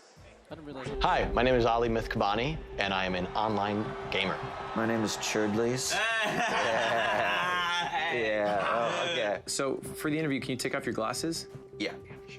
Yeah. This one, too? Yeah, that'd be great. Why did you sign up for a chess boxing event? I thought it'd be a really cool opportunity to learn something that I've always wanted to, just like fighting technique or like a fighting style in general. I've been fighting my whole entire life since I was about the age of 0, I think, because when I was born, I was already crying. Do you feel more confident on the chess part or the boxing part? Boxing. No hesitation, boxing. I just feel like I'm very capable physically. Little dumb kids play chess all the time, so it must be easy. I've been training him for the past 6 weeks. We've been training 24/7. We've been doing lots of drugs and stuff too. I was actually supposed to fight Boy, a different fighter before. He was sparring with his friend I Did a Thing and just took a big chinner. He got a concussion from that. And so then we had to find a new opponent pretty last minute, and Cherdleys stepped up to the plate, which is pretty cool. And I've seen that he fought before and he got knocked out, which made me feel really good. It's like, damn, he's stepping into the ring again to get knocked out again. That's crazy. How many professional fights have you done? I've done 1. I'm 1-0, actually. Didn't you get knocked out in that fight? Yeah, but I'm 1-0 still, if you really think about it. Yeah, I'm real happy with my opponent. He's shorter, he's lighter. You guys set that up pretty well, like, honestly, like, thank you. And he's worse at chess, I think. Boy is like a chess god. 1,300? You're like, oh, yeah, I think you guys are like pretty evenly matched in chess. Cap! Also, motherfucker, you told me he was 6'1". He's 6'3". I believe we're gonna turn myth into a myth. Hey, you the best, bro. Not gonna exist. Yeah. He literally will pass away. Yeah. Sunday night, he will pass. What is that? This is, I think it's a possum. They're 90-second rounds, right? I get to put it all out on the line then. Like, I don't gotta worry about not gassing myself out, and I think that's dangerous for him. So I think TKO. Just to close us out, is there something you want to say to Cherdleys? Good luck. Watch out there. Can I read you a quote from your opponent, Myth? Good luck to Cherdleys. He's gonna need it. Whoa! Hold on, let me just check my Fitbit here. Yep, it says I'm gonna win. You see that? It says I'm gonna win. Take a Sorry, buddy. Myth. Okay. Wait, it's actually kind of nice though. He wish you drinking. It's just bong water. Yeah. I'm coming at you, dog. That's it. It's gonna be great. I can't wait to just give you a kiss on the lips. With these fists! Yeah! We've been binging in Queen's Gambit, so like, we know the moves. You fucked. I got a crush on the girl from Queen's Gambit, so I've been watching it, but we're gonna win, yeah.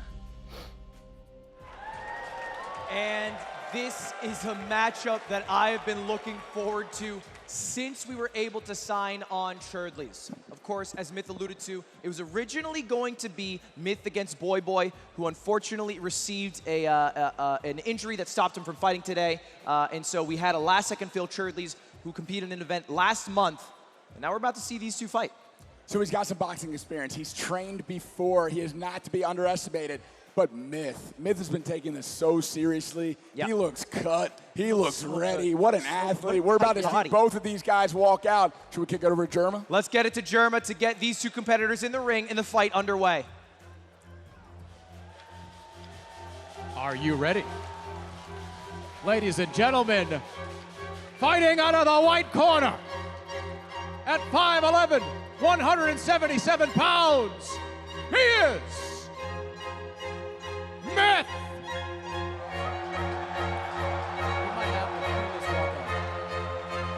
It's Winter Vivaldi, one of the greatest songs ever written in the recorded humanities history.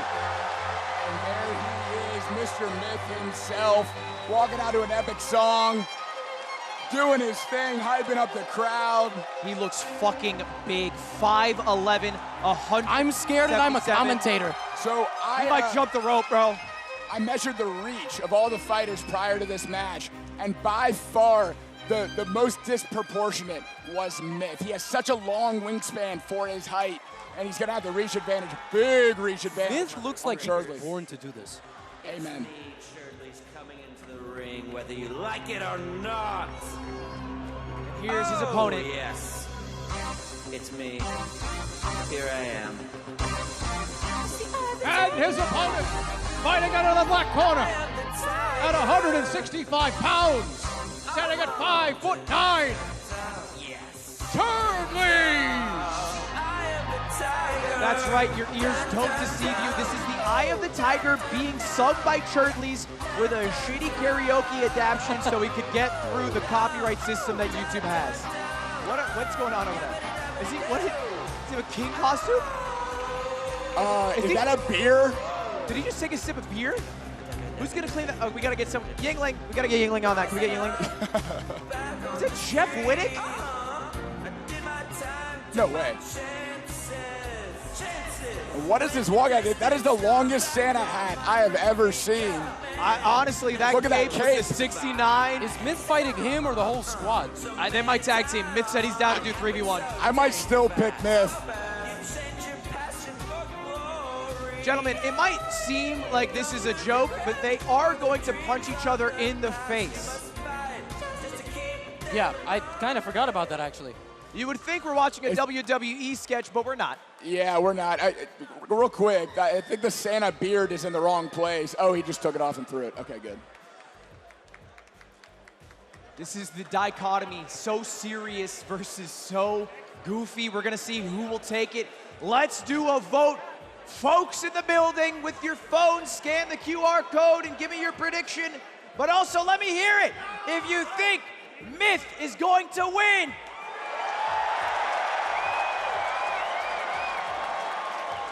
And let me hear it if you think his opponent, Cherdleys, will take it. Prediction coming to us live now. We'll take a look. Hey, I think this might be the most lopsided prediction we've had tonight. No way. What is it? 80% in favor of Myth. Looks could be deceiving. The walkout can be deceiving. You never know. It could be. Maybe he's thrown off guard. I could see Cherdleys coming out and just like somehow being a chess grandmaster, just like out of nowhere, just like moving like Bobby Fischer. Yeah. Aside from this event, he's throwing like a haymaker from hell. rated. I don't know. We don't know. We don't know. Anything can happen in the ring, and I think BoxBox said it best in his interview. You train for so many months for these events, and then you just let your guard down on one punch. All of a sudden, it's over. Yep. Everything can change. You know what I'm most excited for about this matchup is listening to Levy try to commentate the chess. I don't think there's going to be any rhyme or reason to what happens. Yeah, I hope they don't break the board. That'll be a good. let's keep the board rolling. We saw that happen in one of the matches. And we do got one more match to go, so let's keep that board pretty. And before we jump into this one, I want to thank out our sponsor, Cash App.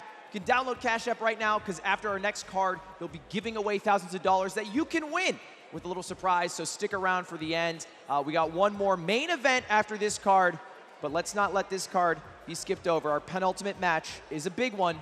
It's Myth, it's Cherdleys. It's starting with chess. And for everyone who is unaware or just tuning in, a couple facts. One, you guys can watch this in multiple languages. Click the gear in the bottom right. We have a Spanish broadcasting team. They're doing an excellent job, and a French broadcasting team. Throw it on the TV. Dave and Busters around the world are listening to this, and so can you in as many as 3 languages. First YouTube stream to ever do that.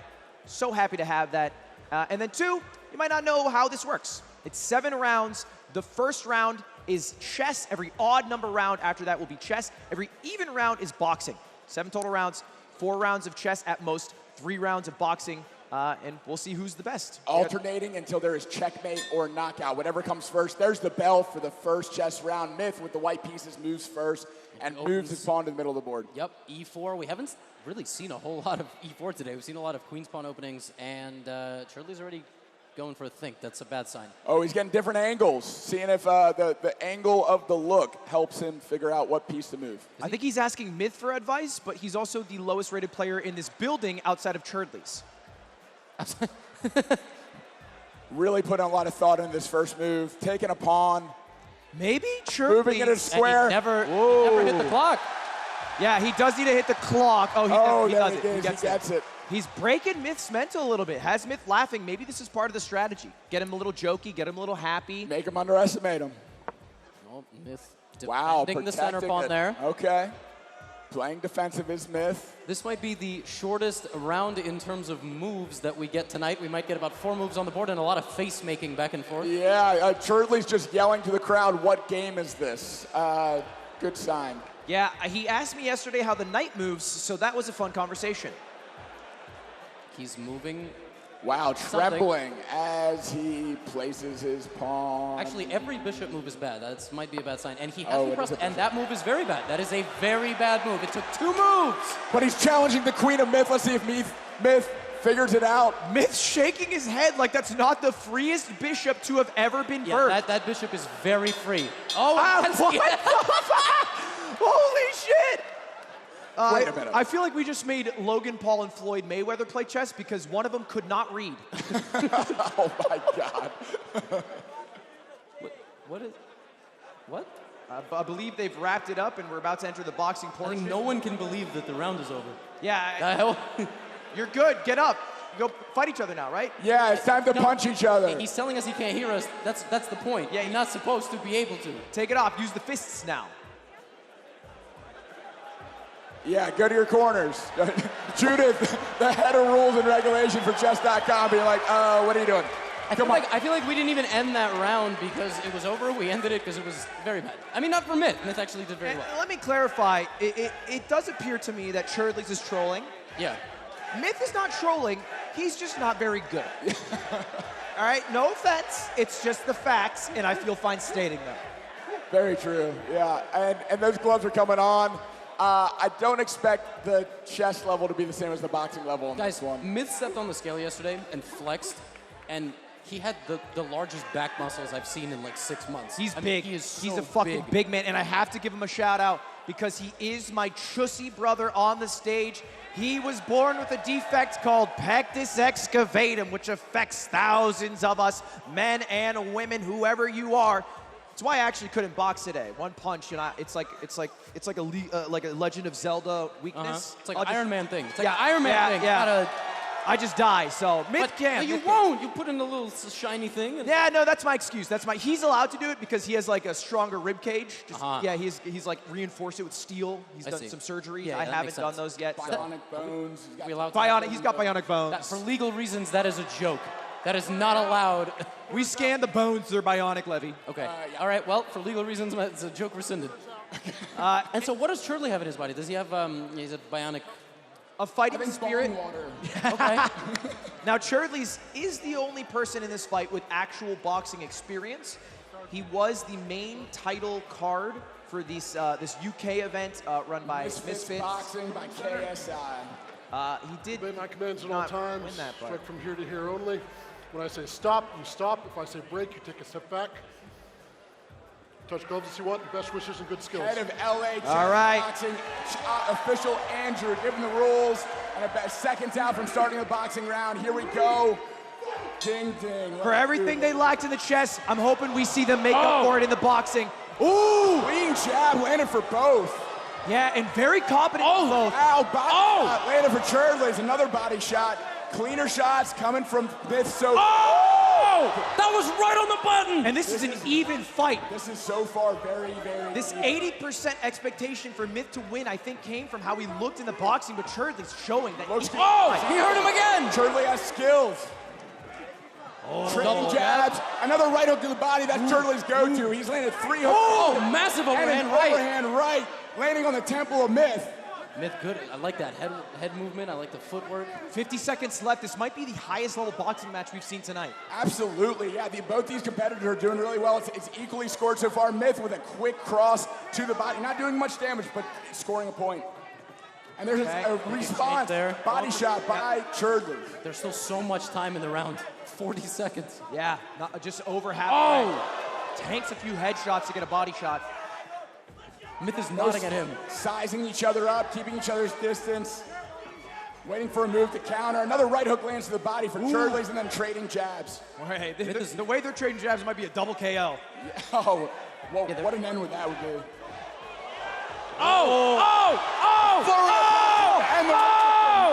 But Cherdleys coming right back at him. Woohoo!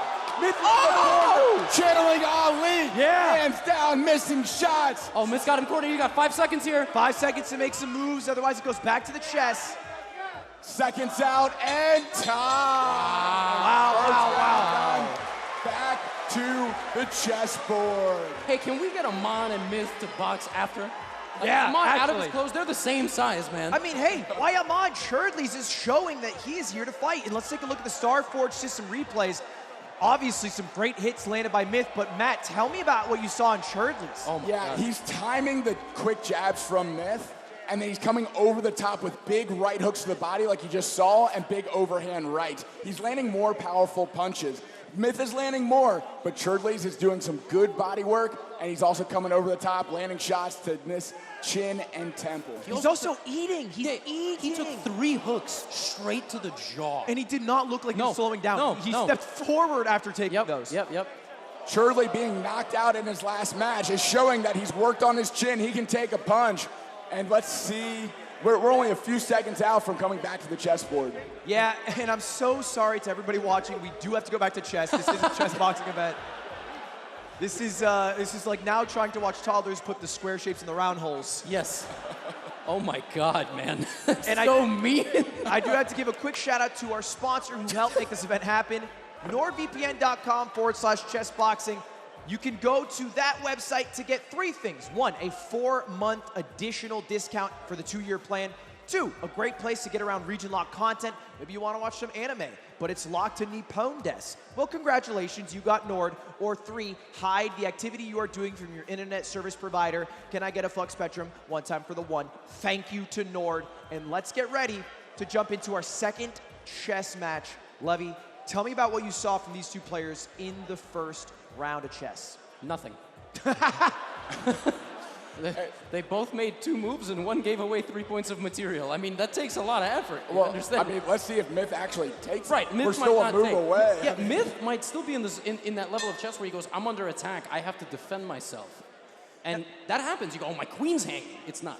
Now, the fact is, they have to make moves. They can't stall for the full 2 minutes and just box. The ref will count them down if she feels like they're stalling. And that's what Myth did. No. He didn't take the bishop. He defended. I had a queen with feeling. pawn. I had a feeling he was going to do that. Now, okay, he's not losing. It's just he's going from very winning to it's like Cherdleys stuck his and face out. Cherdleys insists on losing his bishop. He doesn't. And it's gone. And Myth, the gentleman, obliges enough times after you offer to take the check, you accept. Correct. Yes. He finally got the hand. And look, the fact of the matter is, if it's not decided by TKO, by a ref's decision, by a knockout, there will be a winner by chess. I will be so surprised if this match is decided by chess. It won't be decided by checkmate. It will be decided by time. Cherdleys is just insisting on not moving, by the way. There's 1 minute and 10 left. He might last another 2 chess rounds. Big time advantage to Myth so far. Only 20 seconds off of his clock. I feel like when Cherdleys moves, he's hyping up the crowd as if he's waking up from a coma. Like you see a sign of heartbeat and it's like, oh, he made a move. He's still alive. And you know what? He's gotten the most applause for his chess play when his chess play is blundering his bishop. Yeah, he's just made legal moves. He's getting applause for playing legal moves. Maybe he's figured out something the chess world hasn't. Yes, Ludwig.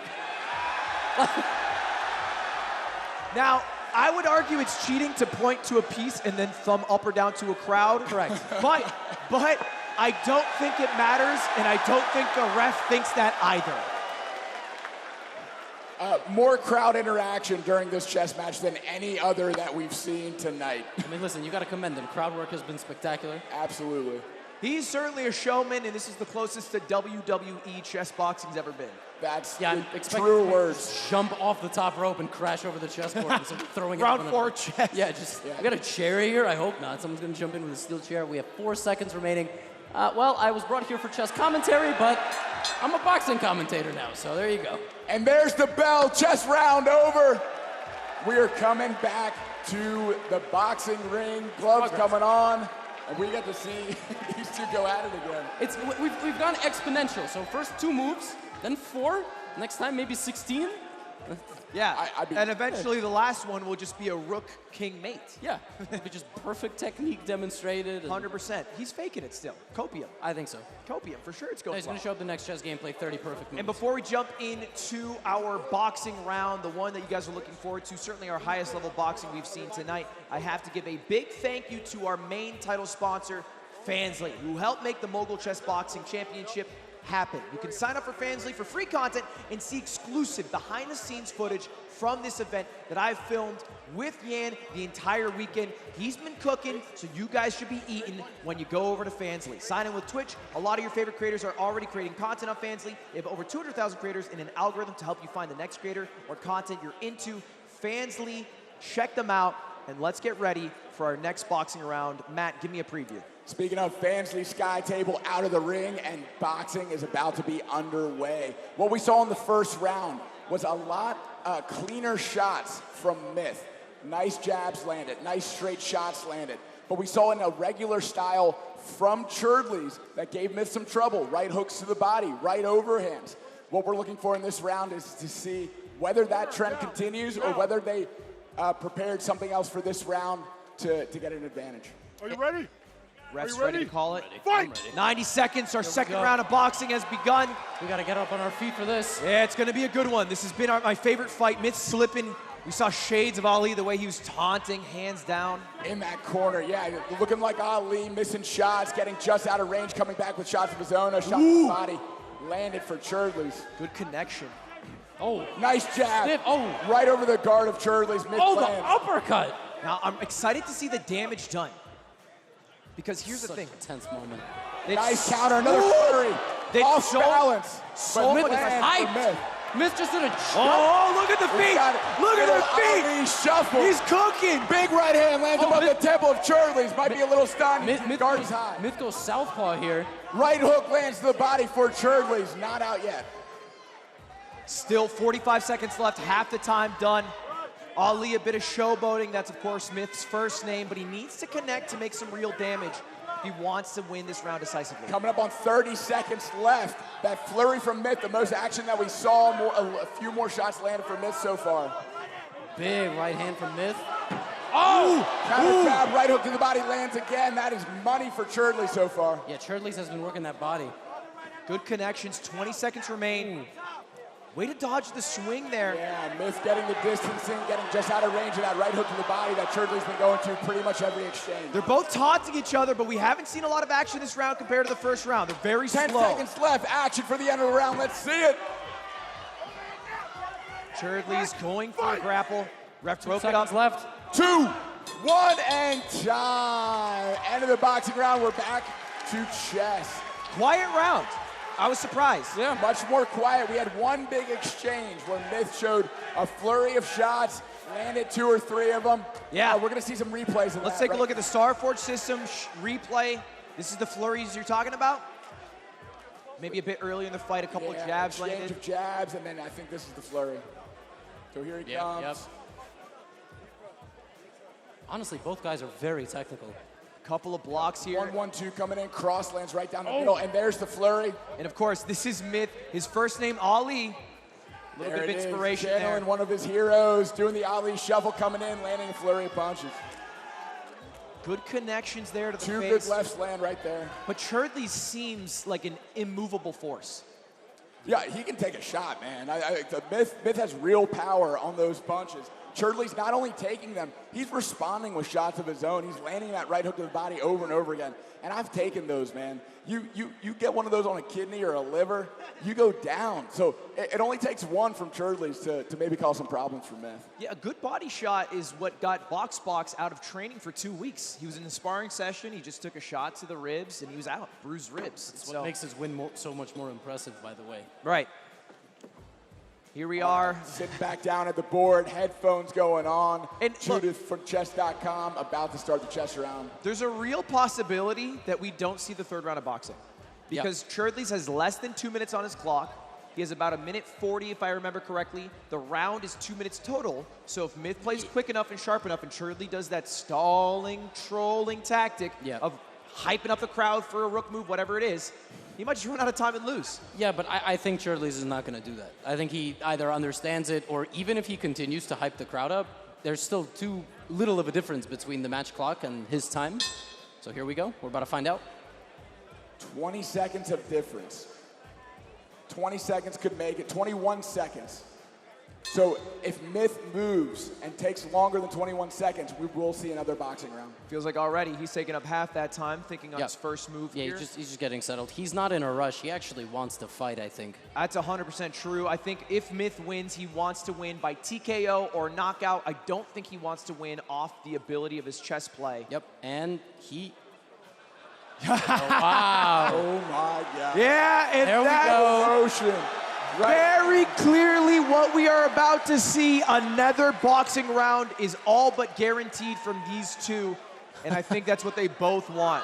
I have never seen a chess boxing match this underdeveloped at this stage in the chess game. This is also making history in a different way. They're doing the $1 Million Man slow motion. Myth is telling his opponent what to do because he wants to box. I don't think the chess ref has ever seen this. Cherdleys, make a move. She has the biggest smile on her face right now. Cherdleys has 19 seconds. He has to make a move. Did Myth press his own clock? I'm wrong. It's 1:06. Yeah. So I got the timer stressed. had to catch up. But Yeah, I still, got stressed out for a moment. You know, he's playing this game, but the whole crowd wants to see another boxing round, right, guys?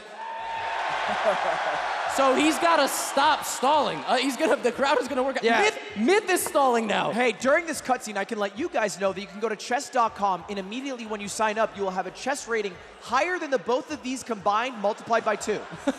Shout out to chess.com for making this event come to life, and also thank you to Cash App, who have a big surprise after our main event, which is our next fight. Cash App, proud sponsor of this stream, and they'll have a lot of giveaways after the last fight, the next fight. Spoiler alert, lots of money. Lots of money. 8 seconds left in this chess round, and we are hoping to see a hell of a boxing round. Yep. Think about it, rather than just this being an actual chess game, this is just 4 minutes of rest for each fighter. Ding, ding. We are back to boxing. Each fighter rested up, recovered, ready to go at it again. Let's see if the same trend takes hold. Myth with fancy footwork and quick jabs. Cherdleys with overhand rights and right hooks to the body. Now, I don't think I'm wrong in saying that Myth would probably be disappointed if he left winning through chess. Correct. I think he wants to win, at least getting a knockdown, at least showing what he's capable of in the ring. Yeah. And I think Cherdleys, his entire game plan is built on winning in the ring because he gave himself 39 seconds with the final chess round of 4 minutes. I don't think he had a game plan. Well, the Santa costume with the beard and the dick, you didn't see that? Yeah, that's just, he's having fun. And that's one of the ways of living life. He's burning the boats. He's like, I got to win in boxing or I'm not going to win at all. Right? Exactly right. We're about to see our final 90 seconds. Again, 4 minutes of rest compared to most professional or amateur boxing events. They get a minute, a little less maybe. This is 4 minutes. They're going to come with full energy. Let's see it. Our final round is about to begin. Myth versus Cherdleys. Yo, let's get on our feet. Let's make some noise for the final boxing round between Myth and Cherdleys. Come on. And here we go. Clearly our most competent fighters. Oh, good jab starts out by Cherdleys. Big overhand over the top. Put everything into that overhand. There's a different energy level in the beginning of this round. I think we're going to see a lot more action. Clean jab lands for Cherdleys down the middle. You don't get enough. Right hand over the top. Oh, last chance to prove what you're made of in the ring. This is why you sign up to box. 70 seconds remaining. I'm impressed with Cherdleys' ability to find shots down the middle. He is finding gaps in Myth's armor that I don't know if Myth knew he had. There's a very tense moment here between the fighters. And they don't seem tired at all. 1-1-2 lands for Myth. Answering back. Crowd cheering for Myth. 51 seconds. Great shot by Myth to find a different angle for his left hook. Excellent head movement from Cherdleys to avoid all those punches. Half the time has been melted away. It's their time now to prove themselves in the ring. Great roll under the left hook of Myth for Cherdleys. Let's see what they got. This is the last boxing round. 30 seconds left between these two titans, these warriors. It all comes down to this. Let's make some noise for the end of this round. Oh! Big connect from Cherdleys. Seeing some action to finish this one out. 20 seconds. Myth goes southpaw, looking for the right jab, left cross. Are we going to 15 see a seconds. risk? Are we going to see a big shot? Are we going to see a risk? 10 seconds left. Let's hear some noise for these two fighters. Let's go, the 10 seconds remaining. Big shots landing. Oh, huge left hand from Myth. Final 3. Oh, whoa! What a round. Oh my gosh, let's hear it for these two warriors. Going back to their corners. Gloves coming off. We're going the distance in this one. Yep. We are going the distance, and I gotta say, the boxing was amazing. Yeah, absolutely. I totally underestimated Cherdleys. His ability to use head movement, find missed distance, and respond with right hooks and overhand rights, landing significant strikes really impressed me. But that's not to understate. Myth is so quick, great footwork. We're about to see some Starforge replays here, a couple of connects. Nice jabs from Myth. Cherdleys working that body, man. Not a single knockdown or a single count from the refs. Absolutely. But these guys are so technical and so good defensively, right, Matt?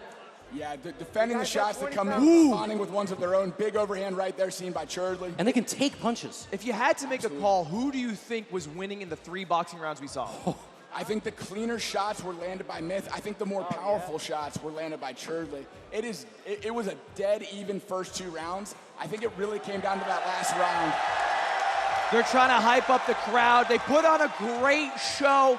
It will end in a bit of a mutter, a bit of a whisper here, because unless, like you mentioned Yu-Gi-Oh! Earlier, Yami Yugi takes over the body of Cherdleys. Yeah, no. This is going to be 30 seconds and over. Right, but that's the sport. I mean, if we want to see them only box, get them in the next Creator Clash rematch.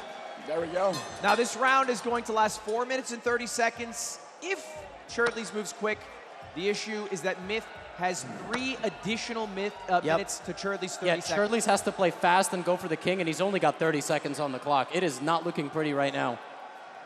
And you can see they're both breathing heavy. They're both smiling at each other because I think they know the result that's about to be announced. Oh, he takes the rook. This is just a formality because we have to close out the game. We have to find a winner. 15 seconds for Cherdleys and a rook down. It's looking like Myth is going to take this one on the 64 squares. 10 seconds Any left. glaring openings in Myth's defense. Cherdley looking for one, but not finding it. And ladies and gentlemen, although, again, it's ending in a whisper, a fucking great 3 rounds of boxing between these two competitors. Action-packed. Give it up! Give it up for Myth and Cherdleys! Let's hear it. Cherdleys. Honestly, I would love to see these two on an official boxing card. Yeah, I was saying, get him on an official influence fight. Really even matchup. Them going 3 rounds, 5 rounds, I would love to see that run back for sure. I want to see one of these guys in Creator Clash 7 rounds against each other. I think it'd be a great fight. Yep. Myth certainly proved that with just the few months of training that he's had, he is capable of keeping up with someone who's at their 2nd official boxing match. That's right. Yeah, to do that in a debut against someone that already has that first fight experience is really impressive on Myth's part. He obviously trained hard, he looks great, very good footwork, very clean jab, and props to Cherdley. Cherdley being knocked out in his last match. Came back, wasn't afraid to take shots, trusted his chin, landed counter punches. Really impressed with both fighters. Yeah, I gotta say, Cherdleys put on an amazing performance. I don't think anybody expected him to be that good in the ring when the fight started. They saw Myth's walkout, they saw Cherdleys' antics, they thought this is gonna be a clean TKO. No, he had great shots, he had an iron jaw, it was a wonderful fight to see, and I'm glad we got one more event to go after this. Remember that crowd prediction? 80% so lopsided in favor. They were right, and for the wrong reasons. Exactly. Broken clock's right twice a day, I suppose. And of course, we're gonna kick it over in just a moment to Germa, but first I have to thank Fansly, the title sponsor of this event. Can I get some noise for Fansly, who helped make this come to life? How badass We is this still table? have our main event, but you can sign up for Fansly for free to see exclusive behind-the-scenes content from the Chessboxing event. Sign up with Twitch, see if any of your favorite creators are already there.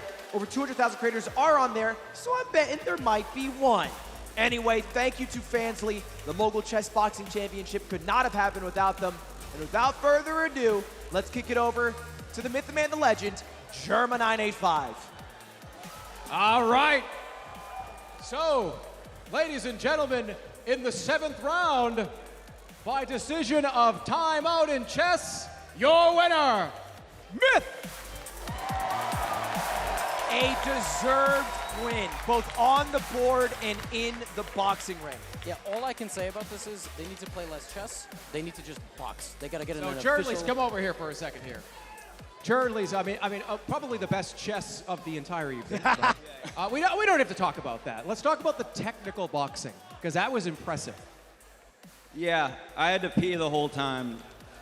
Do you think that helped? Yeah, it might have helped, but you know, it kind of hurt. When was the last time you urinated? What? When was the last time you urinated? They didn't have bathrooms in the back, so I couldn't pee the whole time. We have bathrooms. Fake news. That's what a Gatorade bottle is for. And I had a tummy ache too, so. He's got the excuses Well, lined up. a hell of a technical boxing match. You did a great job, although goes to decision with the time running out. But hell of a job. If you have anything else to say. I didn't get knocked out this time. It was kind of cool. I like that. Yeah! He's damn right. He's damn right. His last fight was a knockout within 30, 40 Myth, seconds. come over here. This one, he proved his weight. You were the favorite. So how does it feel going into this with the favorite needing to prove what you're capable of? I think so. It was a lot of fun overall. Yeah, I just had a really good time. And shout out to everybody that voted for me. That's fucking sick. Thank you. But yeah, and then also shout out to Cherdleys. He like came in. This fight wouldn't be possible if he didn't step up to the plate and get into the fucking ring. And he's the man of the arena. So big shout out to him. Round of applause to Cherdleys. Myth, you're a class act, and you get this belt. Give it up for your winner, Myth! Super deserved, a great fight. Let's give it for both Cherdleys and Myth. Massive respect to Hey, both men. I got great news for you, Matt. What's We're the not news? done, baby. Oh, baby. The main event is next, and we can see them warming up in the locker room, sitting down, feeling zen, is Eric PointCrow, and of course, his opponent, Offline TV's very own, the crowd favorite it seems, DisguisedToast, will duke it out after this quick commercial break. Do not go anywhere. We will see you soon. Hey everybody, Schlatt here. I love you. Head over to StarForgeSystems.com and pick up one of our awesome computers ranging from entry-level to top-of-the-line next-gen. Or you're dead to me. That includes you, Ludwig. You are not my friend. So what are you waiting for? Go to StarForgeSystems.com. Are you bored of the same old content? And see which of your favorite streamers are already creating adult content on Fansly. Additionally, Fansly has a whole algorithm dedicated to discovering new content and creators through the Fansly For You feature. Swipe and discover today at fansly.com.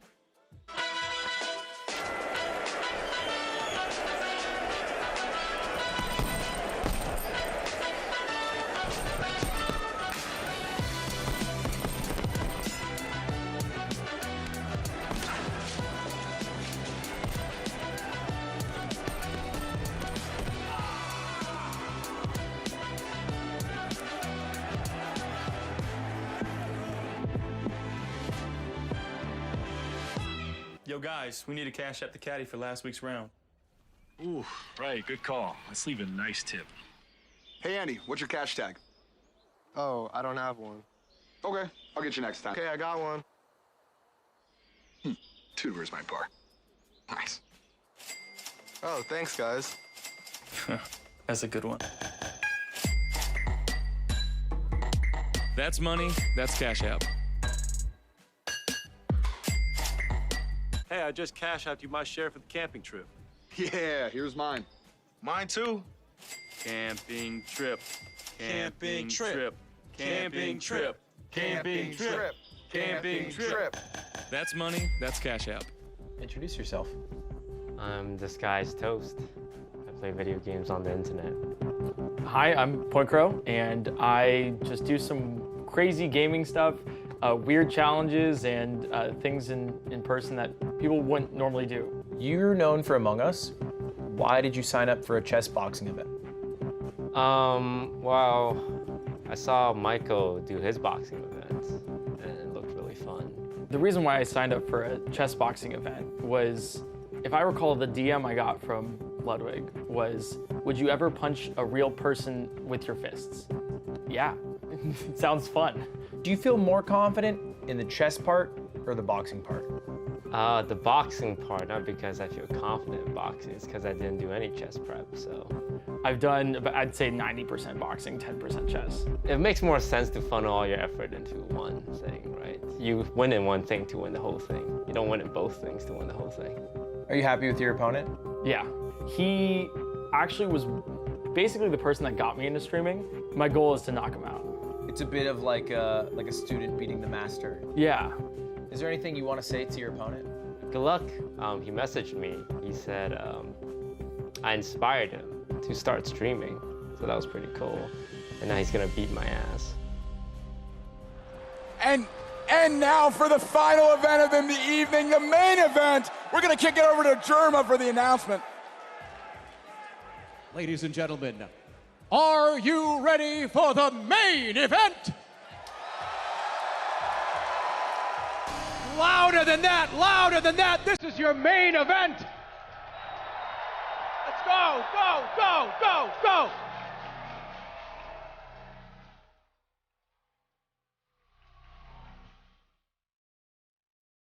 Fighting out of the white corner at 5'9" at 150 pounds. Give it up for PointCrow.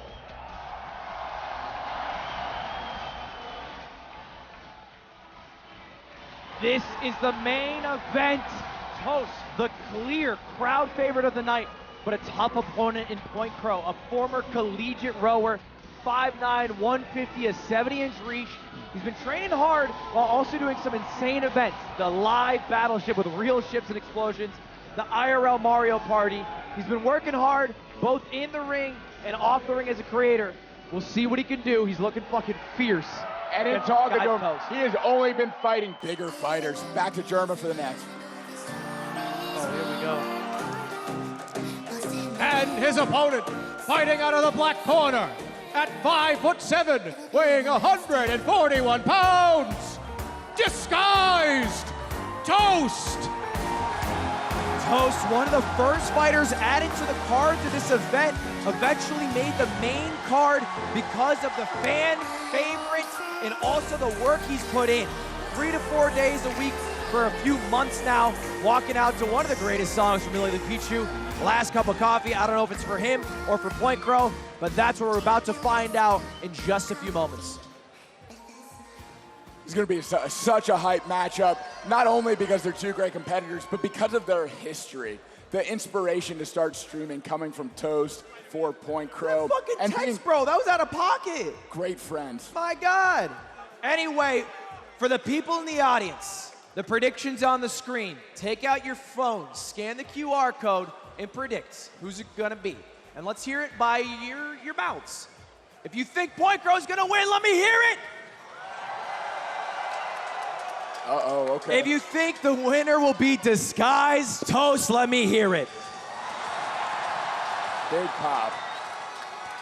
And the vote weighs in 63% favorite for Toast. About 2/3, a little under, are predicting he'll win, but he's got a tough opponent. He's got a tough opponent here.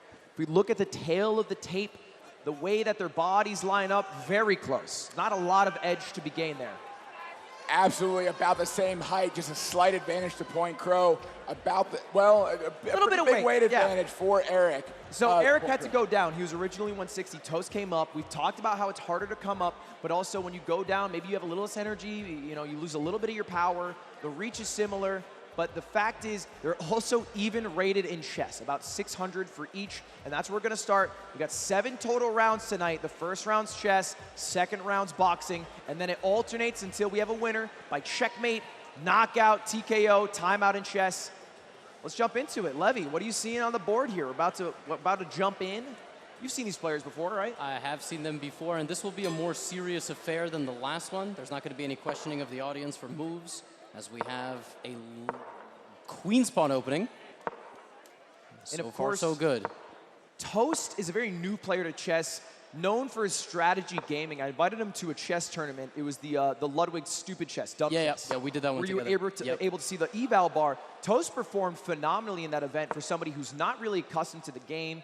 PointCrow hasn't played too much chess, but picked it up, I think, for this event and played it in his childhood. So, by the way, mirror image position. This is one of the things about the London. It's kind of non-combative, so your opponent can mirror image what you do. Now, as white, you can take advantage of that because you go first. In this case, PointCrow is just trying to develop his pieces. He's not looking to take advantage of anything, and I actually feel like Toast might just copy him until he punches him in the face at the chessboard, which will probably be a DQ. So he's going to probably make just the same exact moves. He might break the symmetry right now. They'd already exchanged the smile about it. I mean, not a bad strategy.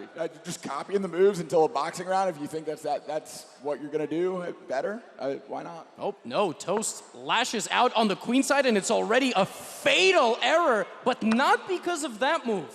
Bishop takes pawn was even stronger. That's still a good move. It could get very bad right now unless Toast defends himself, and he's not. He's invited the knight in. On the board, and he finds it. Oh, Check my to goodness. The king, and rook is hanging. And this is the a queen disaster. Cannot capture the knight because if it does, the bishop is defending. Yes. So he has to sacrifice the rook here, which is obviously the worst of two poisons. So he has to move his king.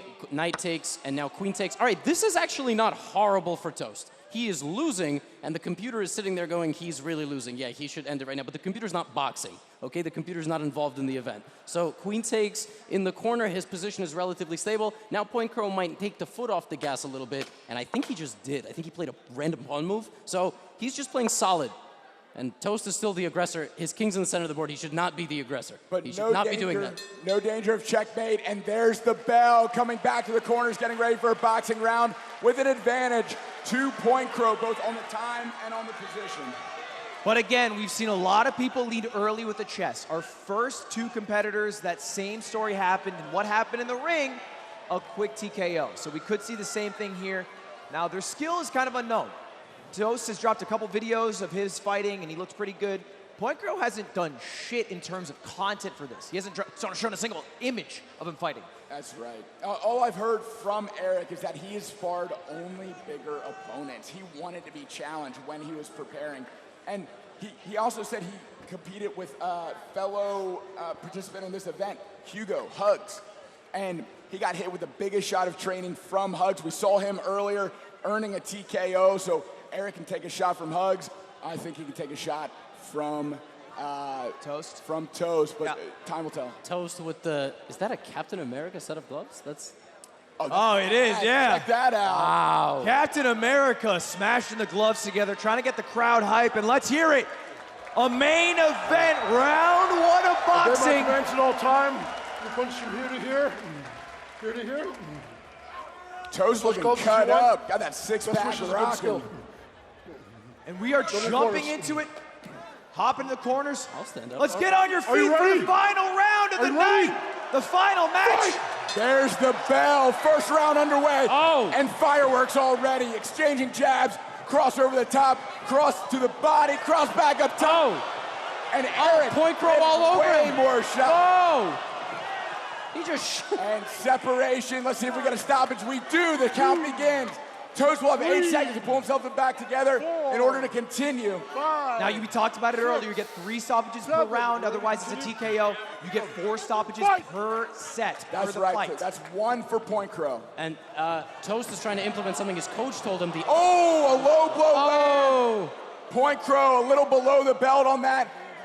We got a nut shot. Oh my gosh. Toast will have as much time as he needs to recover, pull himself together, and be ready to go. Yeah, we just took a replay. The crowd not happy. That might have been 2 low blows. The first didn't find its mark. The second did. Crowd is upset at that. They're booing PointCrow. Toast gets as much time as he needs. Toast waving it off. Now, I will say, I believe these 2 competitors are wearing cups, if I remember correctly.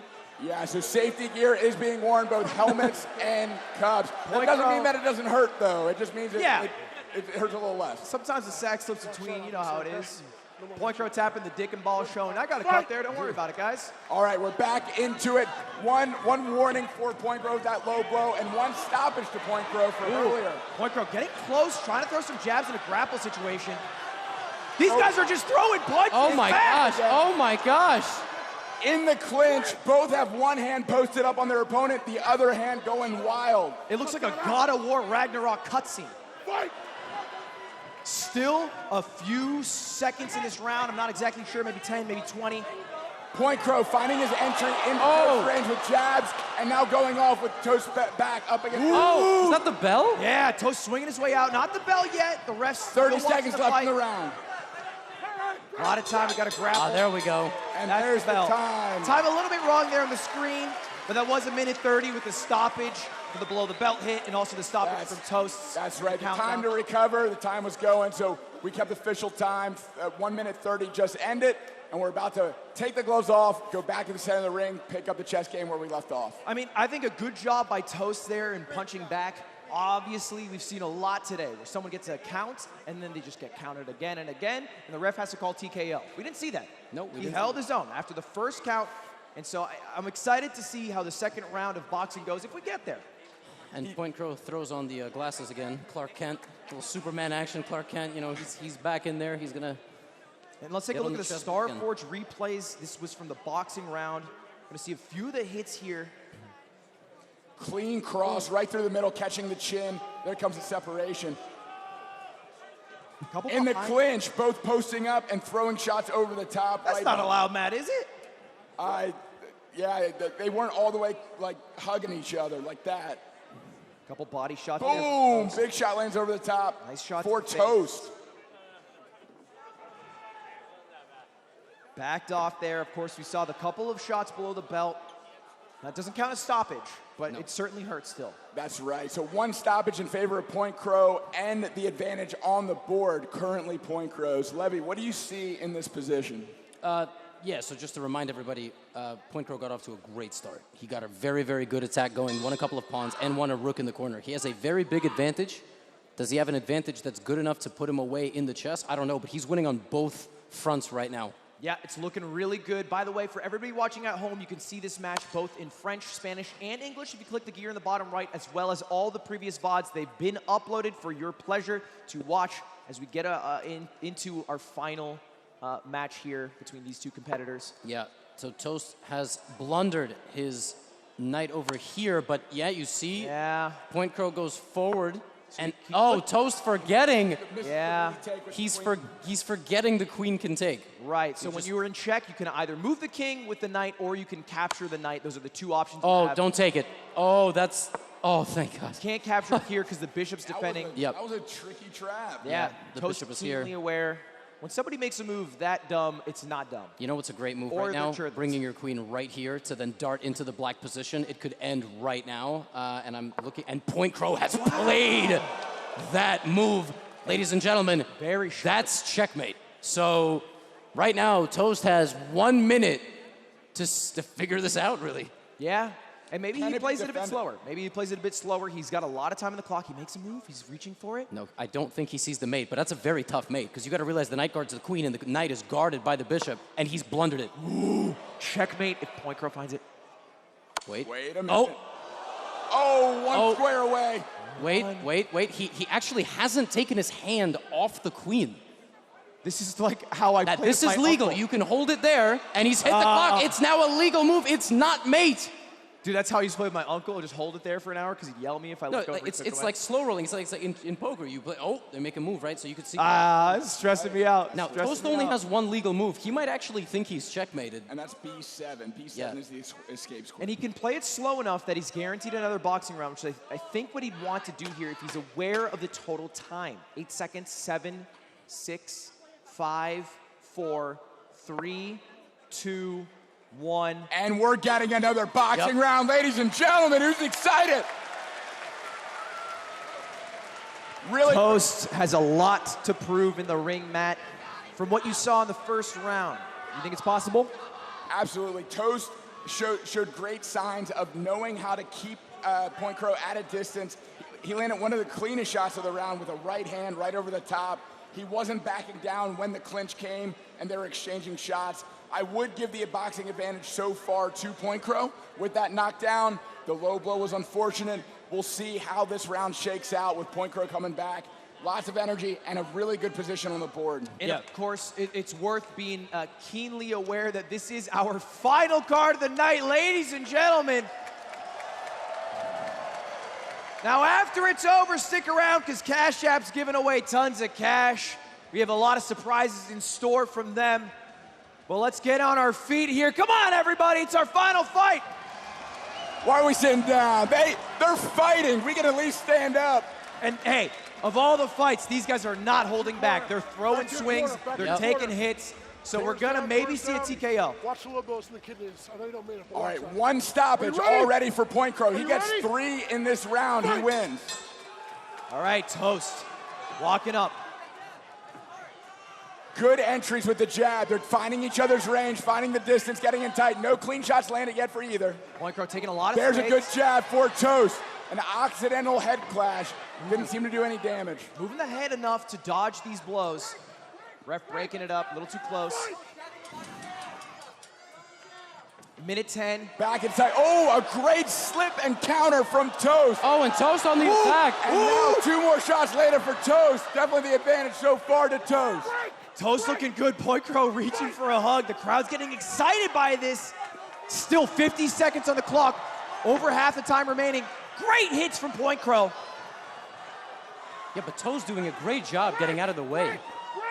Toast is not taking a huge amount of damage A here. little bit of bullying happening from Eric, pushing him up against the ring, but not up against the rope, but not a clear shot landed. Yeah, and Toast's corner has been begging for a slip uppercut, and he's landed it once or twice. Yeah. But it doesn't look like at the moment he's going to be able to get any uppercuts. Yeah, you can mid-set coach. This is Coach Quick, legendary coach. Oh, there it was. Slip. Oh, what a response from PointCrow. Shot for shot, still 20 seconds. These guys are hitting each other hard. 15 seconds remaining. They got to put it out here. Let's see what they do. Final seconds, seeing some action. 10 seconds, let's get loud for them. 2 right hooks to the body, 1 right up top for PointCrow. Big shots in the clinch. Separation coming in, final seconds, and going. Ladies and gentlemen, there's the bell, back to chess. Wow, wow, wow. Give it up for these 2 warriors. Tell me, how do you feel after watching that round? It was a little closer, I think. Yeah, Toast. I think Toast really got his bearings. He understood what the entry was for PointCrow, was able to time it, slip outside of shots, and counter with overhand rights and that uppercut that Levy mentioned earlier. Really good stuff from Toast, definitely an improvement from the last round. We got the Harforge replays here. Let's take a look at these connected hits. What do you see here, Matt? Yeah, that clinch and just banging each other. A little irregular, you won't see that in high-level boxing, but it's working here, neither fighter backing down. There's 2 shots upstairs for Toast. PointCrow doing a good job of getting inside of Toast's range, getting a few shots in, but Toast definitely stepping up this second boxing round. If you had to make a call, who was leading that round? Yeah, I think the first round goes to PointCrow. I think the second round goes to Toast. So it's dead even going into this third chess round where PointCrow does have the advantage with the white pieces. Yeah, and that's a great point. Let's flip it over to you, Levy. The chess side of things, not so even. No, definitely not so even. Obviously, we can't get into details until the players have on their noise-canceling headphones, but it's a very strong attack from PointCrow, and it looks like they are either fist-bumping or shaking hands or ready to get going. The Clark Kent glasses are back on. I was really hoping he wasn't going to box with them. I'm glad he is not boxing with them. Yeah, and by the way, for everyone watching at home, we do have a surprise coming after this from Cash App, so stick around for it after this fight. And while you're here, subscribe, because I'm damn near at 4 mil and the number going up makes me happier. Anyway, let's jump into it. It takes just like 5 seconds, right? Anyway. When's the last time you said bigger number, better person? Today, bigger number, better person. Let me get 4 mil, please, for the love of God.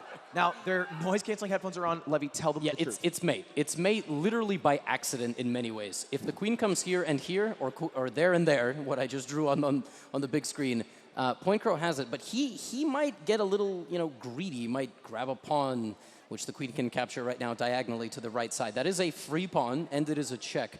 The problem right now is Black's king is out and about with no defense. The queen is in the corner. It's a very bad situation for Toast, and instead of all that... A defensive move, a castle. And I think a mistake here from Toast to play so quickly, understanding that there's a mate possibility. I don't think he understands there's a mate possibility.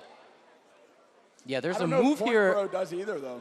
There's take the knight, no, with the queen? No, yes, exactly. Oh, but okay, so the reason that move is not good is because white still has that big attack potentially on the black king. But that is a fork. That is a fork. Both rooks being attacked by the knight. This is a bit distracted right now. There is a big fight coming on the top left, and Yes. they're working on the bottom right, which is a nothing burger. Yes, and now the knight can be captured because the bishop for white has been replaced by a pawn. It doesn't have the same abilities.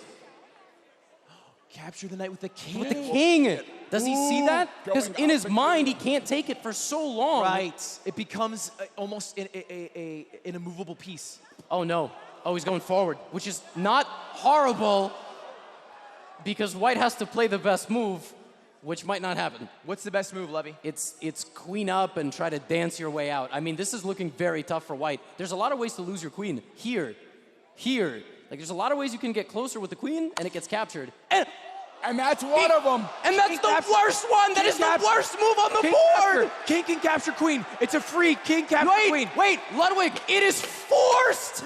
Black has no legal move except Other than taking the take queen. The queen, and Toph sees it. All right. He captured it. A queen blunder. Wow. And right at the end of the round. Oh going my into the God. final Oh my boxing goodness. round. And what a shock to the mental that must be. That's the final move that they both made before going into our third and final boxing round. Holy shit. How did that just happen? God, I love low-level chess. I fucking love it. Yo, now it's do or die for PointCrow. He just gave away his advantage on the chessboard. He's got to come with fire and brimstone in this It's boxing over round. in chess. Like, it's over in chess. Hey, it's never over with these two on the board. And here's the fact of the matter. The main card is delivering right now. Yep. We had the early lead by PointCrow in boxing and chess. Toast flipping it around in both sports. Let's see how the third and final round goes. Does the tune continue? Does Toast take more of an edge? Does PointCrow fire back? What do you think? So back and forth, so exciting. Toast with comebacks in both boxing and now in chess. It all comes down to this boxing round, and if PointCrow can come at Toast, land some big shots, maybe force a mistake in the next chess round, or maybe end it in this boxing round. And to everybody watching at home, I got to say thank you to Fansly for making the Mogul Chess Boxing Championship happen. They want you to do two things. They said this. They said you have to subscribe to the channel if you're watching. I'm actually reading. You see this? Yeah, that's what it says. Legally, you have to. If you just scroll, it's 5 seconds. It's free. They're saying you have to. But also, they want you to sign up for free exclusive behind-the-scenes content of this event. You can see behind-the-scenes content of this event. You can sign up to Fansly for free. Make sure you sign up with Twitch. If you want to see any of your other favorite creators who are already creating content on Fansly, over 200,000 creators. Are you ready? Let me stop, because we're about to fucking fight, baby. Let's get on your feet, everybody. On your feet, make some noise. Final round of boxing in this event. It's Toast. It's PointCrow. PointCrow has to knock him out. Oh, no defense. All offense. Big hooks landing for both fighters. There's only been one count. It was against Toast. Andrew stepping in, separating and recontinuing the action. Minute 10 on the clock. He's got to go. Oh, wow. Body, a big shot up top for Toast. And PointCrow has to prove Good something. 2 jabs for PointCrow. That queen blunder is forcing this boxing round to be so important for PointCrow. That's right, PointCrow. It's all coming down to this. He's got to do some damage, or he's got to get 3 knockdowns, or he's got to knock him out. Jabs coming in, finding the distance. Toast gives one of his own. Good a little slip. wrap up. And separated again, continuing. These We only guys got are 40 so seconds tired. left, halfway through the third boxing round. Oh. Really nice. Step in. Oh. Two He hurt him. He's definitely hurt him. There's I see blood some on his blood. face. There's blood after that He shot. busted him open, 27 seconds. PointCrow's got to make something happen. The chessboard's looking bad, so the brain's got to look He's got to good. rely on that right hand. And Toast grapples, hanging on for dear life. Time, we got blood on the nose. They're taking a look at it. They're taking a look at it. Toast has to prove that he's able to keep fighting here. He's going to rally here, pausing the clock. 13 seconds. Let's get loud, everybody. It all comes down to this for PointCrow. 13 seconds. 10 seconds remaining. Oh. Right hand lands for Toast. Up against the ropes. Another big shot lands for PointCrow. 5 seconds. 3, 2, 1. And there Wow. in the round. Both damage for both players. PointCrow bloodying the nose of Toast, landing some big shots. Toast landing some of his own. And here we go. This Final is chess definitely round. the most damaged we've seen someone be and continue to fight. Yep. So I'm excited to see how this goes in the final round of chess. Let's take a look at the Starforge system replays of that last boxing round. Round 1, you gave to PointCrow. Round 2, you said even, maybe Toast favored. Round 3, what's your call here, Matt? Yeah, I think because of the damage done to Toast with the bloody nose and the busier fighter being PointCrow, I think he landed more punches. I think he eked out that third round, but it was close. Yeah, and here's the thing.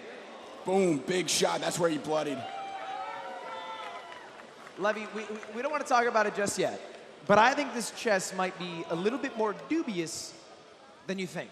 Yeah, I agree. The problem for PointCrow is that he's given up so much, and he's got some real difficulties getting his pieces out right now. He's going to probably have to rely more on the clock, which we have seen be used as a piece. And this is the final round of the entire match between these two. Rather than 2 minutes on the chess clock, it will be 4 minutes. Oh, look at him hugging it out. Look at that show of sportsmanship. Fucking beautiful right here. So emotional. I mean, putting yourself out there on the ring. Matt, tell me, is there anything like it? Love the respect, love the sportsmanship. These two are obviously great competitors, really going at it in the ring, but obviously love each other. Big hugs there at the end after the final boxing round, and now they're going to duke it out with their brains on the board. And for Toast, the taste of blood in his mouth. I mean, seriously, when's the last time you played chess and you were bleeding because of it? After I watched Cherdleys a minute. Yeah, okay. Anyway, this is our final round. It's the 7th round. 4 minutes of chess And, will determine oh a winner. my gosh, dead even on clock. 144, 152. Not dead even on the board, but does Toast have the killer instinct? He's been in survival mode most of tonight, on the board and off. And again, for everybody watching online and in person, stick around for the end because we do have a surprise from Cash App that's worth hanging out for as we enter the final round. Levy, tell me why it's so fucked.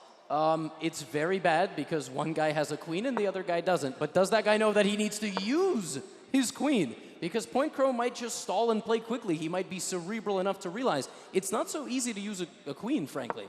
I mean, he's getting it in there, right? Like, there we go. Right, but it's also worth noting that he only wins if he checkmates or wins in time. Yes, and if pawn takes pawn occurs, it's very close to over. The queen can come down all the way to B1. Okay, he does that. That's also fine. Yeah, he'll get there slowly, but the fact of the matter is if it's a stalemate, it goes by boxing decision. Yes. Which, Matt, tell me if I'm wrong. There's a very bad chance we get this checkmate. That move one on the board. Oh, and he's ran his king, but queen can take the rook. It's very close to lost. And he does! And he does. Toast is just moments away from winning this bout. Again, if a stalemate occurs, Matt, who will win in your And the mind? queen can take that bishop, by the way. That's the right. queen can take everything. It comes down to rounds 1 in boxing, which is scored based Free off rook. of significant strikes. Landed. And he takes everything. He's taken everything.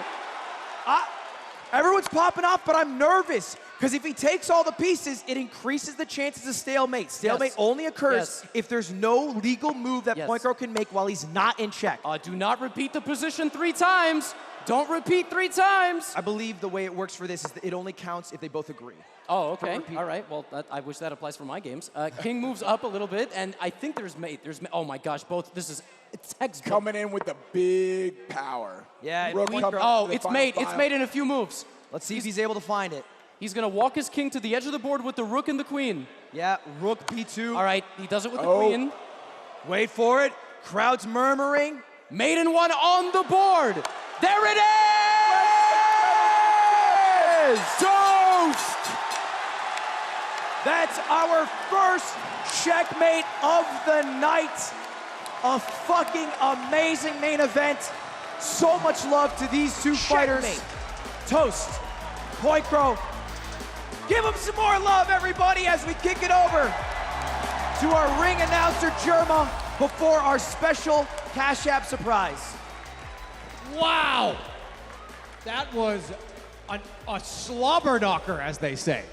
Aggressive, big brain, unbelievable. But in the very end, let's get the decision here.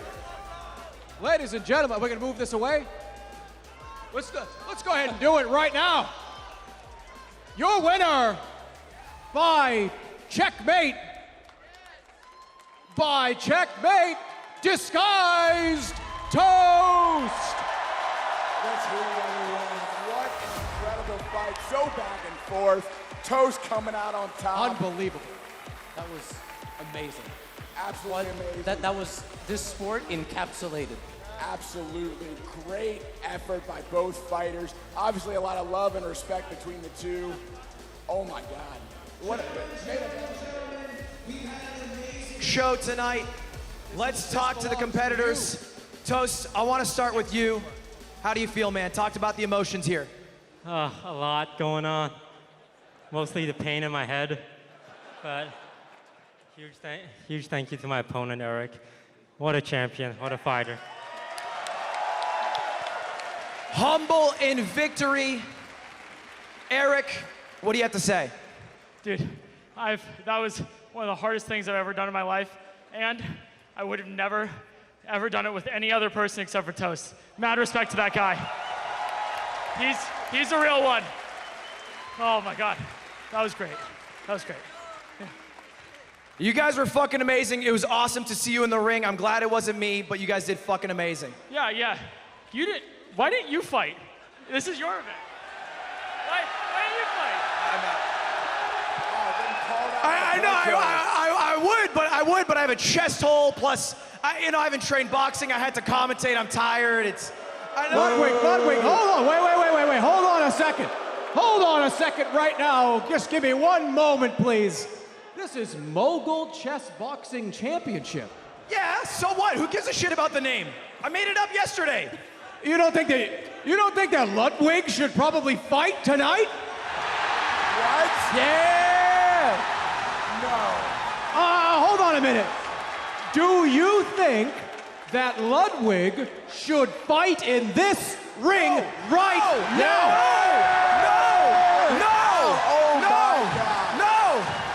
Hey, Ludwig's squirming. Hey, whoa, chill, Germa, hey, love that dollhouse thing you did. Could you shut the fuck up? I haven't trained boxing. I don't know how to fight. Could I see a show of hands on who would like to fight him?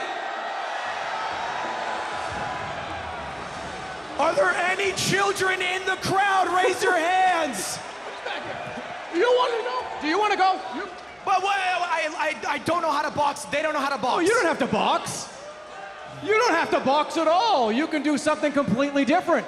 Like what?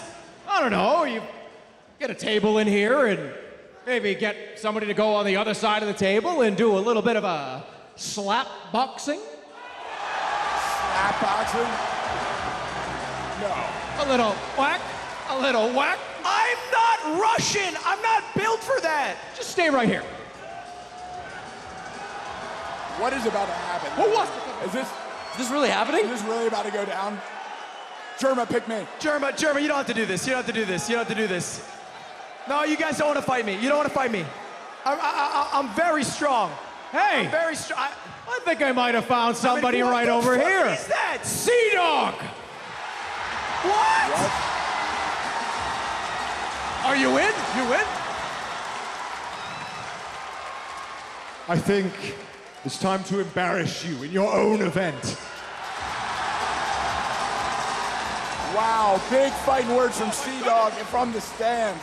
Is it because what I said about the World Cup? Is it because I shit in your toilet when you weren't there? What's Connor? We're friends. Oh, it's interesting. A table just showed up right in the middle of the ring. All What the right, heck happened? Ladies and gentlemen, to close out the night, we have the Cash App Slap Boxing Spectacle. Oh my goodness. Never before in history has slap chess boxing happened. This is nuts. The way this works, how does it work? Well, from my understanding is you're going to stand on one side. CdawgVA's going to stand on the other side. Oh my goodness, I almost went over. Hopefully there's more room. And you're going to take turns slapping each other in the gosh darn face.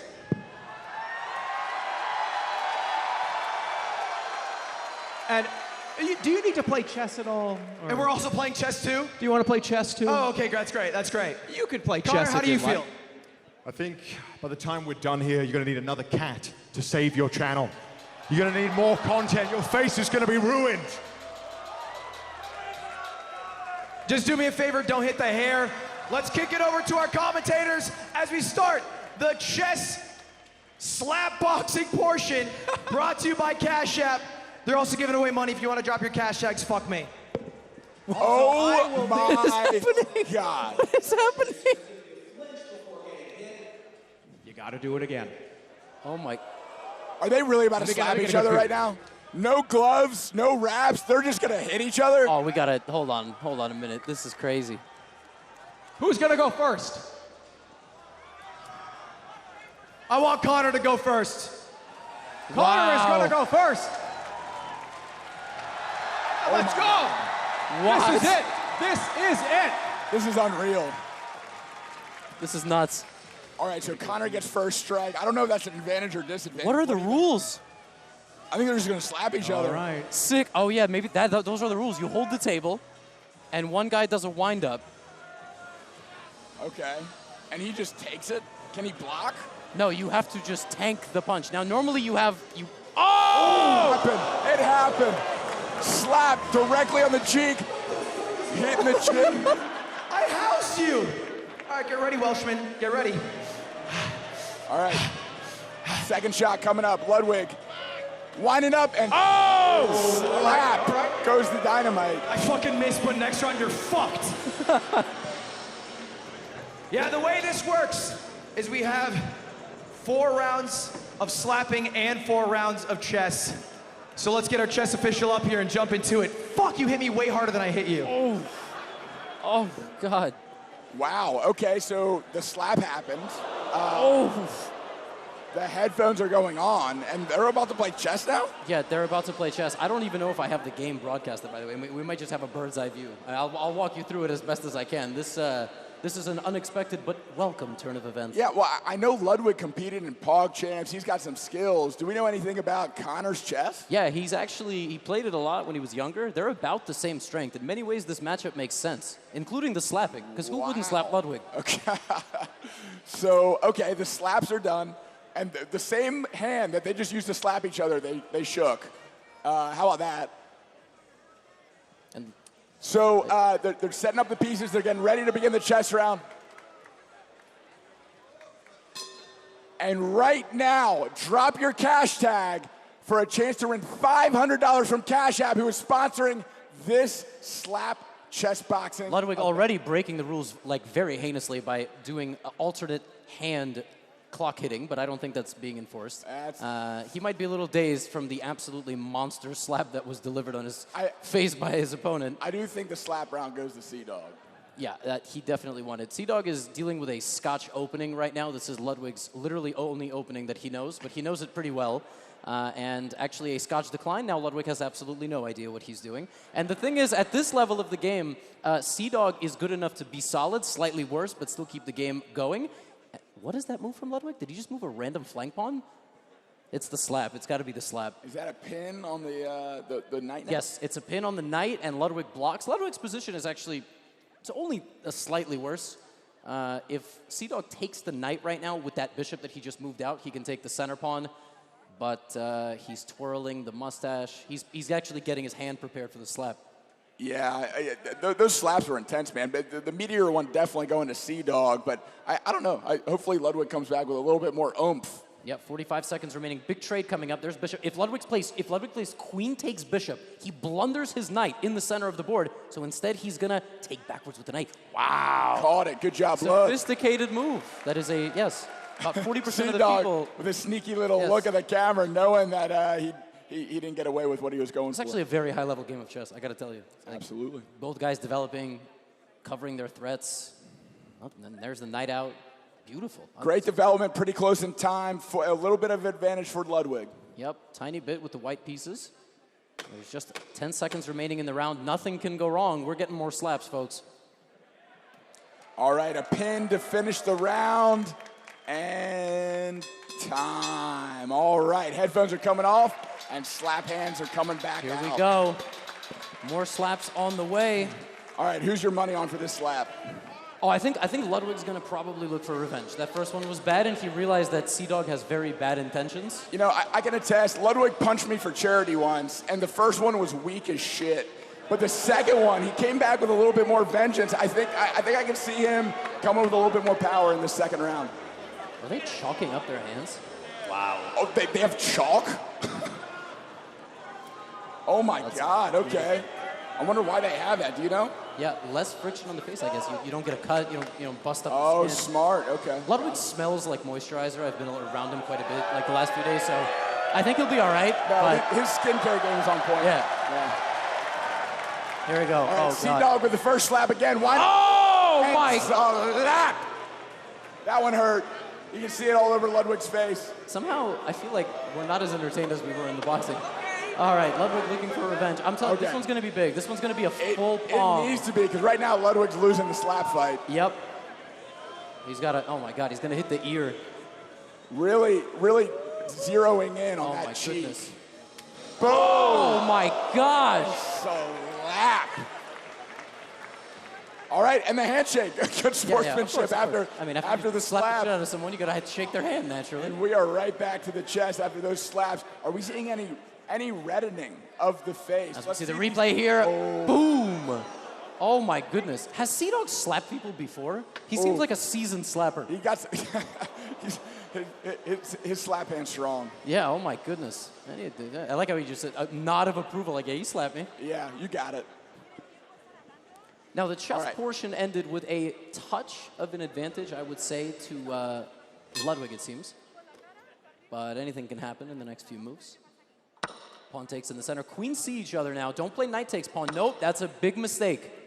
CdawG can trade the queens here and take the knight for free. Can't do it right now. And he spots it immediately. Boom. Oh, my goodness. Big trade. Let's see if he takes it with the king of the rook. He takes with the rook. Yeah, and knight takes knight. That's a free knight right now. Knight takes straight in the center of the board. Hanging in the middle of the board. And he's done it. And he's done. Oh, my goodness. Eating up that knight. And also the bishop is in danger. What is Ludwig going to do? Yeah, Ludwig's in some serious trouble here. He might forget about his bishop entirely, but he's quite responsible as a chess player. He might move it back. And wow. Oh, reconsidering.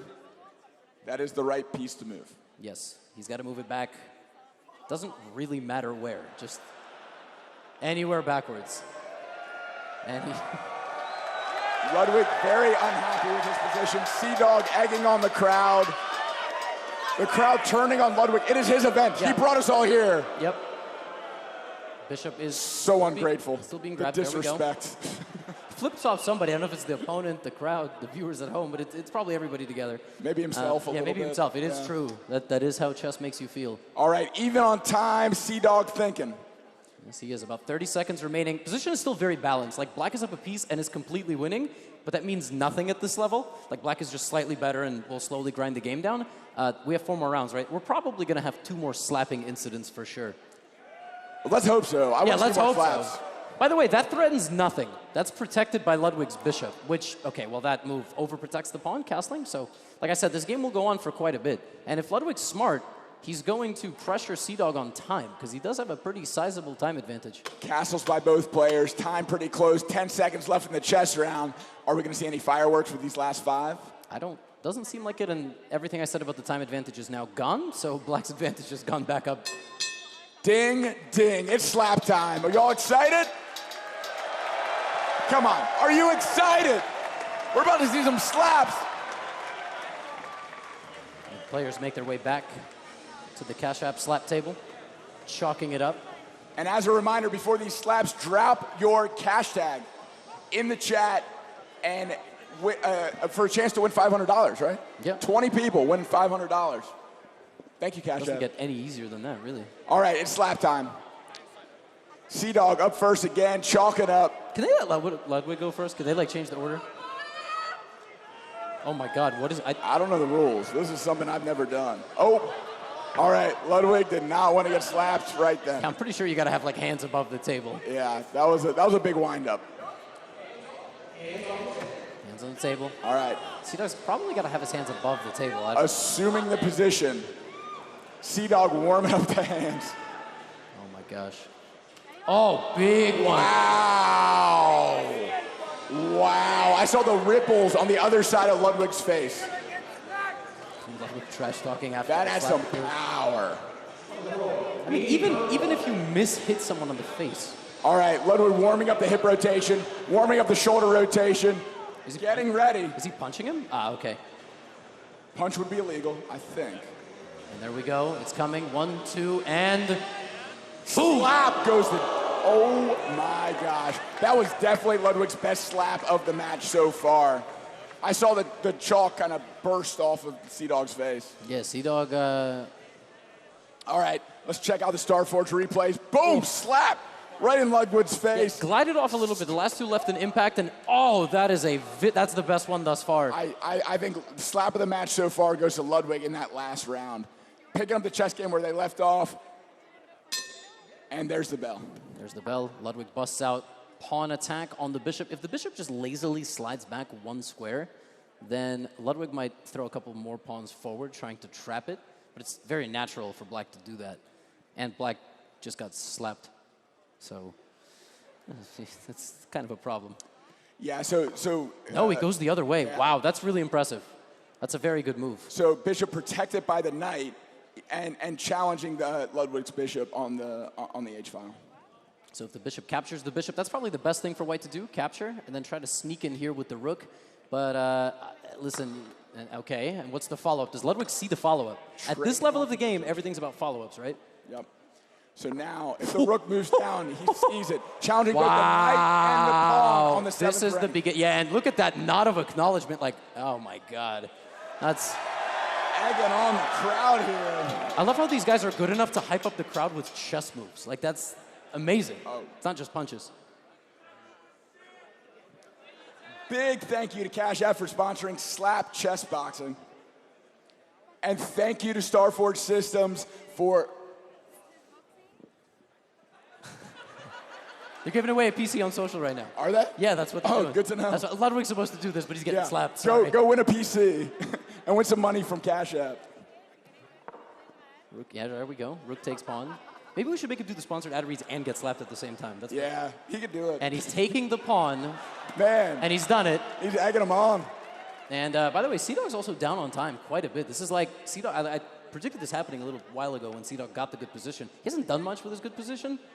And he's 15 seconds away from another slap and right back to the seat to continue to either do something or nothing. So big time advantage to CdawgV.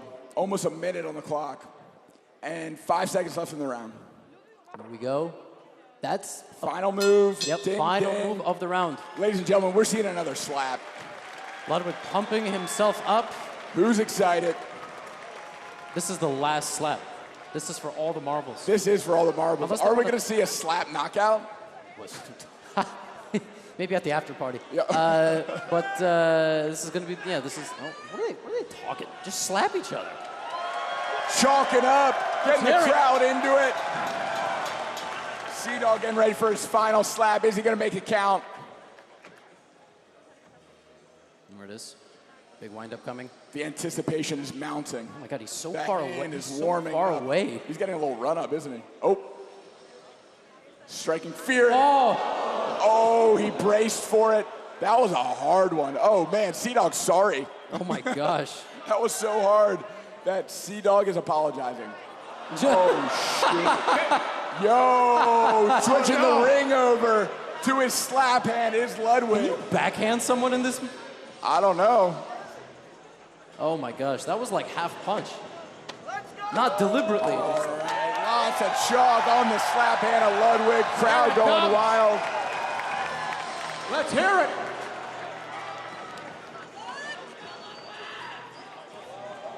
Last punch. Winding up, finding his target, getting psyched up. All right, let's hear a little noise for this final slap of the evening.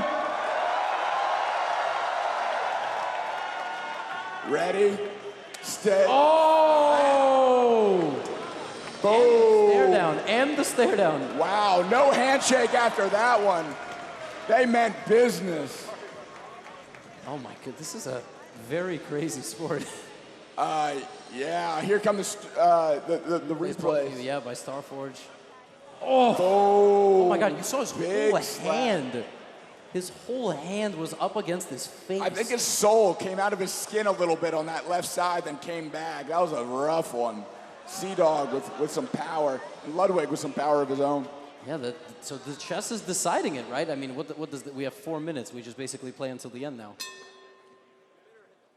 One more look at that slap, and whack.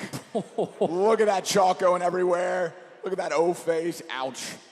Yeah, we're in chess now, and actually, this move that Ludwig played is a very lazy move a couple moves ago, because this rook has very strong X-ray vision, and the second that this knight moves, could be a very bad sign for Ludwig, like if the knight comes here, for example. Right now, he has to deal with this. This was a very, very bad move, I would say, to end the segment. And does Ludwig... Okay, he does see that, but now knight into c3 almost wins for black. Like, it's very, very close. What does he get by making that move? He's attacking that knight, which cannot move because Ludwig lined up his rook behind it. You really shouldn't put your rooks directly behind other pieces like this, especially if they're not guarded, and that the pressure there is going to make it impossible to move either piece. Does CdawG see it with a minute on the clock? No, he goes backwards. Now, he will have one more chance depending on what Ludwig does right now, but if Ludwig goes all the way back and defends his rook, which he didn't do, now knight c3 is very strong. No, he doesn't see it. Okay. All right, centering the rooks, challenging the rook that's in the center of the board. Yeah, I mean, you're up a knight, you should trade all the pieces, you do the math, at the end you will have a horse, and the other guy has pawns. The horse eats the pawns. It's a fairy tale, you should read it to children. And that move, actually, that move, by the way, that was just played, you can play that same knight capture. You can also play rook takes rook first. So CdawG might go, can I take that? And go, oh wait, yeah, I can. Yep. And he's looking, and I think he traded the rooks first. Ludwig has to take with the knight. He cannot keep himself pinned the way he currently is. He has to take with the knight. And he does it. He frees his rook, and now the other knight is pinned, but he has protection from his knight. Exactly right. And see, CdawG has the protected rook. That's very important. And the rook is protected. It's almost rook takes rook, checkmate in one, but it's not. It's very important. So you take the rook. Now it's 2 horses on the board, and knight takes pawn here for Ludwig. Knight takes pawn. Very easy move. Not complex. He's got 6 pawns and a king and a knight. The knight can take a pawn. The other pawn, and then he has a pawn rush on the left side of the board. He could go for a queen. Does he not see it? Oh, what? Nobody say anything. Why are they arguing? Make a move.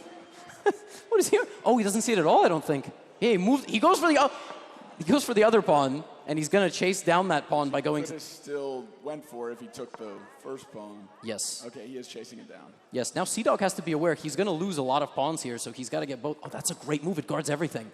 Oh, he's protected the pawn. Yeah, Ludwig's in serious trouble. He's got to bring his king, and he literally can't. Literally can't. Silence, so intense. Ludwig down on time and in a slightly worse position. Yep, knight comes back to the center. Uh-oh, here come the kings. This is the endgame. Knight takes pawn. Ludwig's pawns are collapsing. Oh, it's getting intense now. Quick moves, quick time hits. And knight is going to come in for CdawG to capture some more pawns, or the king is going to run in. Also, there's like no time. There's no time on the clock. 45. CdawG has 11 seconds. CdawG has 9 seconds. Oh my goodness. Ludwig has 20 seconds. Ludwig has to make a move. What is Ludwig doing? He's got to go. He's got to go. He makes a move. Oh my goodness. CdawG also has to make a move. They're just not fast enough right now, but Ludwig is taking twice as much time per move. It's check. He's avoided it. It's check. Oh, no, it's not check again. Here come the knights. Here come the knights. CdawG making the comeback. Oh, he's pushing pawn. 4 seconds. 3 seconds for CdawG. Knight takes pawn. Knight takes pawn again. CdawG's going to run out of time. He's going to run out of time at this rate. Ludwig, 5 seconds, I believe, on the clock. 4, 3, 2, 1. Oh my gosh! And Ludwig loses. Ludwig has lost it on time. Oh my! Do we have an instant replay of that? We need a replay. Ludwig loses on the game by like half a second. Is it on Ludwig? No! No way! Wow! CdawG takes the first ever slap chess boxing match. Oh, and hugging it out like friends, like good sportsmen. After those slaps too, that says something. That's personal, man. With That is personal. a fraction of time, you lose, unfortunately. Both mics. Germa, Just give me the fucking belt. I paid 1.5 mil for this. Just give me the fucking belt. And your winner, CdawgVA. Hold it high, hold it high, hold it high. You played a great match. Thank you for purchasing this belt so I could own it. Thank you. Guys, shout out to Ludwig for making the best event yet!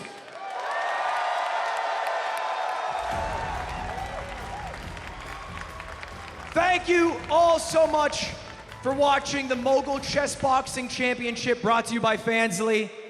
This was the most and hardest our team has ever worked on an event.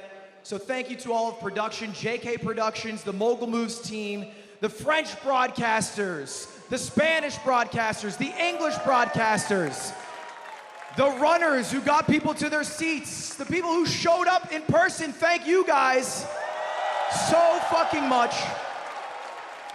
Thank you to the people who watch online. This was the coolest event I've ever been able to do, and I hope it was worth your time. Every time I do an event, that's it. I just hope it was worth your time. Thank you all so much.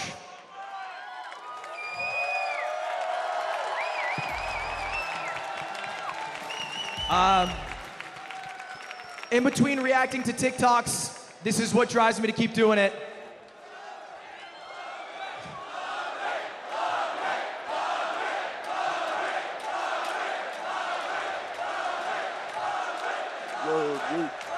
So, again, thank you. And I hope to do a lot more cool events in 2023 that are worth your time.